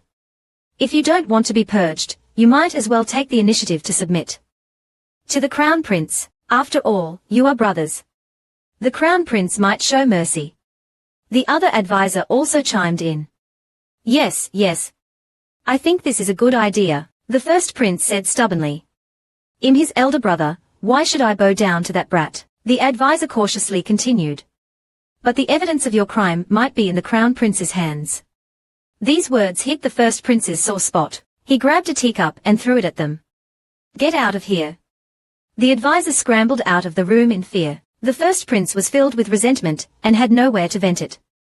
He swore that he would rather jump off a building than apologize to his third brother. The news of the Crown Prince's return quickly spread throughout the palace. Li Qingfei, who had just returned from his fief, was the first to react. He specially dressed up and came to Shufang Palace. The little eunuch guarding the door said respectfully, His Highness is meeting with someone and cannot be disturbed at the moment. Li Qingfei smiled and said, I'm here to bring soup to the Crown Prince. Please help me deliver it. He stuffed a purse filled with silver into the eunuch's hand. The little eunuch smiled and accepted the purse before heading inside. Inside Shufang Palace, Taifu worriedly reminded the Crown Prince. Your Highness, your request for the Ministry of Rights and the Ministry of Revenue in front of so many people today might displease His Majesty, the Crown Prince calmly said, I just don't want to continue being passive. Taifu sighed, Your Highness, this approach may arouse His Majesty's suspicion. The Crown Prince didn't speak again. Even if he did nothing, his father might not believe him. Instead, it would give others the impression that he was easy to bully. Since he had already reached the position of Crown Prince, it was impossible to retreat. This was a small eunuch finally finding an opportunity to speak. Your Highness, Li Zifei sent you soup. Would you like to drink it now or later? The Crown Prince didn't even look. No, take it away. He changed into yours in the carriage beforehand. As soon as he returned to Qinggajian, he ran to the back excitedly. Quick, quick, move my babies in. Shino looked at him in surprise while holding the package. No wonder the Crown Prince would reveal such important news. It turns out they were originally a team. Bao Qing happily ran out. Young master, you're finally back. This servant has been so worried these days. I haven't been able to eat or sleep well. Xiao Liangdi hugged her and comforted her. I've been doing well outside and brought back a lot of things. After saying that, she led her to see the 2 pigs and 2 geese. In the future, we can add 2 more dishes to our table. Bao Qing hesitated for a moment before speaking with difficulty. Do you want to raise pigs in our backyard? Xiao Liangdi nodded and said yes. Bao Qing desperately argued, but we don't have anyone who knows how to raise pigs. Xiao Liangdi quickly called Shino over. I brought back a pig-raising expert. This is Shin He will specialize in raising pigs and chickens for me. And he also knows how to farm. Then she pointed to Bao Qing and introduced, this is Bao Qing, the chief maid of our Qinggajian. You will be under his charge from now on. Shino called out. Sister Bao Qing, but Bao Qing was still in shock at the prospect of raising pigs and couldn't recover. Shino enthusiastically carried some stones to build a pigsty. He then turned to go to the chicken coop, walking briskly towards the small shed. Before, he was worried that he would appear inferior to his brother after arriving. Now, looking at the chicken coop and vegetable garden in front of him, he found that it wasn't much different from the village where he used to live. Xiao Liangdi returned to her room and immediately threw herself onto the soft bed, sighing involuntarily, it's most comfortable lying here. Bao Qing looked at her relaxed appearance and found it both amusing and exasperating. Young master, if someone didn't know, they would think you went to some remote place instead of returning to your family home. Xiao Liangdi agreed. Didn't I just return from a long trip? Bao Qing asked with concern. Did the servants neglect you during your return to the general's residence? Xiao Liangdi said weakly, I was fine, but the cook at the general's residence wasn't as good as you. I'm not used to the food there. Bao Qing's heart ached when she heard this. No wonder you seem to have lost weight. What do you want to eat? This servant will make it for you right now. Xiao Liangdi's eyes lit up, and she immediately sat up and started listing dishes. Let's skip the braised pork for now. We can't slaughter those 2 pigs yet. We need to keep them to have piglets. Then we can have roast suckling pig. Bao Qing hesitated before voicing her concerns. The chickens and ducks are fine, but those 2 pigs are really difficult to raise. They smell too much. If the Crown Prince comes here to study and smells it, he might not come to our Qinggajian again. Xiao Liangdi nonchalantly said, it's okay. I got His Highness permission to raise pigs. Bao Qing was truly shocked this time. The elegant and noble crown prince actually agreed to let a concubine raise pigs in his backyard. It showed how much he doted on and loved Xiao Liangdi. The crown prince went to the south for official business, and was gone for 3 months. As soon as he returned to the East Palace, his concubines began to compete for his favor. Li Zifei was the first to act. She dressed up elaborately, and went to the study to deliver soup to the crown prince. However, the soup went in, but she didn't. A small eunuch came out of the door carrying the empty bowl. Li Zifei, full of anticipation, asked him to drink the soup quickly. The little eunuch helplessly said, "His Highness is very busy now, and has no time to drink your soup. Please take it back." Li Zifei's hopes were dashed. Did the crown prince really intend to ignore her forever? If so, what was the difference between that and being sent to the cold palace? Saiyun, her maid, noticed her disappointment and tried to comfort her, telling her not to overthink. Li Zifei said angrily that when Xiao Liangdi delivered soup, the crown prince not only drank it, but also let her into the study. Yet she couldn't even get a glimpse of the crown prince. If Xiao Liangdi truly monopolized the crown prince's favor, wouldn't the other women in the East Palace be left out in the cold? She couldn't accept this and decided to seek help from the empress. The empress wasn't pleased with her behavior. Empress Qin lazily asked, "What do you want?" Li Zifei lowered her head and said, "Chen Qian has offended His Highness, and he refuses to see Chen Qian. I can only come to beg your majesty for help." The empress looked at her coldly. "Are you sure you want me to help you?" Li Zifei nodded her head. "As long as you can help Chen Qian reconcile with His Highness, Chen Qian is willing to be your ox or horse." At this point, the empress didn't even bother scolding her. She simply said, "Go kneel at the side." Then she ordered a palace maid to summon the crown prince. Soon, the crown prince arrived at the Jiafang Jian. After being lectured by the empress, he happened to meet Li Zifei's secretly admiring gaze. The crown prince's eyes were cold as ice. Li Zifei felt a chill in her heart. The empress' attitude remained indifferent. "You've just taken over the Ministry of Works. The Qin family has a few acquaintances there. You can take some time to talk to them." The crown prince nodded in acknowledgement. The empress continued, "Next month, there will be a Triumphant banquet at Shanglin Yuan. Noble young ladies from various families in the capital will be invited. You should go with the crown princess and take a look. The position of crown princess has been vacant for a while, and you're not young anymore.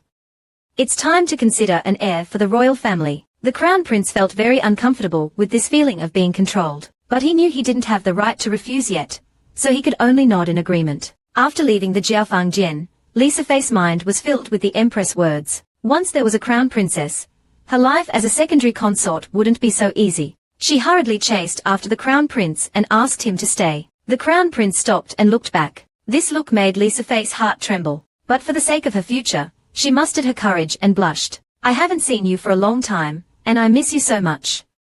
But the crown prince's first words were, "Have you finished copying the Buddhist scriptures?" Li Zifei was taken aback. She didn't expect the crown prince to remember this. She acted coquettishly, staying in Ziyunan and copying scriptures for a month. Isn't that more sincere than copying Buddhist scriptures? But the crown prince remained unmoved.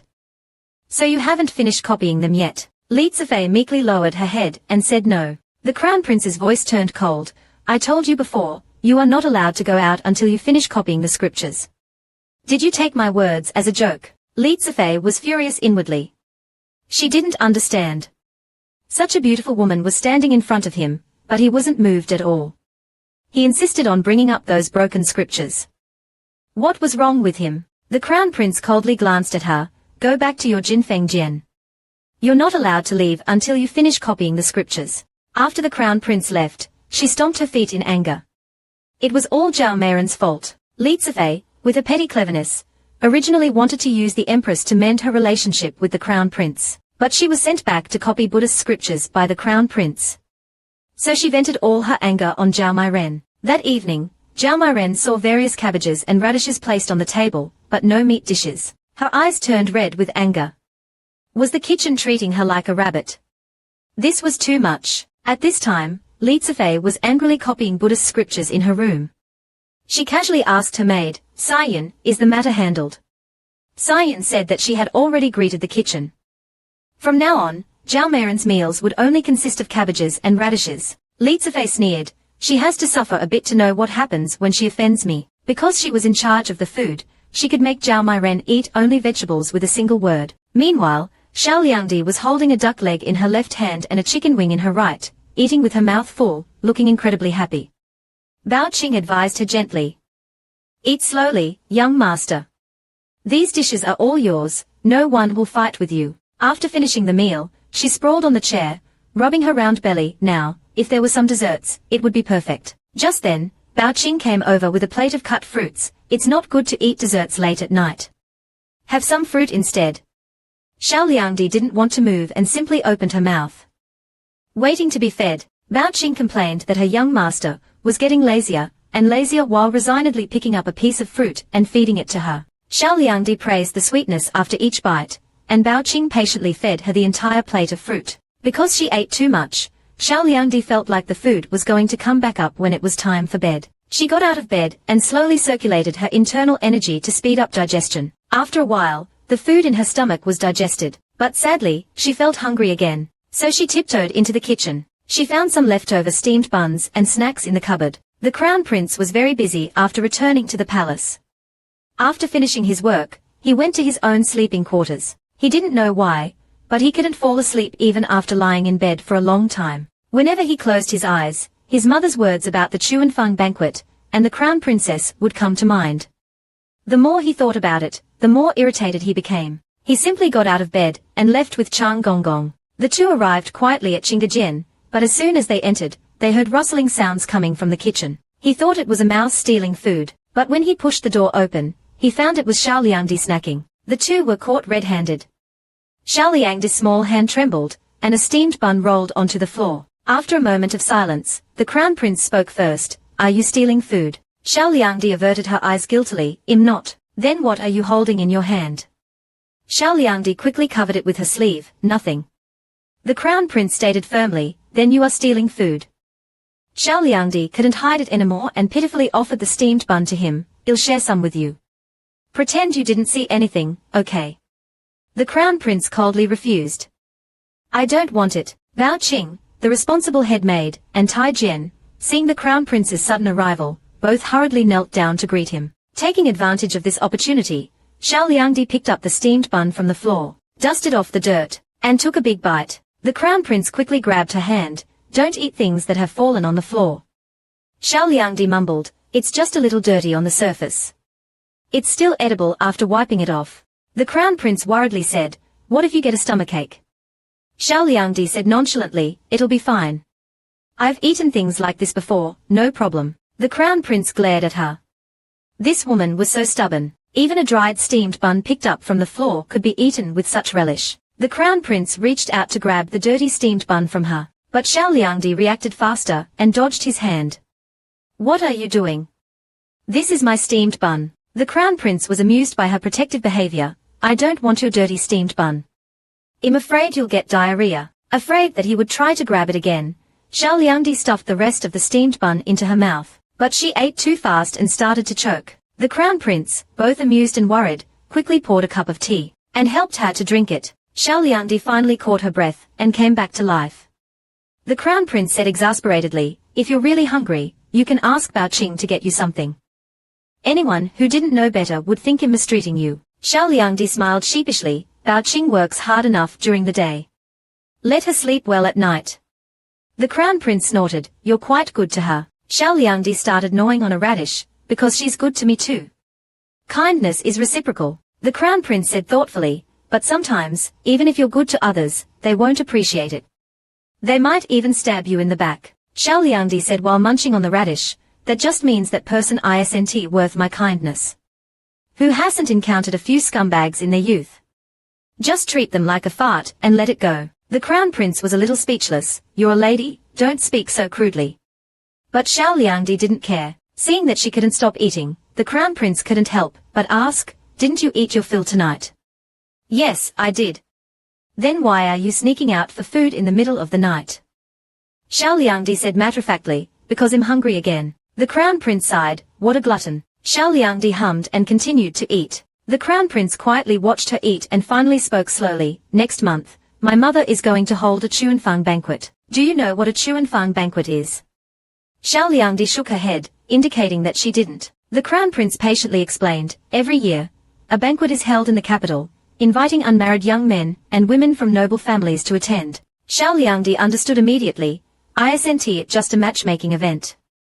A banquet for unmarried men and women to meet with the premise of marriage. The Crown Prince thought this description was quite apartment. But this year's Triumphant banquet is special. My mother wants to choose a Crown Princess for me from the young ladies attending the banquet. He stopped here, waiting to see Xiao Liangdi's reaction. But she just responded casually with an "oh," and continued to eat, not taking it seriously at all. The Crown Prince had to take the initiative to ask, "Don't you have anything to say?" Xiao Liangdi smiled brightly. "I wish you success in your matchmaking." The Crown Prince felt a lump in his chest, neither up nor down, making him feel uncomfortable. "Do you, like everyone else, want me to marry a Crown Princess?" Xiao Liangdi said nonchalantly. "Whether you marry or not is your decision." The Crown Prince was almost angered by her indifferent attitude. An unknown fire ignited in his heart. "I hope you'll remember what you said tonight, and won't regret it later." After saying that, he stormed out with a dark face. Xiao Liangdi didn't understand why he suddenly got angry. Chan Gonggong was puzzled. The Crown Prince was fine when he entered. Why did he leave in anger? Did he have a fight with Xiao Liangdi? After the Crown Prince left, Xiao Liangdi went back to bed and continued to sleep. She really couldn't understand why the Crown Prince was angry. Being born into the royal family meant less freedom in terms of relationships, but material abundance. He didn't need to lift a finger every day, living a godlike life, yet he was still dissatisfied. It was clear that he lacked the hardships of social experience. Bao Qing learned from the talkative Tai Jian that the Crown Prince had come quietly last night, and then left angrily. She had a bad feeling and hurriedly woke up Xiao Liangdi, who was still sound asleep. "Young master, did you upset His Highness last night?" Xiao Liangdi was still groggy. "I don't know.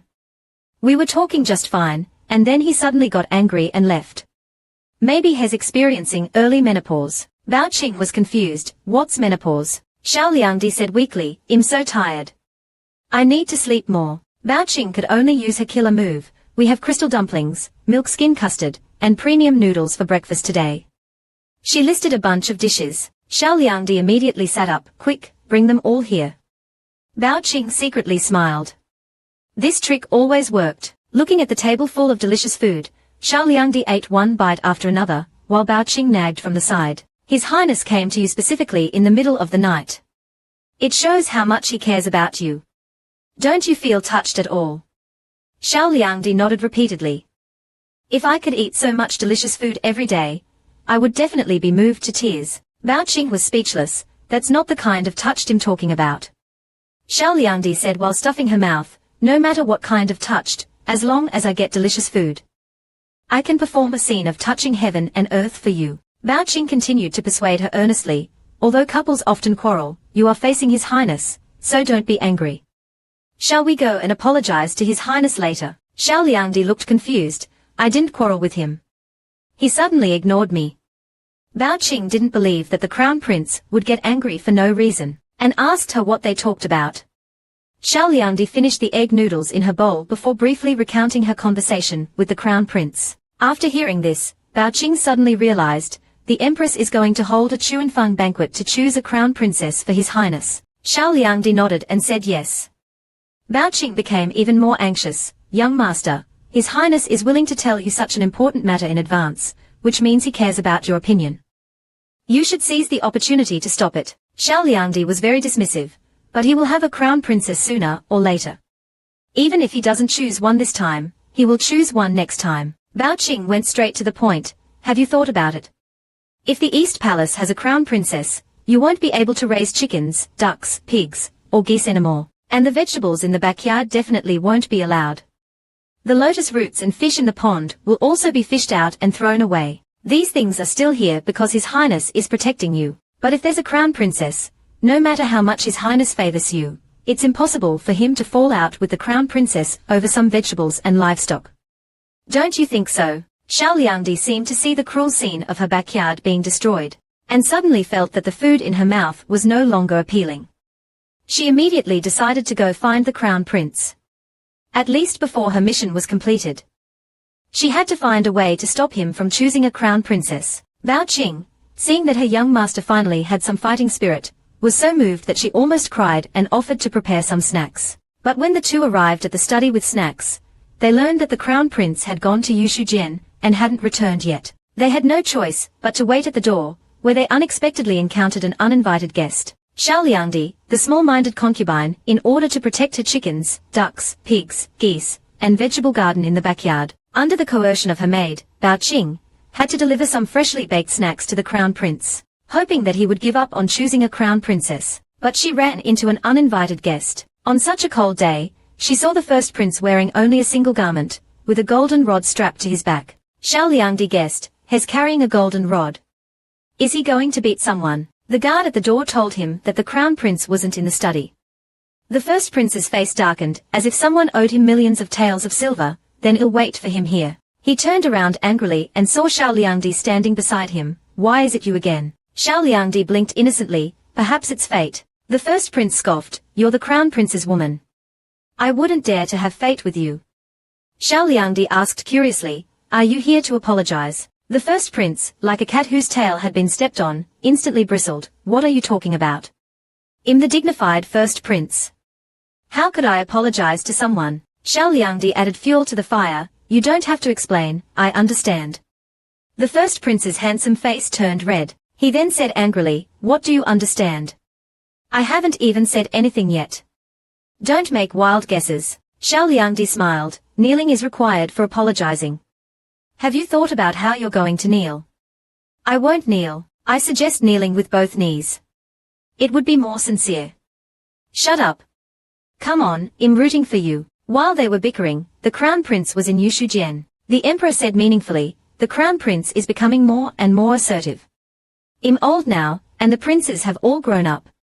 It's time to give them a chance to prove themselves. Everyone flattered him, saying that His Majesty could live for another 100 years without any problem. After finishing his business and dismissing the officials, the emperor kept the crown prince behind. I heard from the empress that she plans to hold a Triumphant banquet next month to choose a crown princess for you. Do you have any ideal candidates in mind? Although the crown prince was annoyed, he respectfully said, I will follow father's and mother's arrangements. The emperor seemed pleased. The empress favors the eldest daughter of the Qin family. That girl is indeed beautiful. She just turned 16 this year, a perfect match for your age. I remember you met her once. What do you think of her? The crown prince lowered his eyes. That was a long time ago. I don't remember much. The emperor chuckled. You were only a few years old when you met her. It's normal not to remember, but that Qin girl is too gentle. She's suitable as a concubine, but not as a crown princess. She lacks a bit of strength. Actually, the third daughter of the Jing family and the fifth daughter of the Duan family are also good choices for crown princess. The third daughter of the Jing family is good at managing the household, and the fifth daughter of the Duan family is good at handling external affairs. Whoever marries you will be a good helpmate. The crown prince knew clearly that both families were firmly in the emperor's faction. More importantly, they were all superficially glamorous, but held no real power, mere figureheads. So he played along. Anyone father approves of must be excellent. The empress planned to hold a Triumphant banquet to choose a crown princess for the crown prince. Her choice was naturally her own niece, and the emperor also recommended two noble ladies from his faction. After the crown prince left Yushujian, Xiao Junwang noticed his bad mood and quickly put away his playful manner. He asked seriously, what are you going to do with the 4 assassins we caught? The crown prince said indifferently, keep them locked up for now. Don't do anything yet. Xiao Junwang asked puzzledly, aren't you going to hand them over to His Majesty? This is a good opportunity to get rid of the first prince. The crown prince calmly said, even if eldest brother is eliminated, there are still other imperial brothers. I kept those assassins alive to restrain eldest brother. Eldest brother looks fierce, but is actually timid. He should have guessed that the assassins fell into my hands. The more afraid he is, the more advantageous it is for us. Xiao Junwang gradually grasped his meaning. In this way, the first prince wouldn't dare to act rashly. The crown prince didn't speak. Although the first prince is a fool, he is rich and generous. Several younger princes like him very much. The second prince is thoughtful and gentle, and is very popular among the princes. If the first prince is removed, the second prince will become too powerful, which would be most disadvantageous for him. The two unknowingly walked to the East Palace. Seeing Xiao Liangdi and the first prince waiting at the study door, he asked, why are you two here? Xiao Liangdi respectfully said, I was rude to His Highness last night, and got angry. I specially brought some pastries, hoping His Highness will calm down and not hold it against me. The Crown Prince thought, I'm so guilty. Ultimately, if he truly felt uneasy, he should have chased after him last night, when he left angrily. He even deliberately slowed down, waiting for his little wife to catch up, but after waiting for a long time, he didn't see anyone. He could only wait for her to say she didn't like sweets. Xiao Liangdi hurriedly opened the food box. There are also some that aren't very sweet. The Crown Prince continued to act. I don't like those that aren't sweet either. Xiao Liangdi made a bitter face. You're too difficult to please. While they were talking, Xiao Junwang stared at him with confusion. Isn't Xiao Liangdi a young eunuch? Why is he dressed as a woman and calling himself Chen? Could it be that the Crown Prince has a hobby of making eunuchs dress as concubines? I didn't expect the Crown Prince to look so noble, but privately he has such peculiar tastes. Appearances can be deceiving. Xiao Junwang's straightforward muttering caught Xiao Liangdi's attention. He smiled at him. Xiao Junwang was a little stunned by his smile. Not to mention, this little eunuch looks really good in women's clothing. The Crown Prince glared at him unkindly. What are you looking at? Xiao Junwang quickly looked away. Nothing. The first prince, unwilling to be ignored, coughed. I have something to tell you. The Crown Prince casually asked, what is it? The first prince glanced at the other two. There are too many irrelevant people here. It's not convenient to talk. Xiao Junwang then noticed the golden bar on the first prince's back and suddenly understood. He came to apologize. Just as he was about to leave, he suddenly remembered something at home.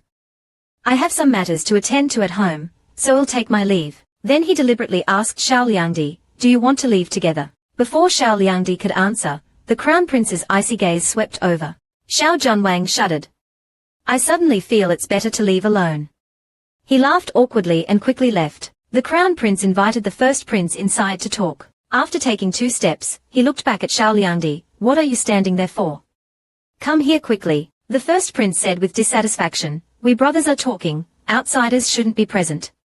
The Crown Prince said indifferently, Xiao Liangdi is not an outsider. Xiao Liangdi immediately acted subserviently. Yes, Chen and His Highness are family. The first prince, imagining the scene of himself apologizing being watched, glared at him fiercely. Xiao Liangdi hid behind the Crown Prince. He looked so scary. The Crown Prince glanced at the first prince. Why are you being fierce? The first prince denied it. Nothing. The 3 entered the study. The Crown Prince was too lazy to exchange pleasantries with him, and urged him to speak quickly. The first prince tried to suppress his anger.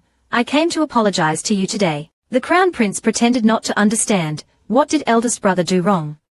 The first prince lowered his head and said, what crime I committed, you should know in your heart. The Crown Prince looked at him coldly. I don't understand. The first prince sent people to assassinate the Crown Prince, right? After hesitating for a long time, he decided to come to apologize. He looked at the Crown Prince coldly and asked him what he wanted. The first prince gritted his teeth and said, at this point, you don't have to pretend to be confused. The Crown Prince didn't speak, just looked at him calmly. The first prince forced himself to say, you occupy the position of Crown Prince.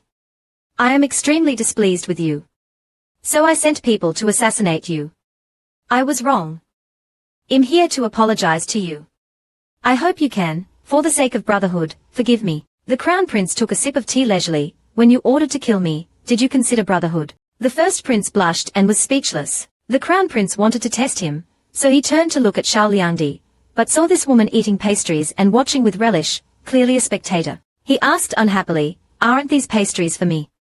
Xiao Liangdi was startled. But don't you dislike pastries? The Crown Prince said expressionlessly, I didn't like them just now, but now I kind of want to eat them. Xiao Liangdi was speechless. This Crown Prince is so fickle. It's really difficult to be a qualified little wife.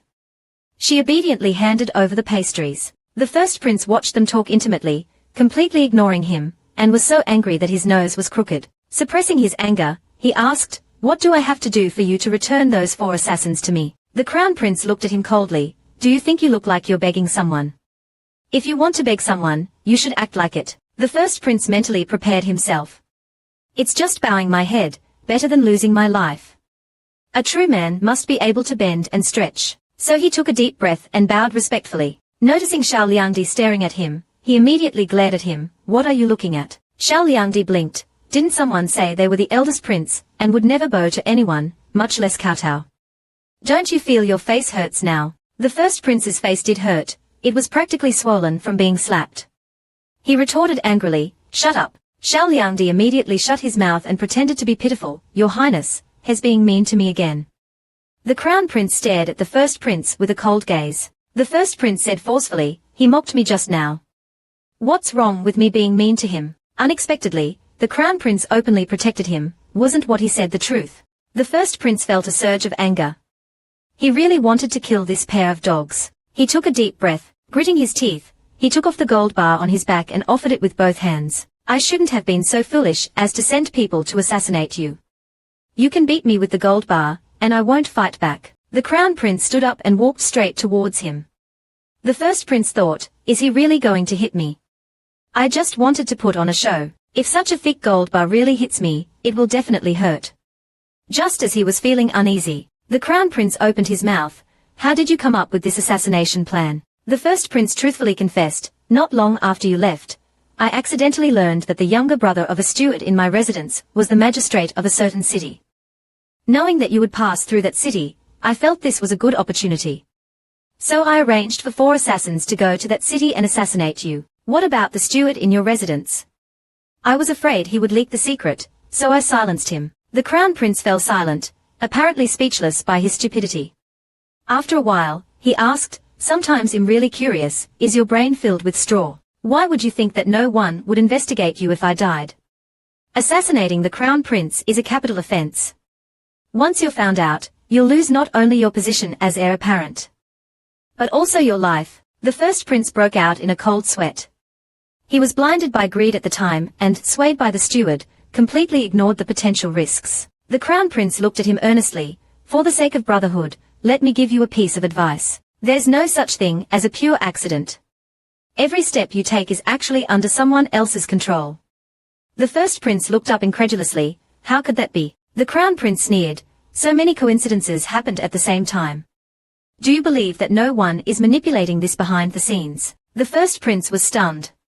Although he is a fool, he still has basic thinking skills. The Crown Prince continued slowly. In the previous unicorn incident, you almost became someone else's scapegoat. I thought you would learn your lesson after that, but I didn't expect you to dare to act recklessly again. Are you tired of living and seeking death? The real culprit behind the scenes must have planned everything. First kill me, then push you out to take the blame. In this way, he can reap the benefits. The first prince was furious. Who is the real culprit? The Crown Prince said lightly, that's for you to find out. Start investigating the people around you. The first prince's gold bar fell to the ground, clearly clueless. The Crown Prince reminded him, since the other party can accurately grasp every move you make, they must have planted spies around you. Don't you plan to find them out instead of keeping them for the new year? After finding clues, don't act rashly, so as not to alert the enemy. The first prince was stunned again, both angry and annoyed. I know that without you telling me. He slammed his fist on the floor. When I find out who it is, I'll skin him alive. 1 second, the Crown Prince was still reminiscing about his brotherhood with the first prince. The next second, after he left, he instantly returned to his emotionless expression. He immediately ordered the servants to wipe the area where the first prince had been, and the gold bar used for the apology was taken out and burned. The spectator, Xiao Liangdi, watched with wide eyes. He was almost moved by the Crown Prince's words just now. He was even a little touched, but it turned out to be all fake. The Crown Prince glanced at him indifferently. Xiao Liangdi immediately put away his surprised expression. He pushed the remaining pastries forward, with a businesslike smile on his face. Your Highness, are you tired? Have some mung bean cake. The Crown Prince didn't take it. Tell me, what are you really here for? Xiao Liangdi answered softly. Chen is here to apologize. What did you do wrong that you need to apologize to me? Chen was rude and angered you last night. Then tell me why you were angry. Xiao Liangdi looked distressed. To be honest, he really didn't know what he had done wrong. Seeing the Crown Prince's face darken, he had a flash of inspiration and hurriedly said, Is your Highness unhappy about the Crown Princess? The Crown Prince glanced at him, signaling him to continue. Xiao Liangdi carefully observed his expression as he said, You don't want to marry the Crown Princess, but you have to. The Crown Prince asked, Is there anything else? Xiao Liangdi racked his brains. What else could there be? The Crown Prince sneered and didn't speak. Xiao Liangdi's scalp tingled from his laughter. Please forgive Chen's stupidity. I really can only think of this much. The Crown Prince stood up and said calmly, At least you have self-awareness and know that you are stupid. This alone is better than many people. Xiao Liangdi curled his lip. Fine, consider it a compliment. The crown prince looked out the window and sighed softly. It's not that I don't want to marry the crown princess, but am just unwilling. Mother wants me to marry the Qin family's daughter. Father wants me to marry the daughter of either Duke Duan or Minister Jing. They all want to control my life by manipulating my marriage. I don't want to be their puppet. Xiao Liangdi thought for a moment. Since you don't like the crown princess candidates arranged by the emperor and empress, you can choose one you like. The crown prince didn't turn around. I don't have anyone I like, Xiao Liangdi said excitedly. Why don't I do a divination for you and see when your crown princess will appear? The crown prince refused flatly. I don't want to calculate this. Xiao Liangdi sighed again. You are really too difficult to please. The crown prince suddenly turned around and looked at him intently. If you were to be the crown princess, would you be willing? Xiao Liangdi shook his head without hesitation. No, the crown prince asked, why not? Xiao Liangdi stood up abruptly. Being the crown princess is too tiring. You have to manage the East Palace and deal with all sorts of people. Chen can't do it. Although he had expected this answer, the crown prince still felt disappointed. If you're not willing, then forget it. Xiao Liangdi had a flash of inspiration.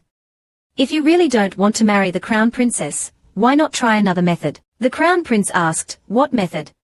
Xiao Liangdi ran up to him excitedly, pretend to be sick.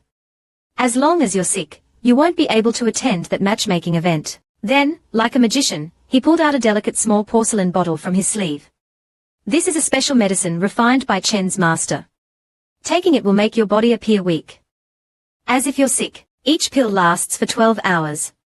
After the effects wear off, you'll immediately recover. You just need to take one before attending the matchmaking event. They can force you to attend while you're sick, right? The crown prince sighed softly. You're thinking too simply. Even if I'm sick and can't attend the matchmaking event, they can still choose a crown princess for me. The matter of choosing a crown princess is not up to the crown prince. Xiao Liangdi asked curiously, don't the emperor and empress ask for your opinion? The crown prince sighed, my attendance at the matchmaking event is just a formality. The final decision isn't mine to make. Xiao Liangdi blinked. Then why did you ask Chen if I would be willing to be the crown princess? According to what you said, even if Chen agreed, it wouldn't matter. The crown prince looked away uncomfortably. I was just teasing you. Xiao Liangdi curled his lip.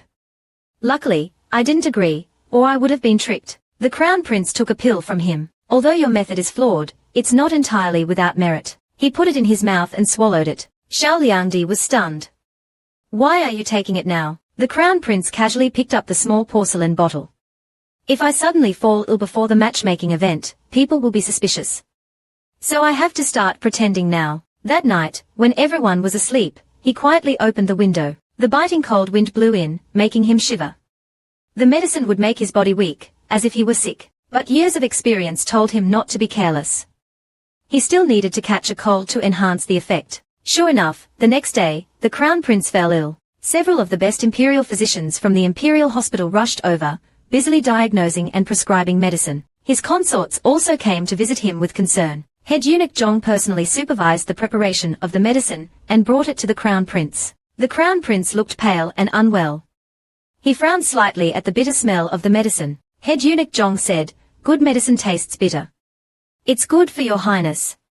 The crown prince said indifferently, just take it away. Head eunuch Zhong immediately sent a young eunuch to summon Xiao Liangdi. At that moment, all the consorts were waiting in the side hall. The young eunuch looked around discreetly, but didn't find Xiao Liangdi. He asked the guard at the door if Xiao Liangdi had come. The guard shook his head and said he hadn't seen him. Bai Xianfei noticed him looking around. She gave Liu Shui a look. Liu Shui immediately understood and went forward to stop the young eunuch, secretly slipping him a silver ingot and chatting with him for a while. Then she returned to Bai Xianfei's side and whispered, the imperial physicians are still treating his highness. It seems like a cold, but they haven't confirmed the specific illness yet. We have to wait a little longer before we can go in. At this time, Chen Liangyuan came over and complained sourly, the crown prince is sick, but Xiao Liangdi hasn't even shown his face, yet his highness specifically sent someone to look for him. So many of us are waiting here, but we don't even have a chance to see his highness. Bai Xianfei comforted her generously, sister, don't overthink it. His highness probably has something to discuss with him. Chen Liangyuan snorted softly, in just feeling indignant for my sister. My sister is so much better than that Xiao Liangdi, yet His Highness only cares about him. Bai Xianfei smiled and said nothing more. Inside, head eunuch Zhong carefully informed the crown prince, Xiao Liangdi has arrived. However, Bai Fei brought many concubines. Why don't you choose one or two of them to serve you? The crown prince sighed softly and said no. Chang Gonggong silently thought, it seems that His Highness still loves Xiao Liangdi the most. No one else can replace her. After the crown prince finished his medicine, he withdrew. The concubines quickly stood up and looked anxiously. Bai Fei softly asked, Your Highness, how are you? Can we go in and visit? Chang Gonggong politely said, the crown prince has just finished his medicine and has fallen asleep. The concubines were all disappointed. They had waited for a long time, but in vain. Bai Fei said reluctantly, His Highness should need someone to attend to him. Why don't I stay? Chang Gonggong still smiled and followed the crown prince's instructions. When His Highness wakes up, I will certainly convey your kindness. Now, please return to your palaces, consorts. In the imperial study room on the other side, the emperor stopped the hand of the eunuch who was massaging him. He asked Tai Jian, who went to inquire, How is the crown prince? Tai Jian replied respectfully, His Highness is indeed seriously ill. He said he caught a cold due to the wind and chill. He then presented the specially prepared prescription. He's so seriously ill, the emperor and empress didn't show any distress or concern. Instead, they first sent someone to find out if he was really sick or pretending. The emperor glanced at the prescription prepared by the imperial physician and asked, Did the crown prince take his medicine? The eunuch said, I saw with my own eyes that the crown prince finished his medicine. The suspicion in the emperor's heart gradually dissipated. He ordered to pick some more tonics from the treasury and send them over. In the empress palace on the other side, the empress was also asking about the crown prince's condition. The young eunuch respectfully said, His Highness is indeed ill. He fell asleep after taking the medicine. The empress was obviously still a little skeptical. How could the crown prince suddenly catch a cold? The young eunuch lowered his head and replied, It is said that Zhuan caught a cold. Chang Shi wanted to invite the imperial physician for His Highness, but the crown prince said it was nothing serious. But when he woke up this morning, he didn't feel better, and his condition worsened. The empress slammed the table angrily. So many people can't even take care of one crown prince. They are all useless. Convey my order. All those serving the crown prince will be punished with 1 month's salary deduction. Those in Zhuan's quarters will have their salaries reduced by. If this happens again, they will be executed directly. She then asked, Is anyone attending to the crown prince? The young eunuch replied, Besides Chang Shi, there's also Xiao Liangdi. The empress didn't immediately recall who Xiao Liangdi was. The maid Zhu whispered, Xiao Liangdi entered the palace during last year's selection. She also presented a fine pearl during this year's Ning Shou banquet. Upon mentioning the pearl, the empress immediately remembered. She asked, Is she favored by the crown prince? Zhu wasn't quite sure about this, so she suggested. Why not summon Xiao Liangdi and ask? The empress snorted, clearly not wanting to see that ugly one again. She's just a lowly Liangdi. When the crown princess arrives, these small fries will be dealt with thoroughly. As the young eunuch left, the empress said thoughtfully, I've been feeling that the crown prince has changed a lot recently. Zhu carefully replied, Children change as they grow up. The empress sighed, Yes, when people grow up, they grow wings. At this moment, Donggong witnessed the painful love story of a eunuch and a palace maid. It described the same movements of Tai Jian Chang, she cleaning someone's wounds. The crown prince in his bed naturally heard the sounds in the courtyard and felt helpless. His mother said it was to punish those useless servants, but she was actually warning him not to play tricks. He then ordered someone to call Chang Shi. Soon, Chang Shi limped in. Just as he was about to kneel, the crown prince stopped him and asked, Are your injuries serious? Chang Shi pretended to be relaxed. It's nothing, it doesn't hurt at all. The crown prince pointed to a wooden box containing several bottles of fine medicine and said, This is a reward for you. Take it and use it. This time, it was I who implicated you. Chang Shi gratefully kowtowed, As long as it's for your highness, even if I lose my life, I'm willing. The crown prince glanced at him, You should know why I'm sick. Chang Shi said calmly, Please rest assured, your highness, I will not breathe a word. The crown prince waved his hand, Go back and recover from your injuries. Xiao Liangdi will take care of me during this time. Chang Shi recalled Xiao Liangdi's unparalleled skills and felt relieved to leave. Xiao Liangdi almost jumped up in shock after hearing the news. She asked in disbelief, What did you say? His Highness wants me to attend to him. Qing nodded excitedly. Yes, the Crown Prince just sent someone to say that Chang Gonggong is injured and needs to rest for a while. Bao Qin also exclaimed with bright eyes, my lady, there are so many concubines in the Eastern Palace, but His Highness chose you to attend to him. This shows that His Highness truly loves you. Xiao Liangdi slumped onto the stool as if struck by lightning. How could this be? She originally thought that as long as she got rid of the trouble caused by the Crown Princess, she could continue to live her idle life in peace. She didn't expect the Crown Prince would actually ask her to attend to him. Serving people is hard work. He really doesn't want to go. Bao Qing eagerly urged, Xiaosi, you must seize this opportunity to capture His Highness' heart. Becoming the Crown Prince's favorite will be within your grasp. Xiaosi made a long face. No, I can't do it. Bao Qing stared intently at her. Believe in yourself. You definitely can. We were worried that the Crown Prince, who dotes on Xiaosi, would lose his composure because of this, but now it seems we were overthinking it. This dog food is both fragrant and sweet. We love it so much. Bao Qing immediately directed people to gather Xiaosi's commonly used belongings, pack them up, and take them to the Eastern Palace. Xiaosi shook his head with a dejected look. My life is so hard. When the Crown Prince instructed Xiaoyong to personally escort Xiaohong and Bao Qing was so happy he couldn't stop smiling. Feng Song murmured, Nama Yang's good days have finally arrived. Watching Bao Qing directing people to pack Xiaosi's belongings, Xiaosi went to the backyard with a heavy heart and a bitter face. Shina, who is in charge of livestock breeding, came to Juju with a worried expression. She saw Xiaosi staring at two fat pigs, lost in thought. Seeing his dejected expression, she couldn't help but ask him why he wasn't happy. Xiaosi stared at the fat pigs, filled with envy. My life is so hard. I'm not even as good as a pig. Look at these pigs. They eat and sleep all day, without any worries. They only need to gain weight. How carefree and comfortable. Unlike me, who has to work like a horse to serve the Crown Prince. Shina cautiously came closer and said, but the pigs will be slaughtered by the end of the year. Xiaosi thought, this little girl doesn't know when to stop talking. Unexpectedly, Shina continued, can you imagine the scene of slaughtering pigs? They first tie up the pig's 4 hooves, then the white knife goes in, and the red knife comes out. The screams can be heard from miles away. After the slaughter, they have to remove the hair and disembowel the pig. Xiaosi interrupted her with a grimace, okay, stop talking. I'd rather go serve the Crown Prince. Then, with a gloomy expression, he turned and left, thinking, it's too cruel. I'll still be someone's servant. Bao Qing loaded the packed luggage onto the cart, and sent it along with Xiaosi to Lind Palace. The head maid, Hui Xiang, led him to a guest room. His Highness is still ill and it's not convenient to share a bed with you, so he specially arranged this guest room. Are you satisfied? Xiaosi had no particular requirements for accommodation, as long as it was habitable. Hui Xiang politely added, if there's anything you need to change, you can tell me directly. Xiaosi looked at her face and couldn't help but remind her, you need to be careful what you say recently. Watch your words. Hui Xiang was puzzled, wondering why Xiaosi was acting so strangely. She said, His Highness is currently discussing matters with Xing Busheng, and it's not convenient to see you right now. Please rest here for a while. If you need anything, just tell the servants.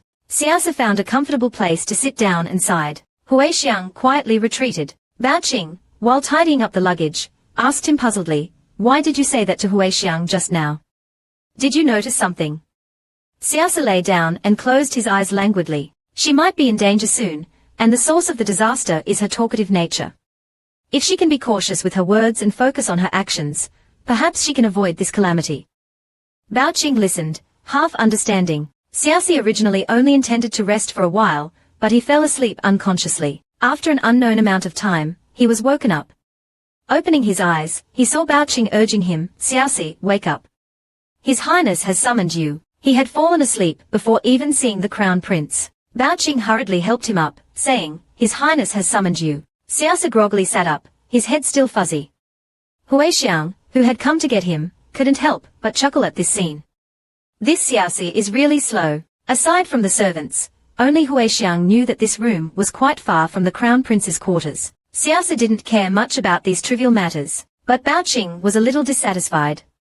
Xiaosi lives so far away, how can he serve His Highness? Hui Xiang, leading the way, casually asked, Xiaosi, your days at Qingge Inn must have been very leisurely, right? Xiaosi yawned and replied casually, it was all right. Huixiang continued softly, this is the Crown Prince's residence. His Highness has always valued rules. You might not be used to it at first. If you have any questions, you can ask me. Xiaosi yawned absent-mindedly. Huixiang couldn't help but ask him why he was always yawning. Xiaosi replied listlessly, because I'm sleepy. Huixiang asked, didn't you sleep well last night? Xiaosi sighed, sleeping, like eating, is something I can never get enough of. Huixiang couldn't help but remind him, a lady should walk with grace and dignity. How can you yawn while walking? It's unbecoming. Xiaosi didn't argue, just hummed in agreement, but his mind was already wandering. He wondered what he would have for lunch. He really wanted to eat meat, any kind of meat. Chicken, duck, fish or pork. Huixiang was almost angered by his perfunctory attitude. She was the head maid by the Crown Prince's side. Even the concubines in the Eastern Palace had to show her some respect. Yet this Xiaosi didn't give her any face at all. It was simply outrageous. After a long journey, the three finally arrived at the Crown Prince's study. The Crown Prince was reviewing the memorials submitted by Xingbushang. Without lifting his head, he said, come in. Xiaosi thought upon hearing his voice, why does his voice sound so weak? And the Crown Prince's face is also very pale. Isn't he pretending to be sick? Why does he look genuinely ill? He walked over and sat down naturally, about to put his feet up on the table, when he was interrupted by Huixiang. Xiaosi, you can't sit down without His Highness' permission. She thought, this Xiaosi doesn't understand any rules at all. Bao Qing gave Xiaosi a stern look, as if saying, I've tolerated you for a long time. I'll beat you up in a minute. Xiaosi then remembered the rules. It was all because he had been too casual with the Crown Prince outside the palace, and His Highness had relaxed his demands on him. As he was about to stand up, the Crown Prince called him, there are no outsiders here. You can be like before, no need to be so formal. Xiaosi immediately cheered up and scooted over to his side. Whispering in his ear, he asked, didn't we agree to pretend you're sick? Why are you really sick? His warm breath tickled his ear. The Crown Prince chuckled slightly and replied in the same low voice. A complete fake wouldn't be convincing. Mixing the real and the fake makes it more believable. His weak voice was just like before. Xiaosi felt himself unable to resist and praised him with heartfelt admiration. Your Highness' voice sounds so good now.